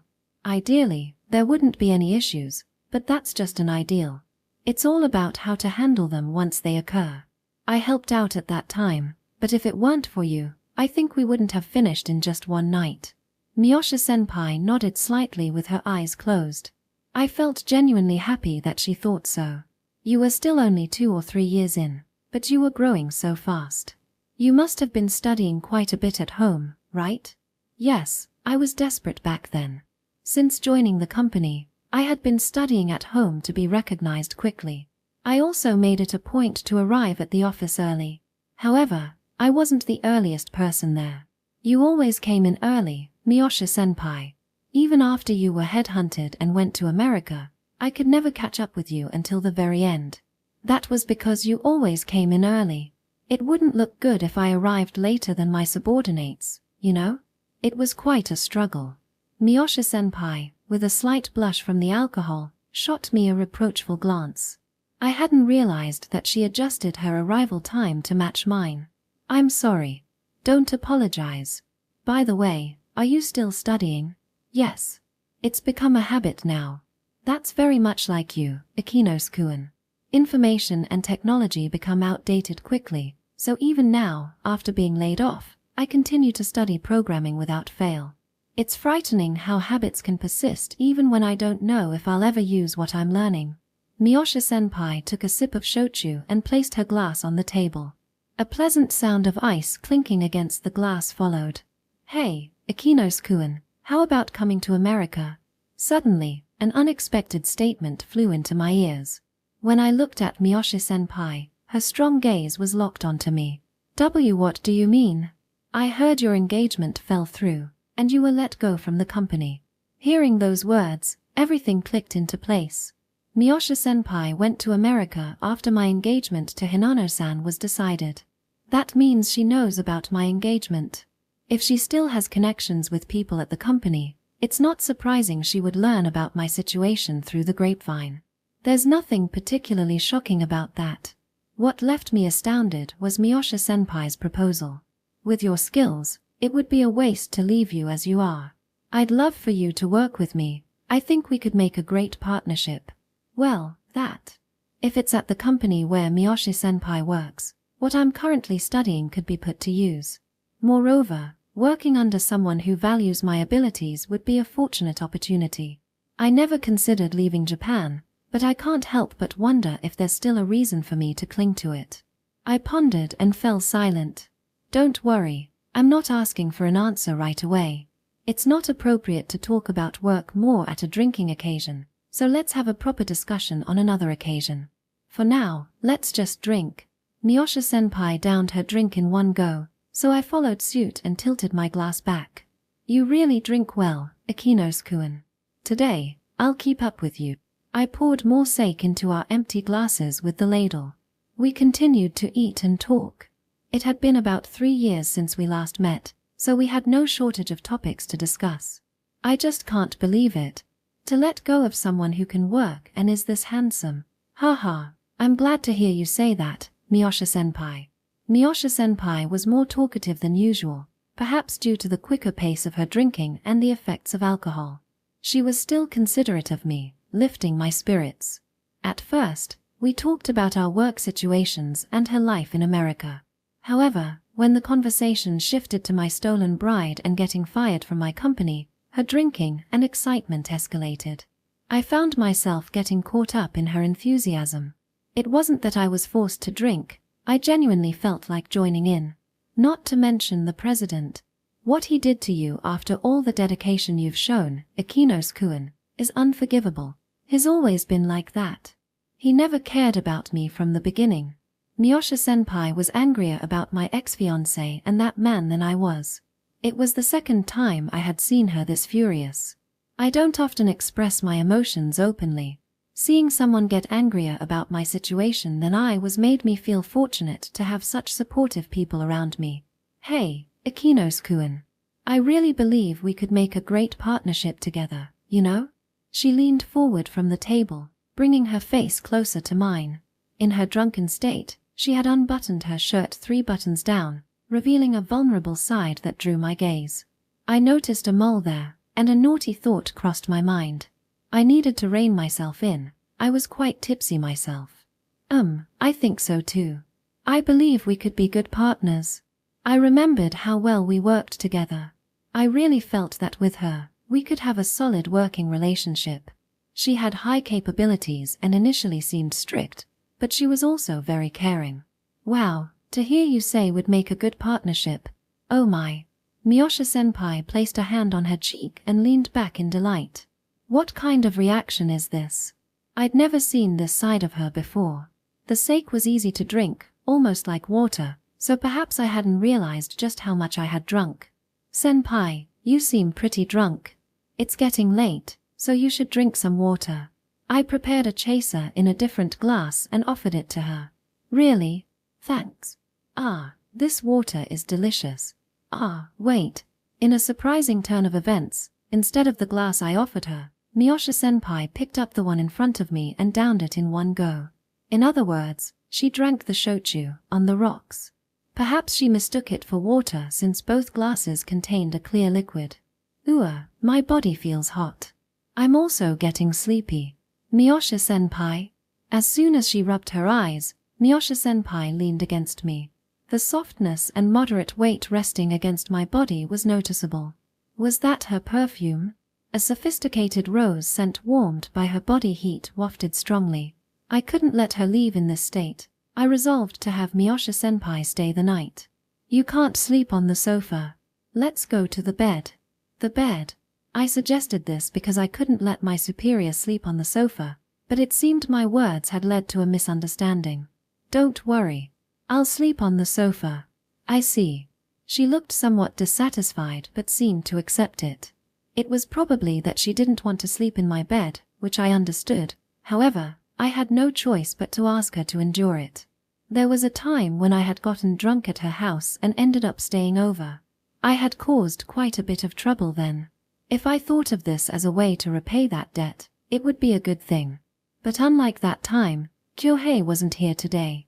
Reflecting on it, this was quite a peculiar situation. I had been confused when she suddenly showed up at my place, but it was true that she had come to comfort me. Ouch. I woke up with a headache. As I stood up, pressing my temples, I recalled what had happened yesterday. After carrying Miyosha-senpai to the bed, I intended to clean up, but it seemed I had also been quite drunk, and I ended up falling asleep on the sofa. I confirmed that there were empty bottles, open snacks, and several used plates scattered across the table, and I thought to myself that I needed to clean up. Ding dong. The intercom rang, and I peered at the screen. Brother-in-law, good morning. It was Nene-chan. Excuse me. Please, come in. Nene-chan took off her loafers at the entrance. My eyes were drawn to her slender, fair legs extending from her pleated skirt. Suddenly, Nene-chan stopped moving. Brother-in-law, whose high heels are these? Oh, those belong to my former boss.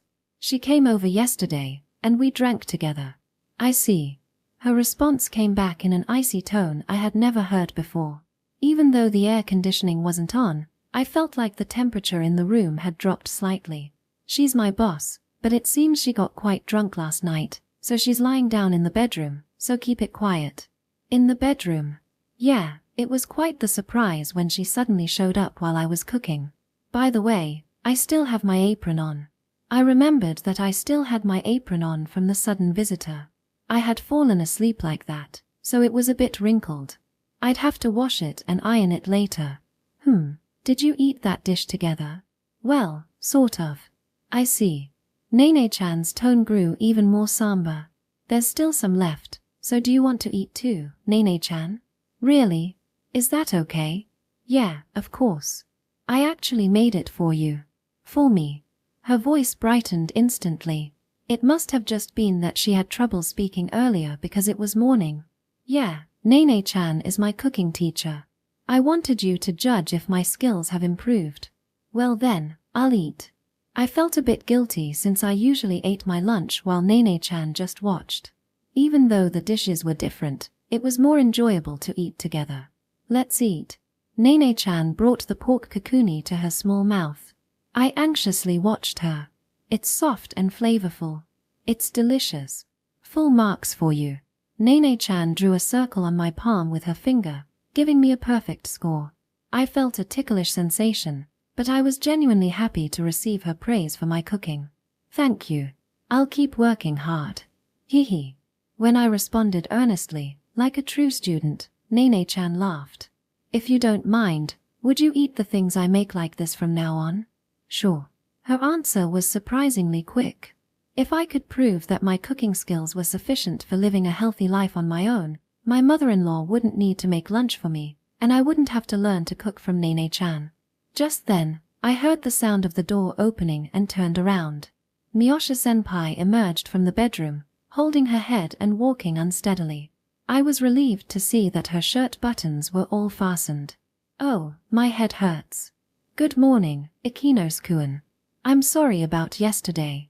It seems I fell asleep without realizing it. Good morning, Miyosha-senpai.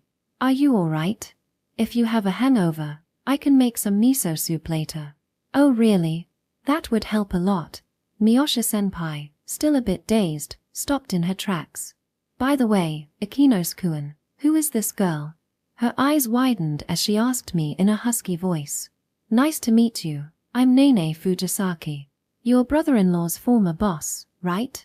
Brother-in-law always speaks highly of you. Before I could introduce her, Nene-chan stood up and introduced herself. Her bow was so graceful that it reminded me of her status as the daughter of the Fujisaki family. Nice to meet you. I'm Miyoshi Yui. You may already know, but I'm Ikinos-kun's former boss.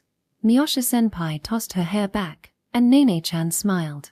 The two of them exchanged glances and remained silent for a moment. Miyosha-senpai, would you like to join us for breakfast? Nene-chan, come on, take a seat. Since both of them were still standing, I urged Miyosha-senpai to the table and told Nene-chan to sit down as well. Thank you, Ikinos-kun. Fujisaki-san, may I join you? Of course, please do. Nene-chan seemed like she would be shy around new people, but that didn't appear to be the case. This was the first time I had breakfast with more than 2 people. Usually, it was just my mother and me, and after graduating from university, I had been alone for a long time. Having more people at the table would surely make the meal more enjoyable. It might be hard for you to imagine, Fujisaki-san, but when Ikinos-kun first joined the company, he was still inexperienced and couldn't do anything without me. We've been working hard together, side by side, ever since. Thanks to his efforts, he's become quite capable now. Really? That's interesting. But I can sort of imagine it. Brother-in-law's cooking is really delicious now, but the first time he made something, it was completely burnt. He worked hard alongside me to improve. Brother-in-law is truly a hard worker. Indeed, I know best how hardworking he is. I'm close to him, so I know it very well too. Speaking of first dishes, always side by side, right? I thought I should steer the conversation since I knew both of them, but that wasn't necessary. Even though it was about me, I found myself sidelined as their conversation continued to flow. The cheerful atmosphere shifted dramatically with Miyosha-senpai's next remark. I've been curious about something. You said your name is Fujisaki, right? Are you perhaps a relative of Ikinos-kun's former fiancé? Yes, that's correct. In that case, let me say this. Your family and Ikinos-kun are no longer connected, right? After all, your sister broke off the engagement. Yet here you are, still coming to his home and calling him brother-in-law. What are you thinking? Her piercing gaze and sharp comment hit hard. The husky tone of her voice dropped further, creating a palpable pressure for anyone listening. Nene-chan's red eyes trembled. Miyosha-senpai, there are circumstances regarding this. Brother-in-law, it's okay. Just as I was about to explain to Miyosha-senpai, Nene-chan halted me. She looked at us, took a deep breath, and then exhaled long, as if she had steeled herself for what was to come. Her eyes stopped trembling and stared directly at Miyosha-senpai. First of all, my sister has caused brother-in-law a great deal of trouble. I believe it's an irreparable situation. I'm truly sorry. Nene-chan turned her body toward me and bowed her head. You don't have to apologize. As I've said before, it's not your fault, Nene-chan. Even so, I'm sorry. She then lifted her face and turned back to Miyosha-senpai. I acknowledge that there is no longer a relationship between brother-in-law and the Fujisaki family, she began, pausing to continue. I believe that a relationship is not only about legal ties or blood relations but also about the time spent together. Miyosha-san, you have a current relationship with brother-in-law through your work, right? Yes, that's true. Miyosha-senpai nodded. Even if there is a legal or blood relationship, without time spent together, anyone would feel distant. I painfully understand this through my father. So, if the workplace changes, does that mean you become strangers? No, it doesn't, does it? In fact, your relationship with brother-in-law has continued positively. He even let you stay over at his house. She turned her face to Nene-chan with a bright smile. Despite the smile, I felt an unsettling chill. I may be in a very distant position as the sister of a former fiancé, but during my sister's engagement, we had family meals and outings together. At that point, we were already not strangers. Once you've interacted, I believe it's impossible to truly return to being strangers. You can choose to distance yourself or disengage, but there will always be some thin, fragile connection. That day, I felt deeply that brother-in-law was hurt as I saw him repeatedly bowing his head in apology, even though it wasn't his fault. I thought it might be best to stay away now that he's no longer connected to the Fujisaki family, but... Her voice faltered, as if she was struggling with the words that were about to come out. But as an individual, I wanted to support brother-in-law, to comfort him. That's why I'm here. Nene-chan finished her statement, still facing Miyoshi-senpai. Upon hearing those words, Miyoshi-senpai slowly opened her mouth. I see. Thank you for sharing that. Miyoshi-senpai's previously tense expression relaxed. I have no intention of denying your relationship. I really just wanted to understand Fujisaka-san's intentions. She took a breath before continuing. However, it wasn't right for me, as a third party, to ask so bluntly and without consideration. I regret my emotional approach and my lack of decorum. Fujisaka-san, I truly apologize. Miyoshi-senpai deeply bowed her head to Nene-chan. Oh, please raise your head. I understand your concern as brother-in-law's former superior about what the sister of his former fiancé is doing here. Thank you. Hearing that is reassuring, but I'm really sorry. The previously tense atmosphere eased. It seemed the situation had somehow smoothed over. However, Nene-chan just said as an individual. Wasn't she here reluctantly at her mother's request? Arata-san. What? Suddenly hearing my name made my heart race and my thoughts scatter. I won't call you brother-in-law anymore. From now on, I'll call you Arata-san. No, that's... Arata-san. Is that not okay? She tilted her head slightly, asking with an innocent expression. I couldn't possibly refuse her like that. Fine. Thank you. Arata-san. I'm so used to being called brother-in-law that it feels unfamiliar. Nene-chan, on the other hand, seems to be quite comfortable using it. I would expect some hesitation when changing how you address someone. Wait a minute. Can I call you Arata-kun as well? Miyoshi-senpai asked hurriedly, pushing her hair back. Why? You don't have a reason, do you? That's right, Miyoshi-san. Stop trying to jump on the bandwagon. Well. Miyoshi-senpai's hair fell lightly over her face. Well then, instead of calling me Miyoshi-senpai, can you just call me Yui? I mean, we're not in the same company anymore, so we're not senpai and kohai, right? I see, that makes sense. Just as I was about to say, okay. And no way. A loud voice interrupted, and Nene-chan puffed out her cheeks adorably. Why is Fujisaka-san refusing? Because no means no. But you're being called by your first name. And with Chan, no less. I would have liked to be called Yua-chan too, but I've been holding back and asking to be called Yua-san instead. Wait, is that true? Only Nene gets to be called by her first name. Right, Arata-san? That's unfair.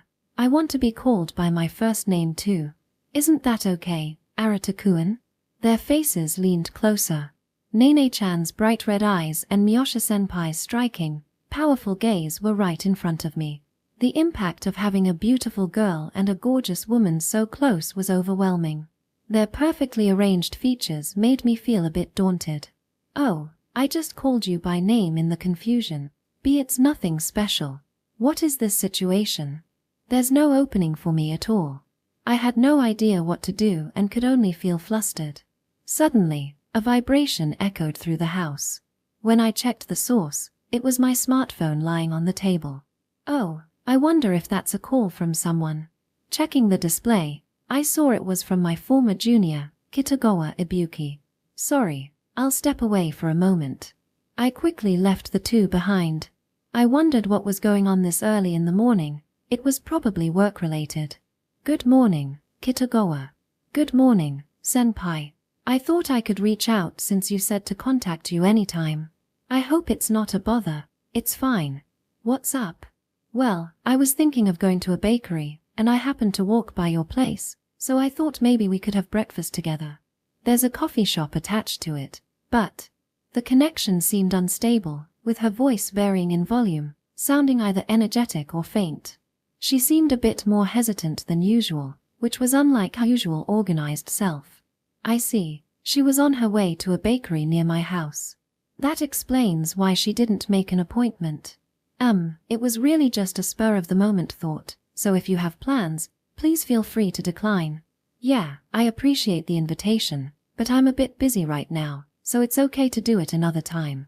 It wouldn't be good for me to leave the house with Nene-chan and Miyoshi-senpai still inside.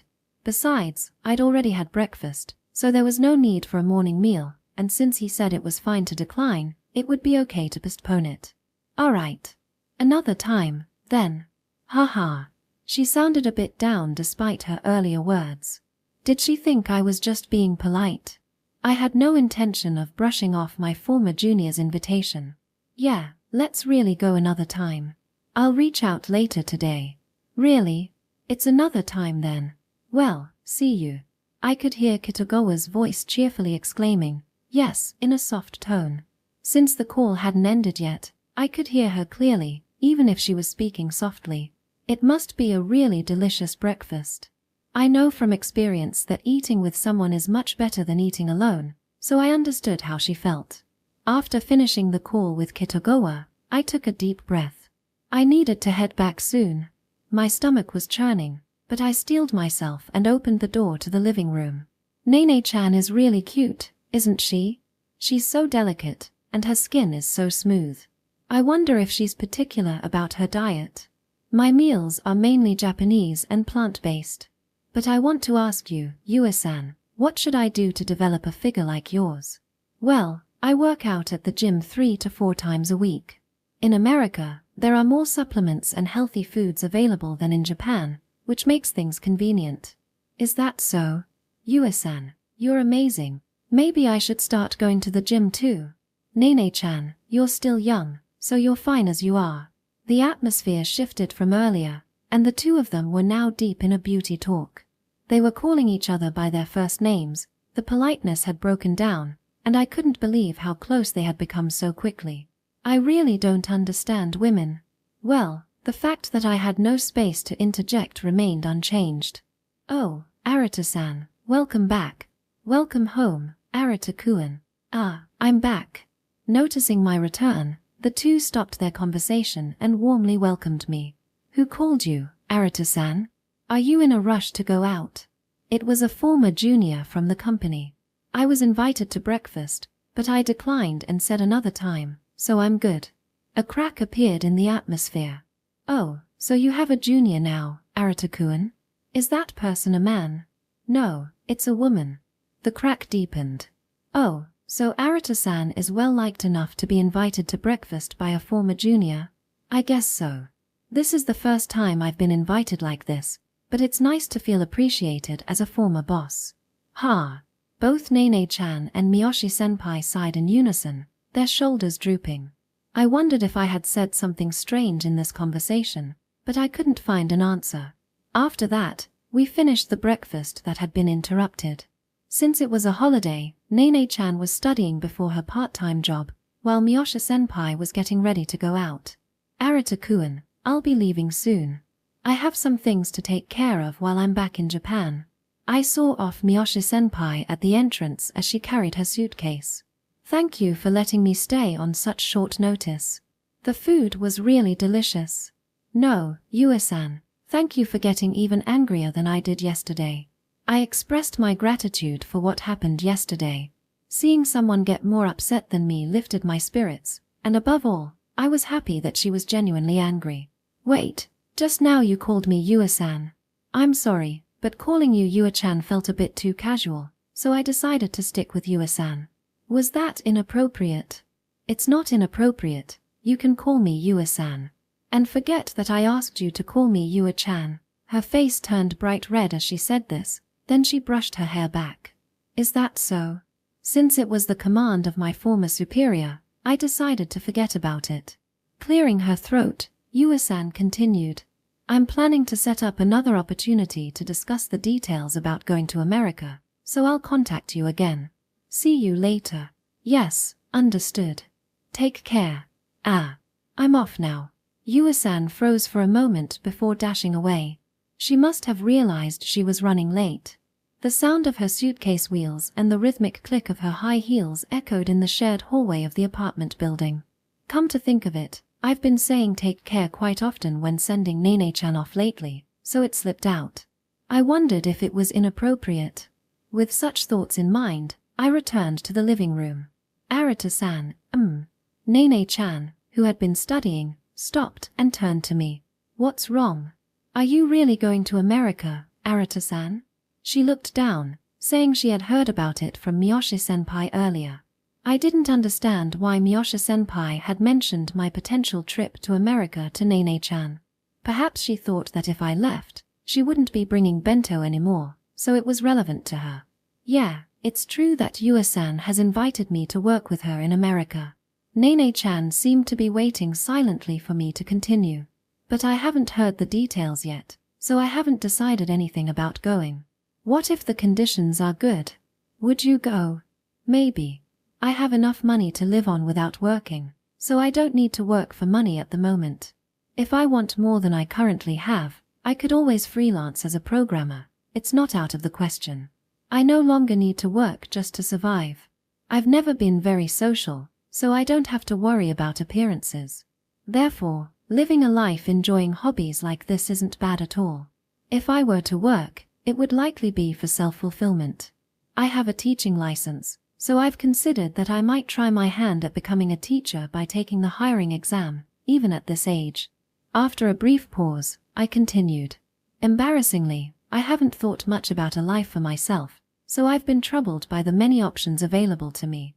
And then yesterday, when Yue-san asked if I'd come to America, I found myself pondering again. Living in a different place might not be so bad. I imagined working in an unfamiliar land, a rewarding job where my skills are needed. Though I hadn't heard the specifics yet, watching Yue-san's lively demeanor filled me with anticipation. I see. Arata-san can do anything. I'm cheering for you. Thank you. I'm glad to hear that from you. After a brief silence, Nene-chan tidied up her study materials and headed off to her part-time job. Maybe it's time to start thinking about my own future. Left alone, I looked around the room, which felt a bit more spacious than usual, and muttered to myself. Intermission 4, Nene. Nene returned home after finishing her part-time job and collapsed onto her bed after getting ready for sleep. Today, I met Miyoshi Yui, a former superior of Arata-san. Now, I was allowed to call her Yue-san. At first, when the high heels at the entrance caught my eye, I felt a wave of suffocating anxiety. However, seeing Arata-san in his apron casually mention that his former boss was visiting calmed me a little. If their relationship had been different, I would have surely panicked more. No, perhaps it was only because I didn't care how I was perceived. If that were the case, it would be frustrating. Yue-san was incredibly beautiful and mature, and seeing her alongside Arata-san made them look like a perfect match. A capable and attractive career woman paired with an exceptionally handsome man, Nene couldn't help but feel a twinge of jealousy. As Yue-san had been Arata-san's direct superior since he joined the company, it was evident from their conversation that they had spent a lot of time together. They casually discussed work matters that I couldn't understand, leaving me to merely watch with a polite smile, feeling like the adult world was still so far away from me. I had been conceited, thinking that as a high school student taking university-level courses, I was ahead of her peers. But that had just been a misunderstanding, a shameful arrogance. Wanting to become an adult was simply a reflection of still being a child. Then, when Yua-san asked me about a problem I had been postponing, I felt a chill run down my spine as if my backbone had turned to ice. I had thought someone would eventually ask me about it, but I hadn't expected it to happen at that moment. Yua-san's words conveyed that she had no intention of blaming me. Rather, she expressed genuine concern for Arata-san. At that moment, I realized that Yua-san shared the same feelings as I did. So, I answered honestly, without trying to evade the question. As I recalled her conversation with Yua-san during the time Arata-san was on the phone, I felt a mixture of relief and apprehension. When I saw Arata-kun's face, he looked healthier than I expected, and that's thanks to you, Nene-chan. Is that really so? I'm sure of it. Arata-kun is so lively and cute when he's working hard on his cooking. I've been in America and couldn't rush over, but I'm really glad you were there. Thank you. At that moment, I thought that this person, even if she couldn't be by his side, was kind-hearted enough to wish for the happiness of someone she loved. So, I decided not to pry into why Yua-san casually continued to call him Arata-kun and praise him. Yua-san continued, but that doesn't mean I've given up. She told me that she had invited Arata-san to America. I might not have needed to tell you this, but I felt it wouldn't be fair if I didn't. As she looked at me and spoke calmly, I thought Yua-san was a sincere person without any pretense. After that, we hit it off and became closer. When Yua-san showed her a selfie she took with Arata-san last night, exclaiming, "Tardie," like a child, I felt a twinge of annoyance. However, that feeling quickly vanished when I saw Arata-san, his cheeks flushed and eyes dreamy from drinking, looking too cute. I was determined to show her own selfies and pictures of Arata-san in various outfits. Watching Yua-san repeatedly mutter, "He's so cool, so precious," while looking at those photos was amusing, as it didn't fit her image of a capable female boss at all. Our conversation then shifted into girl talk. When Arata-san returned, he looked surprised at the sight of the two of them. I couldn't help but smile at the memory of his expression. Although he usually had a cool and composed demeanor, his wide-eyed surprise was endearing. Yua-san must have thought the same. Still, is Arata-san really going to America? Suddenly, the joy she had felt deflated at her own words. There was nothing I could say about the direction of Arata-san's life from now on. As someone as capable as Arata-san, he didn't need to stay in a place filled with unpleasant memories. It would be better for him to thrive and live freely in a new world. Why had I thought that Arata-san would always be here? Well, it's ultimately up to Arata-kun, Yua-san said with a shrug and a sigh. This person had come from a distant country, reaching out gently despite the risk of being turned down. Providing someone with a job meant offering them a way to live and guaranteeing their livelihood. I felt ashamed that I could not do that. I had only cooked meals and brought him bento boxes, convincing myself I was doing something meaningful. And perhaps Arata-san had already realized that I was lying, that I was not the good girl he thought I was. I was selfish, cowardly, and utterly helpless. Could someone like me really stay by Arata-san's side? The feelings of insecurity twisted and swirled within me, sinking deep into my heart. Chapter 7. In the morning, I wash my face and brush my teeth. I change into my room clothes, which aren't pajamas, and style my hair with balm. Since I woke up a bit earlier today, I grind the coffee beans I bought from Shugen no Tsuki using a mill. I have an electric grinder, but I prefer the manual one. Ah, what a wonderful aroma. After letting the boiling water cool down just a little, I start to drip brew the coffee. The beans swell, and coffee drips down slowly. I never thought I'd have time to wait for this in the morning, not long ago. As I watch the drops fall, I get lost in thought. After pouring the coffee into a cup, I glance at the clock. It's almost time for Nene-chan to arrive. I set the food I prepared last night for Nene-chan on the table and waited. However, no matter how long I waited, the intercom didn't ring. Well, she might be running late. She usually arrives at the same time, but there are bound to be days like this. I continued to sip my coffee while listening to the sound of the intercom, but as time passed, I realized that even if Nene-chan were to arrive now, she wouldn't make it to school on time. It seemed she wasn't coming today. So, I decided to reheat the food and eat it myself. I put away the chopsticks I bought specifically for Nene-chan at the shopping mall and swapped them for my own. For some reason, the food didn't taste as good as it did last night. The next day, and the day after that, Nene-chan didn't come to my house. On the first day she didn't come, I worried that something might have happened, but then I realized I didn't have her contact information. It had become routine for her to come over every morning, and she would pick me up when I went out, so I hadn't needed to worry about it. When the next day also passed without the sound of the intercom, I understood that she likely wouldn't be coming anymore. Well, it was my own request to my mother-in-law not to prepare bento for me, so Nene-chan didn't have any reason to bring it anymore. So it was only natural that she would stop coming eventually, and I had hoped for this outcome in the beginning. This must be the correct way to maintain my relationship with the Fujisaki family. Yet, I found myself waiting for the sound of the intercom, which rarely rang before. I realized this and couldn't help but smile wryly, thinking how I resembled a dog waiting for its owner. When did that sound become such a normal part of my life? After that, the days began to feel longer. I would eat breakfast alone in the morning, watch the anime Nene-chan had recommended during lunch, spend my time programming as a hobby, and go grocery shopping at the supermarket to cook in the evening. Unlike when I was working at the company, I was free from the demands of a hectic job and was supposed to be enjoying a leisurely life, but it felt rather dull. As a few days of this continued, I decided to head out into the city to change my mood. Section. Not again. The colorful shop was filled with lively music. I found myself visiting the game center of the shopping mall where I had previously come with Nene-chan. Here I was, feeling dejected after yet another failure at the crane game.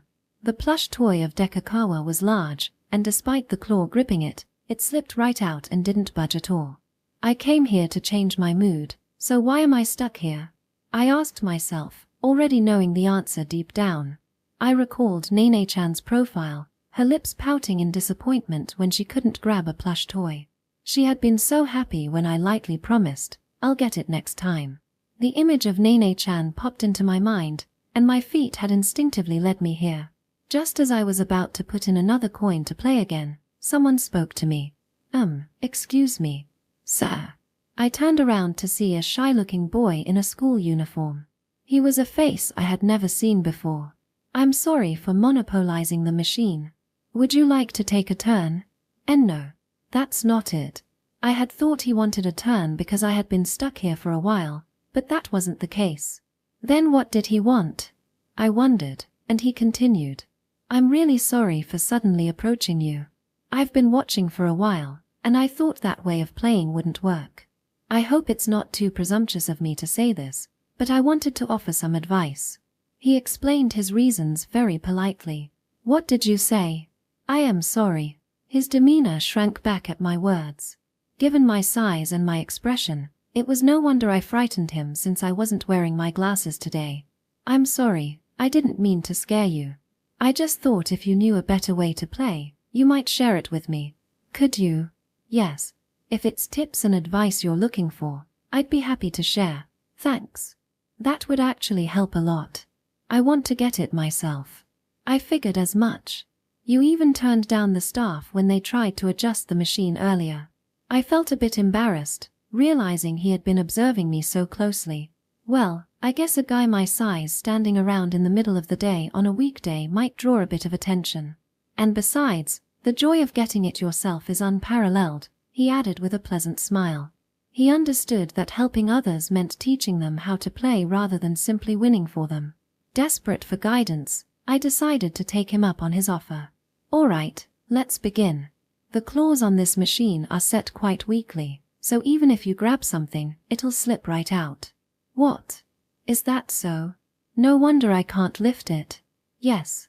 It's a probability machine, meaning that every few tries, the claw gets stronger. But let's not worry about that for now." "Got it." He was teaching me things I didn't know before, and his eyes sparkled in front of the crane game, looking like a fish that had just found water. "This Dekakawa plush has a large head. However, you shouldn't grab it there." "What? Really?" I was taken aback by this new information. I thought it would be easier to grab it at the most accessible point. Many people think that way. However, as I mentioned earlier, you won't be able to lift it with the claw like that. So, let's grab the lighter part and move it little by little. This was a revelation to me. Following his advice, I used the claw to grip the lighter part of the plush.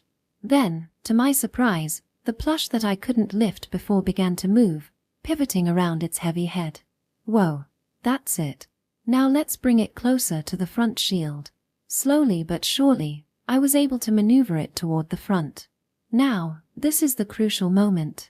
The shield is slightly low, so we need to get the claw between the tag located near the plush's tail and lift it to drop it. Wait, you want me to get the claw through that narrow space? Could I really do that? You can do it, sir.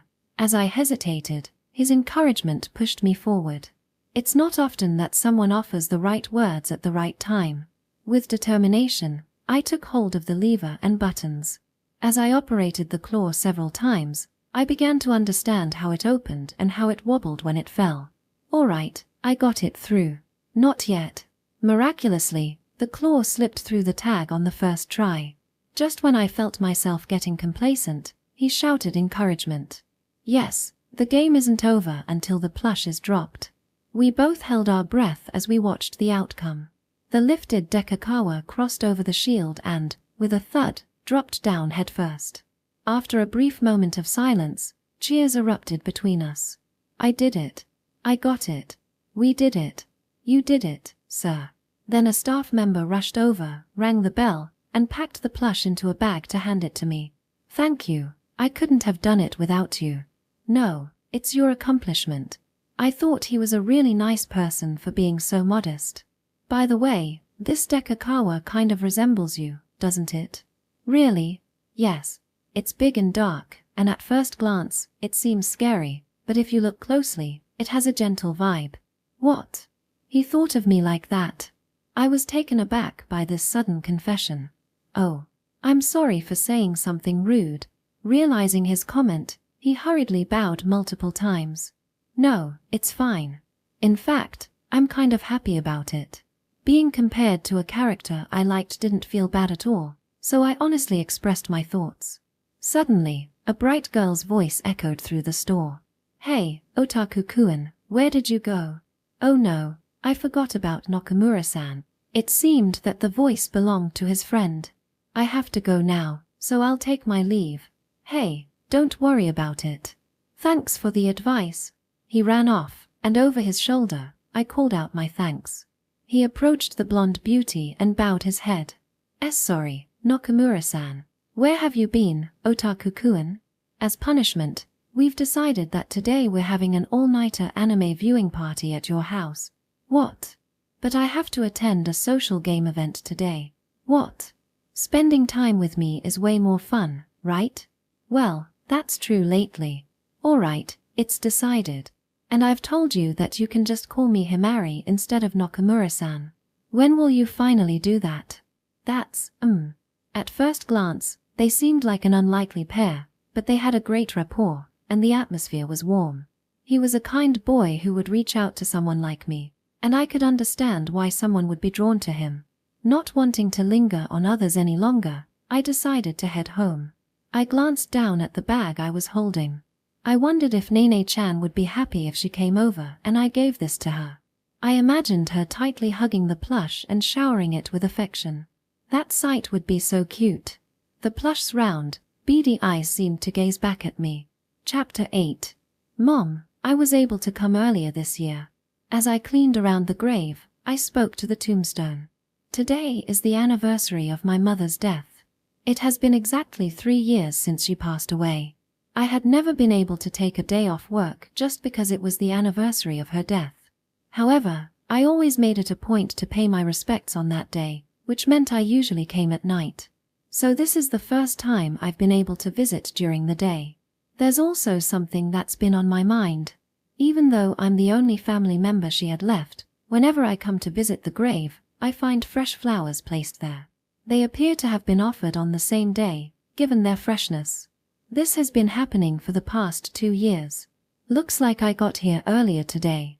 I wonder who it could be, though.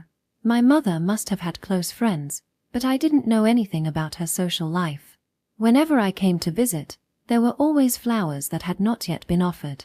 After finishing the cleaning around the gravestone, I lit some incense and placed my offering on the altar. "Here's your favorite tamagoyaki, Mom. This year, I managed to bring it." The offering was the tamagoyaki I had made that morning. I had brought it in a container. Tamagoyaki was my specialty, a dish my mother had taught me while she was alive. I have memories of making it for her when she always came home late. At first, I couldn't cook it well, and it ended up looking more like scrambled eggs. Eventually, I managed to get it into some sort of shape, though looking back, it was probably too burnt in spots. But my mother praised me for it. I was so happy to be praised that I ended up making several batches of tamagoyaki the next day, covering the entire dining table with it. My mother just laughed happily and said, "It's a tamagoyaki party," without scolding me. I had said to Nene-chan that it was my first time, but I meant it was the first time serving it to someone outside my family. I was delighted when Nene-chan said the dish was delicious. "I can make more than just tamagoyaki now, you know. I can also cook nikijaga and kakuni and all sorts of other things. I wish you could have tried them, Mom." I wondered if she would have praised me if she had tasted my cooking. Then I recalled the times I had cooked alongside Nene-chan. Behind me, I heard a light sound, like wood clattering together. It didn't take long for me to realize it was someone's footsteps. "Arata-san." I turned around, not quite believing it. "I see you came here today." Standing there was Tomoko Fujisaki, Nene-chan's mother, dressed in a kimono and holding flowers. I felt a little down as it was different from what I had imagined, but I still bowed. "It's been a while, mother-in-law." "Well, you still call me mother-in-law, don't you?" "I'm sorry. I meant to say, it's Tomoko-san, right?" I had often referred to her as mother-in-law in conversations with Nene-chan, and I slipped up out of habit. "No, I'm actually pleased that you still call me mother-in-law, Arata-san. But it's different now, isn't it?" I couldn't find the words to respond, and Tomoko-san had a faraway look in her eyes. "Arata-san, I would like to sincerely apologize again. Our Fujisaki family has caused you a great deal of trouble." Tomoko-san bowed deeply. "Tomoko-san, please raise your head. I accepted your apology that day. Besides, any follow-up matters were handled through Seiji-san, so there's no need for you to apologize anymore. Still, I am truly sorry." Even when I told her it was all right, Tomoko-san didn't lift her head for a while. I wondered why the Fujisaki family, aside from Hinano-san, felt the need to apologize to me so much. Unable to bear the atmosphere, I decided to change the subject. "Did you come to visit my mother's grave, Tomoko-san?" "Yes." At my question, Tomoko-san finally raised her head and answered, "Thank you. However, if you leave the flowers as they are, they'll wither away, so could you please offer them?" "That's true." Tomoko-san moved in front of the gravestone and placed the flowers there. Then she lit some incense and joined her hands in prayer. I thought her movements were very graceful, much like Nene-chan's. "Thank you. I think my mother would be happy. But I had no idea you were coming to visit the grave. Have you been doing this all along?" I confirmed it again. "Yes, ever since I learned about your mother from you. I've been coming every year." "I see. You could have told me." "No, it's not something I needed to announce. Besides, I'm not here because I want to be thanked by you, Arata-san. I'm here because I want to be." While I thought I could have expressed my gratitude if she had let me know, I also somewhat understood Tomoko-san's perspective. I had discussed my family situation with Hinano-san and her parents, Tomoko-san and Seiji-san, before our engagement. I had told them that I was a child of a mistress and that my mother had passed away. Tomoko-san had previously asked me about the location of my mother's grave, but I never expected she would actually come. "I'm glad to hear you say that. But why have you come to visit my mother's grave? You and my mother didn't know each other, did you?" "Yes, that was what I was curious about." "Well, while we've never met, it's only natural for me to come here and pay my respects to your mother, as she is your mother, Arata-san, isn't it?" Tomoko-san said it so naturally, as if it were obvious. "Is that so?" "Yes, it is." And considering that she raised such a wonderful person like you, I've come here every year to express my gratitude." As she gazed at the gravestone, Tomoko-san continued, "However, today, I came to apologize to her. I'm sorry that my daughter has hurt your precious son," she said, turning to the grave. "It's all right. My mother wouldn't be angry about something like that. In fact, I think she'd be troubled by an apology." "Is that so? That kindness of yours must have come from your mother." Tomoko-san was wiping the tears welling up at the corners of her eyes with a handkerchief. "I wondered if I resembled my mother. The thought made me happy as I continued to look at the gravestone. I was wondering, is this tamagoyaki something you made, Arata-san?" "Yes, it is. Would you like to have some? Since the offering couldn't be left as is, it would be helpful if someone could eat it." "Is it really okay?" The tense atmosphere from before eased, and Tomoko-san brightened. She was originally such a warm and gentle person, like sunlight. She must have felt formal until now. I had brought disposable chopsticks for myself, so I handed them to Tomoko-san. Then she brought the tamagoyaki to her mouth. "This tamagoyaki is delicious." "Haha, thank you." As soon as she took a bite, compliments came pouring out. Seeing that reminded me of Nene-chan, and I couldn't help but smile. "Feel free to eat all of it, if you'd like." "Really? Thank you." Watching Tomoko-san happily eat the tamagoyaki made me think that these traits must come from the same family. Still, looking at her like this, she seemed to be around the same age as me. She looked so young and cute that it was hard to believe she was the mother of 2 daughters. "Thank you very much. It was delicious." "No, it was my pleasure." Tomoko-san finished eating and wore a satisfied expression. It was indeed pleasing to see someone enjoy a dish I had made. "Arata-san, you're quite a good cook." The doneness was just right, and the fragrance of the dashi was refined. Even though it was cold, it was still very delicious. No, I still have a long way to go compared to you, Tomoko-san." At my casual reply, Tomoko-san froze. "What do you mean by that?" Well, in the lunch you made, there was a tamagoyaki with green onions in it, right? That was so delicious that I thought I needed to step up my game." I added an explanation, thinking that maybe my thoughts had jumped around and didn't come across clearly, but Tomoko-san's face grew even more perplexed. "The lunch I made. I'm sorry, but I don't understand what you're saying, Arata-san." Tomoko-san tilted her head, continuing to look confused. "Honestly, I can't cook at all, you know?" I couldn't believe what I was hearing, and I found myself asking again, "Is that really true?" "Yes, unfortunately. I'm quite clumsy with my hands, so I can't cook." "What does this mean?" My understanding struggled to keep up. My heart began to race. "I see. Tomoko-san, there are some other things I'd like to ask. Would it be all right if I asked you a few questions?"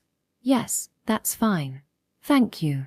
After getting her approval, I began to confirm things one by one. "Can Hinano-san cook?" "Hinano? I think she can't cook either. Even worse than me. She doesn't just fail, she creates some truly awful dishes." Was that why, when Hinano-san brought me homemade lunch in the past, it was so different? Among our family, Nene is the only one who can cook. Usually, we have chefs at home, so we leave it to them. As I was pondering these questions in my head, Tomoko-san preemptively answered. "Indeed, it makes sense. In a large family like the Fujisakis, it's common to have dedicated chefs, and the qualities expected of a partner aren't centered around cooking but rather something else entirely." I decided to ask about something that caught my attention in Tomoko-san's statement. "Can Nene-chan really cook?" "Yes, she's very skilled. She's received training from the head chef and has learned to cook from her grandmother. Besides, ever since she started high school, she's always brought her own lunch." I was surprised to learn that Nene-chan was good at cooking.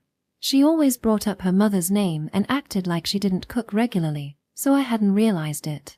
However, there had been several occasions when she helped me choose ingredients at the supermarket or guided me in cooking without looking at a recipe. It wasn't just that she had memorized things, her body had remembered. "So, Tomoko-san, have you ever written down any recipes?" "No, I haven't.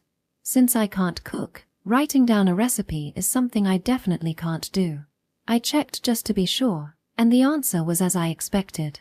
It's difficult enough to follow a recipe, let alone create one. That's a much more advanced skill. Looking back, the handwriting in the recipes looked similar to the writing in Nene-chan's study notebook. Thinking about it, there had indeed been clues I could have picked up on. Arata-san, what exactly do you want to ask? Well, I can somewhat guess, but what happened to you? Please tell me. Tomoko-san looked straight into my eyes and asked. I took a deep breath and decided to explain what had been happening recently. Tomoko-san, please don't get angry when you hear this. The day after the wedding, Nene-chan came to my house with a bento. She said it was because her mother asked her to. Really? Tomoko-san's eyes widened as she covered her mouth. It was understandable. Her name had come up without her knowledge. The next day, and then every day after that, she brought a bento to my house. I suspected something was going on with her lately, but I didn't think she would invade your home like that. I sincerely apologize on behalf of the Fujisaki family for any inconvenience this has caused you. I don't even know how to make amends. I'll make sure to speak to her firmly. Please don't scold Nene-chan. And you don't need to apologize to me either. I tried to calm down the flustered Tomoko-san as I continued. Certainly, at first, I was worried about how awkward it would be to meet the family of my former fiancé. I thought that even if it was meant kindly, I shouldn't accept it because we no longer had any ties. I was troubled by all sorts of things. But looking back now, I honestly don't know what would have happened to me without that. I reflected on those days. The gentle, carefully prepared taste of the bentos, the balance of nutrition, and the warmth I felt from them were a tremendous help for me in my exhausted state. And the fact that Nene-chan would come to my house the next day was a real emotional support. I'm glad to hear you say that. Though Tomoko-san's expression seemed uncertain, it seemed she understood. Oh, by the way, you didn't ask to take pictures to see how I was doing, did you? No, I believe I did ask that. Wait, so it was true that she had asked for pictures? I didn't know it was Arata-san. But even so, it's a big, scary-looking black dog, but actually it's delicate and cute. That's exactly what it sounds like. What do you mean by that? Oh, I'm sorry. That was just a conversation of my own. Tomoko-san smiled as she placed her hand on her lips, as if recalling something. I was curious to hear more, but I decided to put that aside and continue. So, you don't have an apron prepared either, do you, Tomoko-san? An apron? What exactly is that? It's this one. Do you recognize it? Since she asked, I showed her a photo on my smartphone to confirm. I had been meaning to express my gratitude for the things I received, including the bentos. Oh my, are you two cooking together? You seem to get along well. No, this is, well, I only had a photo of both of us together, wearing the apron, not a standalone picture of it, and I accidentally showed Tomoko-san a selfie taken by Nene-chan. I quickly shoved my smartphone back into my pocket. This was embarrassing. My body temperature rose, and I started to sweat awkwardly. For reference, the photo was sent to me via Bluetooth from Nene-chan. She had sent it multiple times before I accepted it, so I couldn't refuse. Unfortunately, I don't recognize that apron. But I'm relieved to see from that photo that Arata-san isn't angry. Tomoko-san sighed in relief. From our conversation so far, I realized that Tomoko-san truly seemed to know nothing. Everything must have been done by Nene-chan, so I decided to refrain from asking any further questions. May I share something with you? Yes, of course. What is it? Since I had been the one asking questions, it was time to hear what Tomoko-san had to say. I'd like to talk about Nene over the past few years. I was intrigued to hear her perspective on Nene-chan, so I remained silent. Tomoko-san seemed to take my silence as encouragement and continued speaking. Nene has become very honest with herself. She now pursues what she wants to do and firmly declines things she doesn't want to do, providing clear reasons for her choices. As a mother, I'm pleased to see this. However, if this led to her barging into your home, I must admit it's a bit embarrassing. No, please don't worry about that.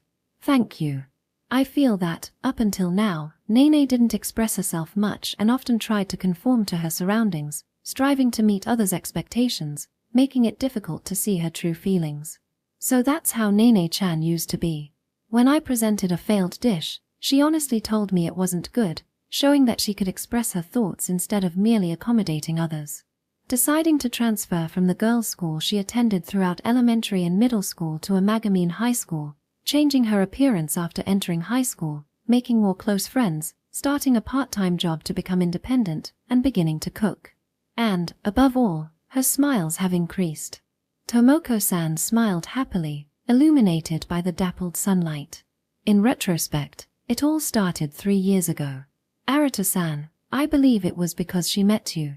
Could my actions have triggered something within Nene-chan?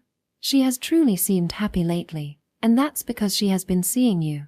However, she hasn't been herself these past few days. Perhaps Nene hasn't been visiting your house? Yeah, that seems to be the case.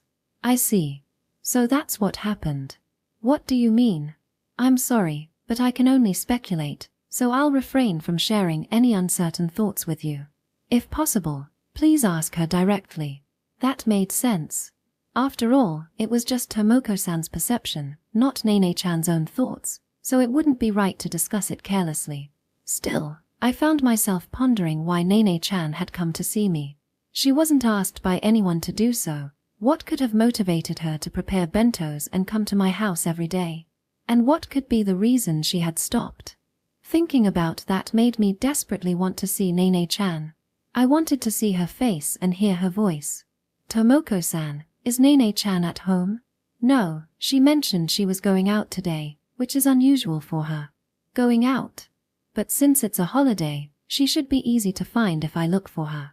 Are you going to see Nene? Yes. I really want to talk to her and express my gratitude. Excuse me for now. Without asking Tomoko-san for Nene-chan's contact information, I took off running. I wanted to see her as soon as possible. I felt like I could find her even without her contact information. Knowing Nene-chan, she would surely be at that place. Because today is. As I stepped off the train station, the setting sun painted the sky a brilliant red. The distance from my mother's grave to my destination was far, and the train ride took longer than expected. I wondered if Nene-chan would be there. Even if she had gone to that place, she might have already returned. I couldn't suppress my eagerness and continued to kick off the ground after passing through the ticket gate. Running raised my heart rate, and the early summer heat made sweat drip down my face. I could hear cicadas chirping in the distance. It wasn't summer yet, but perhaps some were emerging early. Those cicadas might never meet others and could end their lives singing alone. Finally, as my destination came into view, I felt a wave of relief wash over me. Ahead in my line of sight, I saw her black and red hair swaying, reflecting the sunlight. Perhaps she noticed me running toward her, as she wore a surprised expression. I was glad, having face-to-face contact. I worried she might run away, but that didn't seem to be the case. Nene-chan, you're really here. I reached her, out of breath, and called out. Arata-san, what are you doing here? Because today is the day Nene-chan and I first met. We were standing on the bridge where I had taken a detour on my way back from Nene-chan's part-time job. This was the spot where I first met her. And today was the anniversary of our first meeting, so I thought she might be here. Plus, you told me before that this place is special to you, right? Nene-chan had mentioned that she liked to stop by and enjoy the view on her way home. Though Nene-chan looked puzzled, I continued speaking. I met your mom today. I see. Nene-chan lowered her gaze, and with a single word, she seemed to understand everything. You heard everything, didn't you? Yeah, that's right.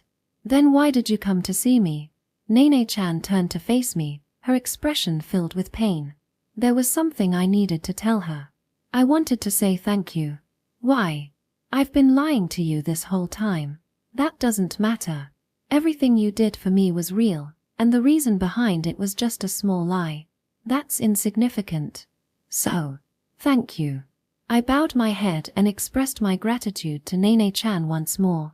Stop it, Arata-san. Nene isn't a good person worthy of gratitude. I created the reason that hurt you. Nene-chan spoke softly, on the verge of tears. There's one thing I regret. On this day 3 years ago, if I had just... Don't say that, not even as a joke. Ignoring my interruption, Nene-chan continued. If I had jumped off from here, maybe Arata-san wouldn't have been hurt. A silence fell, as if time had stopped. Memories of that day flooded back into my mind. As the rainy season ended and summer began to set in, the deep night became increasingly uncomfortable for sleeping. On the railing of the bridge stood a girl. At first glance, I thought she might be a ghost or something. The darkness made her figure appear as if it were floating in the air. For a moment, I was stunned, but when I finally recognized that she was a real person, I started running. What are you doing? I pulled her away from the railing, her body paralyzed with fear. She didn't scream or resist, she simply uttered one heartbreaking sentence. I want to disappear from this world. I couldn't help but wonder what could have happened to this young girl for her to say such a thing, and it felt as if my heart was being squeezed. I may not understand everything and it might be irresponsible of me, but still, I want you to live. I then called the police to ensure her safety. Since Nene-chan didn't try to distance herself from me, I talked with her until the police arrived, and during that time we waited at the station for her parents to come. It seemed she had been bullied at school. The issue started because there were 2 friend groups, and it became a problem over which group she belonged to. Conflicts among friends are common in middle school, and because of that, they can run deep. Nene-chan had close friends in both groups and would hang out with both, but this behavior apparently upset some people, and gradually she found herself unable to play with either group, becoming isolated. Even the friends who had been close to her stopped associating with her, fearing they would be ostracized from their group. From then on, it wasn't just isolation, she began to experience terrible things. When she tried to talk about it, tears overflowed and wouldn't stop, so I refrained from asking any further. On that day, Nene was saved by you, Arata-san, just by chance. But because of that, you ended up getting involved with the Fujisaki family, and, well, it turned out like this. Initially, there had even been talk of making Nene-chan my fiancée, but since she was still so young and mentally unstable, I had heard that her older sister, Hinano-san, was the one who got engaged instead. As I told Yua-san, it's true that after being saved that day, Nene wanted to support the wounded Arata-san. At first, I was afraid you would refuse, so I made up reasons to come and see you. I quietly listened to Nene-chan's story. In the beginning, I was so happy and excited to meet you, Arata-san. But as time went on, I started to feel more and more guilty about lying to come see you. I intended to confess one day, but I was so scared of being hated that I just couldn't. Her words seemed to vanish as they sank into the ground. I wanted to embrace the feelings she was weaving together without coherence. And then I realized that the reason you were hurt was indirectly because of me, and I didn't know what to do. Nene-chan added a preface before continuing. When I heard from Yua-san about your trip to America, I thought, if we're going to part, now's the time. Then my lie wouldn't be exposed, and it would all be for my self-preservation. I'm not the good girl you think I am. Now I understood the reasons for her coming to my house and for her absence. You're disappointed, aren't you? She asked me with a voice that sounded like it could vanish at any moment. No, that's not it. Nene-chan had one big misunderstanding. I'm not disappointed at all. People's hearts sometimes tell lies, and things don't always go logically, because I'm like that. I told you that day I wanted you to live, right? Yeah. That phrase resonated with me so much that it made me want to keep going. I'm glad to hear that. But I can't help but think about how I could say that. Because, taking a breath, I continued, I was planning to jump off this bridge that day, too. 3 years ago today. In the hospital room, I simply held the hand that would never again feel warm. Mom. On the bed lay my mother, unmoving as if she were asleep. The burdens of her past had finally taken their toll, and her life of suffering had come to an end today. I wondered whether her life had been painful or joyful. Looking at her serene face, I felt like I could understand the answer just a little bit. There were words she had spoken when she was still well enough to talk. I'm sorry for making you suffer all this time. From now on, you should do what you love, however you like. So please be happy. I loved my mother. Therefore, the things I did for her were what I loved as well, but perhaps she thought differently. I studied hard to prove myself and to show the family that had pushed her away. Even after my mother became bedridden, I worked part-time to support myself and pay for her medical bills. After that, I entered Aquino's corporation through my own abilities. I wanted to fight using only my own strength, without relying on anyone else. By gaining that person's acknowledgement, I wanted my mother to be recognized as well. I also wanted to overcome the opinions of society and all the unwarranted voices. I was gradually making progress, but my mother had already passed away. At that moment, I felt a fracture within me, losing all hope of living. And up until today, my father had never once shown his face in the hospital room. Even when I tried to contact him, there was no response. I felt my entire life, which I had lived for my mother, suddenly fade into dullness. The sound of fireworks bursting in the distance seemed to urge me onward. Overcome with despair, I dashed out of the hospital and wandered aimlessly. As I walked, I recalled the bridge that was not far from the hospital. I guess it's fine now. Thinking that, I felt my steps lighten. After all that walking, Nene-chan, there you were. Nene-chan gasped in surprise. She was probably shocked because it was the first time she was hearing this. Even though I was thinking about jumping off, for some reason, I wanted the girl right in front of me to keep living. I understand that it's a contradictory feeling, but I just couldn't bear to see a life lost before my eyes. The memory of that day mingled with the gradually darkening sky. And on that day, while it seemed I was saving you, I was actually being saved by you. I told you I wanted you to live, and it felt wrong for me not to try harder. I see. Nene-chan opened her mouth and whispered softly, "Yes, and that's why I really need to thank you. You don't have to worry about having indirectly hurt me because on that day, you were the one who kept me alive." I didn't know anything again. I reached out to Nene-chan, who seemed to be sinking into despair. There will always be things you don't know. I didn't even know you were making me bento. I'm sorry about that. You don't need to apologize. Just think about what you can do now that you know. It's never too late for that. That's why I came here to express my gratitude to you. I gazed at Nene-chan and said, "Thank you so much. While you might think I saved you, I have been saved by you twice. So, no matter what anyone says, you are a good person. Even if you say bad things about yourself, I will proudly say you are a good person." Arata-san. A single tear spilled from Nene-chan's eyes, and I found her expression almost ethereal and beautiful. But then, lowering my voice, I added, "There's one thing I want to say to you." "What is it?" Facing Nene-chan, who looked frightened, I continued, "I'm angry that you suddenly disappeared." "What?" "Ha!" Hearing the word angry, Nene-chan looked flustered. "I can't live without those bento anymore." "What?" "Because those bento are too delicious. They hit all the right notes for me. I want you to make them every day." "Evie, every day? That's impossible. You're going to America, right?" Nene-chan glanced at my face, searching for confirmation. "I've decided not to go to America. I've already told Yua-san the same. When I hadn't been seeing Nene-chan, I had met with Yua-san and talked. The job in America was tempting, but I turned it down. Somewhere in my heart, I thought this would happen. I guess I'll go home then," Yua-san said, leaving with an expression that seemed to be relieved. "I chose to live the way I want, not based on someone else's options. Even if I went to America, I think it would probably go well. But I felt like I would be living in a sort of inertia. Plus, I just can't feel energetic without you, Nene-chan. Have I gone crazy? You were angry, but now you're feeling down." Nene-chan was right.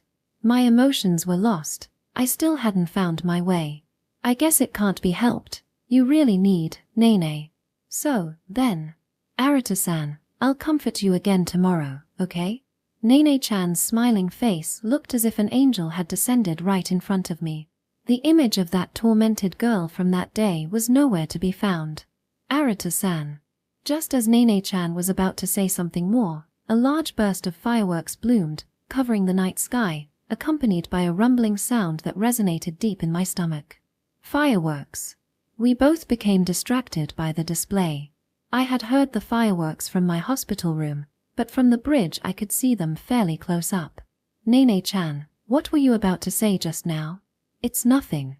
She turned her face away, as if trying to slip away somewhere. Just as I took a step forward to chase after her, Nene-chan turned back, approached me, and said, "I'm just kidding. I really love you, Arata-san." Moments later, I felt a soft sensation on my cheek. My head felt light. Has the heat gotten to me? I decided that I would say what I wanted to say, no matter what. I won't let the fireworks overshadow my feelings. Nene-chan's cheeks were flushed with red. It wasn't just the light of the fireworks that caused it. Before we knew it, we found ourselves standing on this bridge, gazing up together at the scenery we had once looked down upon. Not the dark depths of the night, but rather the beautifully shining flowers of light. Epilogue. The calm, ordinary days have returned, just like before. This morning, I think to myself as I eat the bento Nene-chan made. Even though everything should have changed significantly since that day, it has somehow become my new normal, which makes me smile wryly. Beside me, Nene-chan watches me eat with a focused gaze. However, there's one thing that feels different.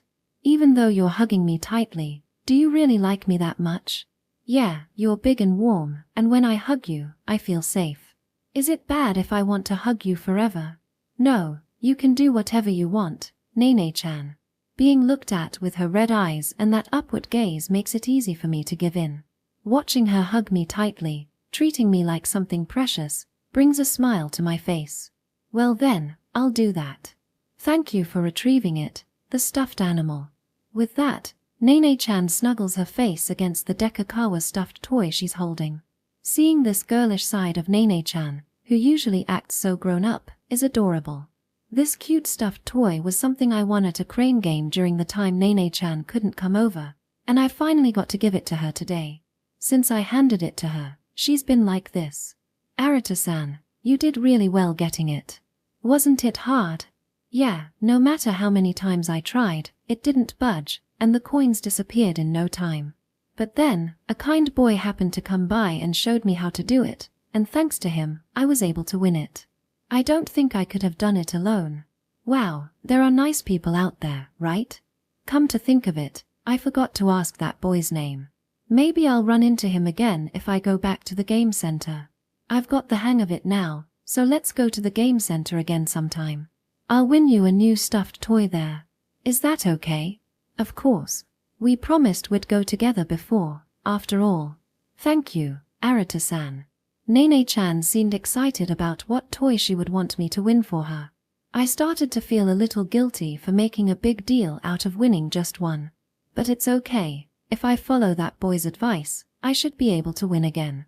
The conversation reached a natural pause, and a comfortable silence settled in. After a while, Nene-chan looked around the room. This house has collected a lot of things, hasn't it? Yeah, it has, I replied. As I looked around, I noticed that what used to be a barren and simple room for just sleeping had gradually filled with various items. An apron hung in the kitchen, plates and chopsticks were in the cupboard. I had borrowed some manga from Nene-chan, there were jars of jam and a bottle of shochu. It feels like this house has more of Arata-san's essence now than before. Yeah, I think it's because you've been here that I've started to express myself little by little. It's you, Nene-chan, who's breathing life into this house, so I guess that makes you an indispensable heart, right? Nene is the heart of Arata-san's home. Sorry, I didn't mean to say something so strange. No, it makes me happy. It seems Arata-san really needs Nene around. I've been saved countless times by her angelic smile. Before I knew it, having Nene-chan around had become part of my daily life. This girl truly is a constant source of support for me. Thank you for the meal. It was nothing special. As we finished the bento, I felt a refreshing sense of novelty in our usual exchange. Oh, it's not the same. I realized the reason for this and a small smile spread across my face. What's wrong? No, I just thought I was finally able to say it directly to the person who made it for me. Thank you, Nene-chan. Until now, I had been grateful to Nene-chan's mother, But today I was finally able to express my thanks to her directly, and it made me happy. Yeah, don't worry about it. So, what do you want for tomorrow? With my direct compliment, Nene-chan blushed and quickly changed the subject, her face turning red. Anything is fine. Anything. Oh no. Saying anything is the most troublesome thing you can say to someone who's going to cook. No, that's not it. It's just that I think anything Nene-chan makes will be delicious. Arata-san, that's unfair. Nene-chan pouted, puffing her cheeks in annoyance.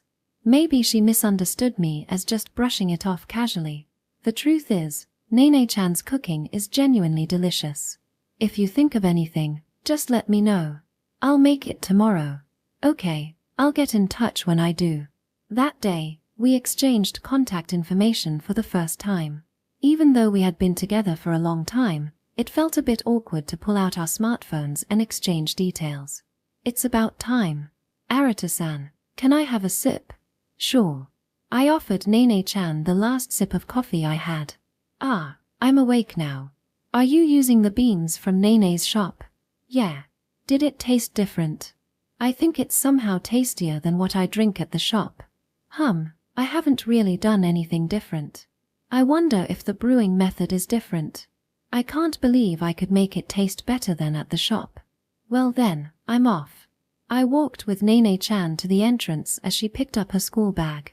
As she slipped her feet into her loafers, I was about to say take care, when suddenly, Nene-chan's cheek bumped against my chest, her arms wrapped around my back, and she hugged me tightly. I love stuffed animals, but I love you even more, Arata-san. Then, just like that, she released her grip, declared I'm off, and dashed out of the entrance. I was momentarily stunned by the unexpected turn of events, managing to mumble, take care, as she left. Indeed, compared to when we first met, Nene-chan has changed, and it feels like she has grown even more since that day. Just as Nene-chan has matured, I need to grow as well. I have to do my best to stand before her as a cool adult. As a first step, an idea comes to me. That's right. Tomorrow, I'll make breakfast for Nene-chan. When I contacted her, my smartphone vibrated almost immediately, causing me to narrow my eyes. Checking the screen, I saw a message from Nene-chan that read, "Really? If so, I want to eat tamagoyaki." Surprised by her quick reply, I couldn't help but picture Nene-chan enjoying the tamagoyaki, and I felt my lips naturally curve into a smile at her cuteness. Afterward. Thank you for reading this work. My name is Hamebe Batoru. This story flips the broken engagement trope by reversing the roles of men and women, and it's set in modern-day Japan instead of an isekai world. Lately, I've noticed that various perspectives have been spreading, and our views on work and gender have evolved.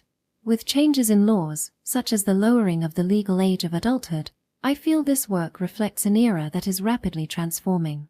I want to dedicate this work, along with my heartfelt thanks, to my mother, who raised me with such care. Short story Earrings. One morning, Nene-chan was studying beside me while I was having lunch. As I unintentionally glanced at her profile, my gaze was drawn to the ears covered by her hair. What's wrong, brother-in-law? Nene-chan noticed my gaze and stopped studying, showing a puzzled expression on her face. I was just curious about how many earrings you're wearing, Nene-chan. No way, it's embarrassing. Nene-chan replied while lowering her head, her ears slightly reddening. I felt like it wasn't right to sneak a peek like that, so I was about to apologize, but at that moment, if you want to see them, you can take a closer look. Nene-chan turned toward me, brushing the hair that had been covering one ear so that both ears could be seen from the front. I was taken aback by her unexpected response, but she did it willingly. I took the opportunity to look. There are 3 on the left earlobe, 1 on the right, and 2 on the cartilage. This heart-shaped earring on your right ear is so cute. Right. That earring is my favorite. As I realized she wore quite a lot of earrings, my curiosity grew. Doesn't it hurt?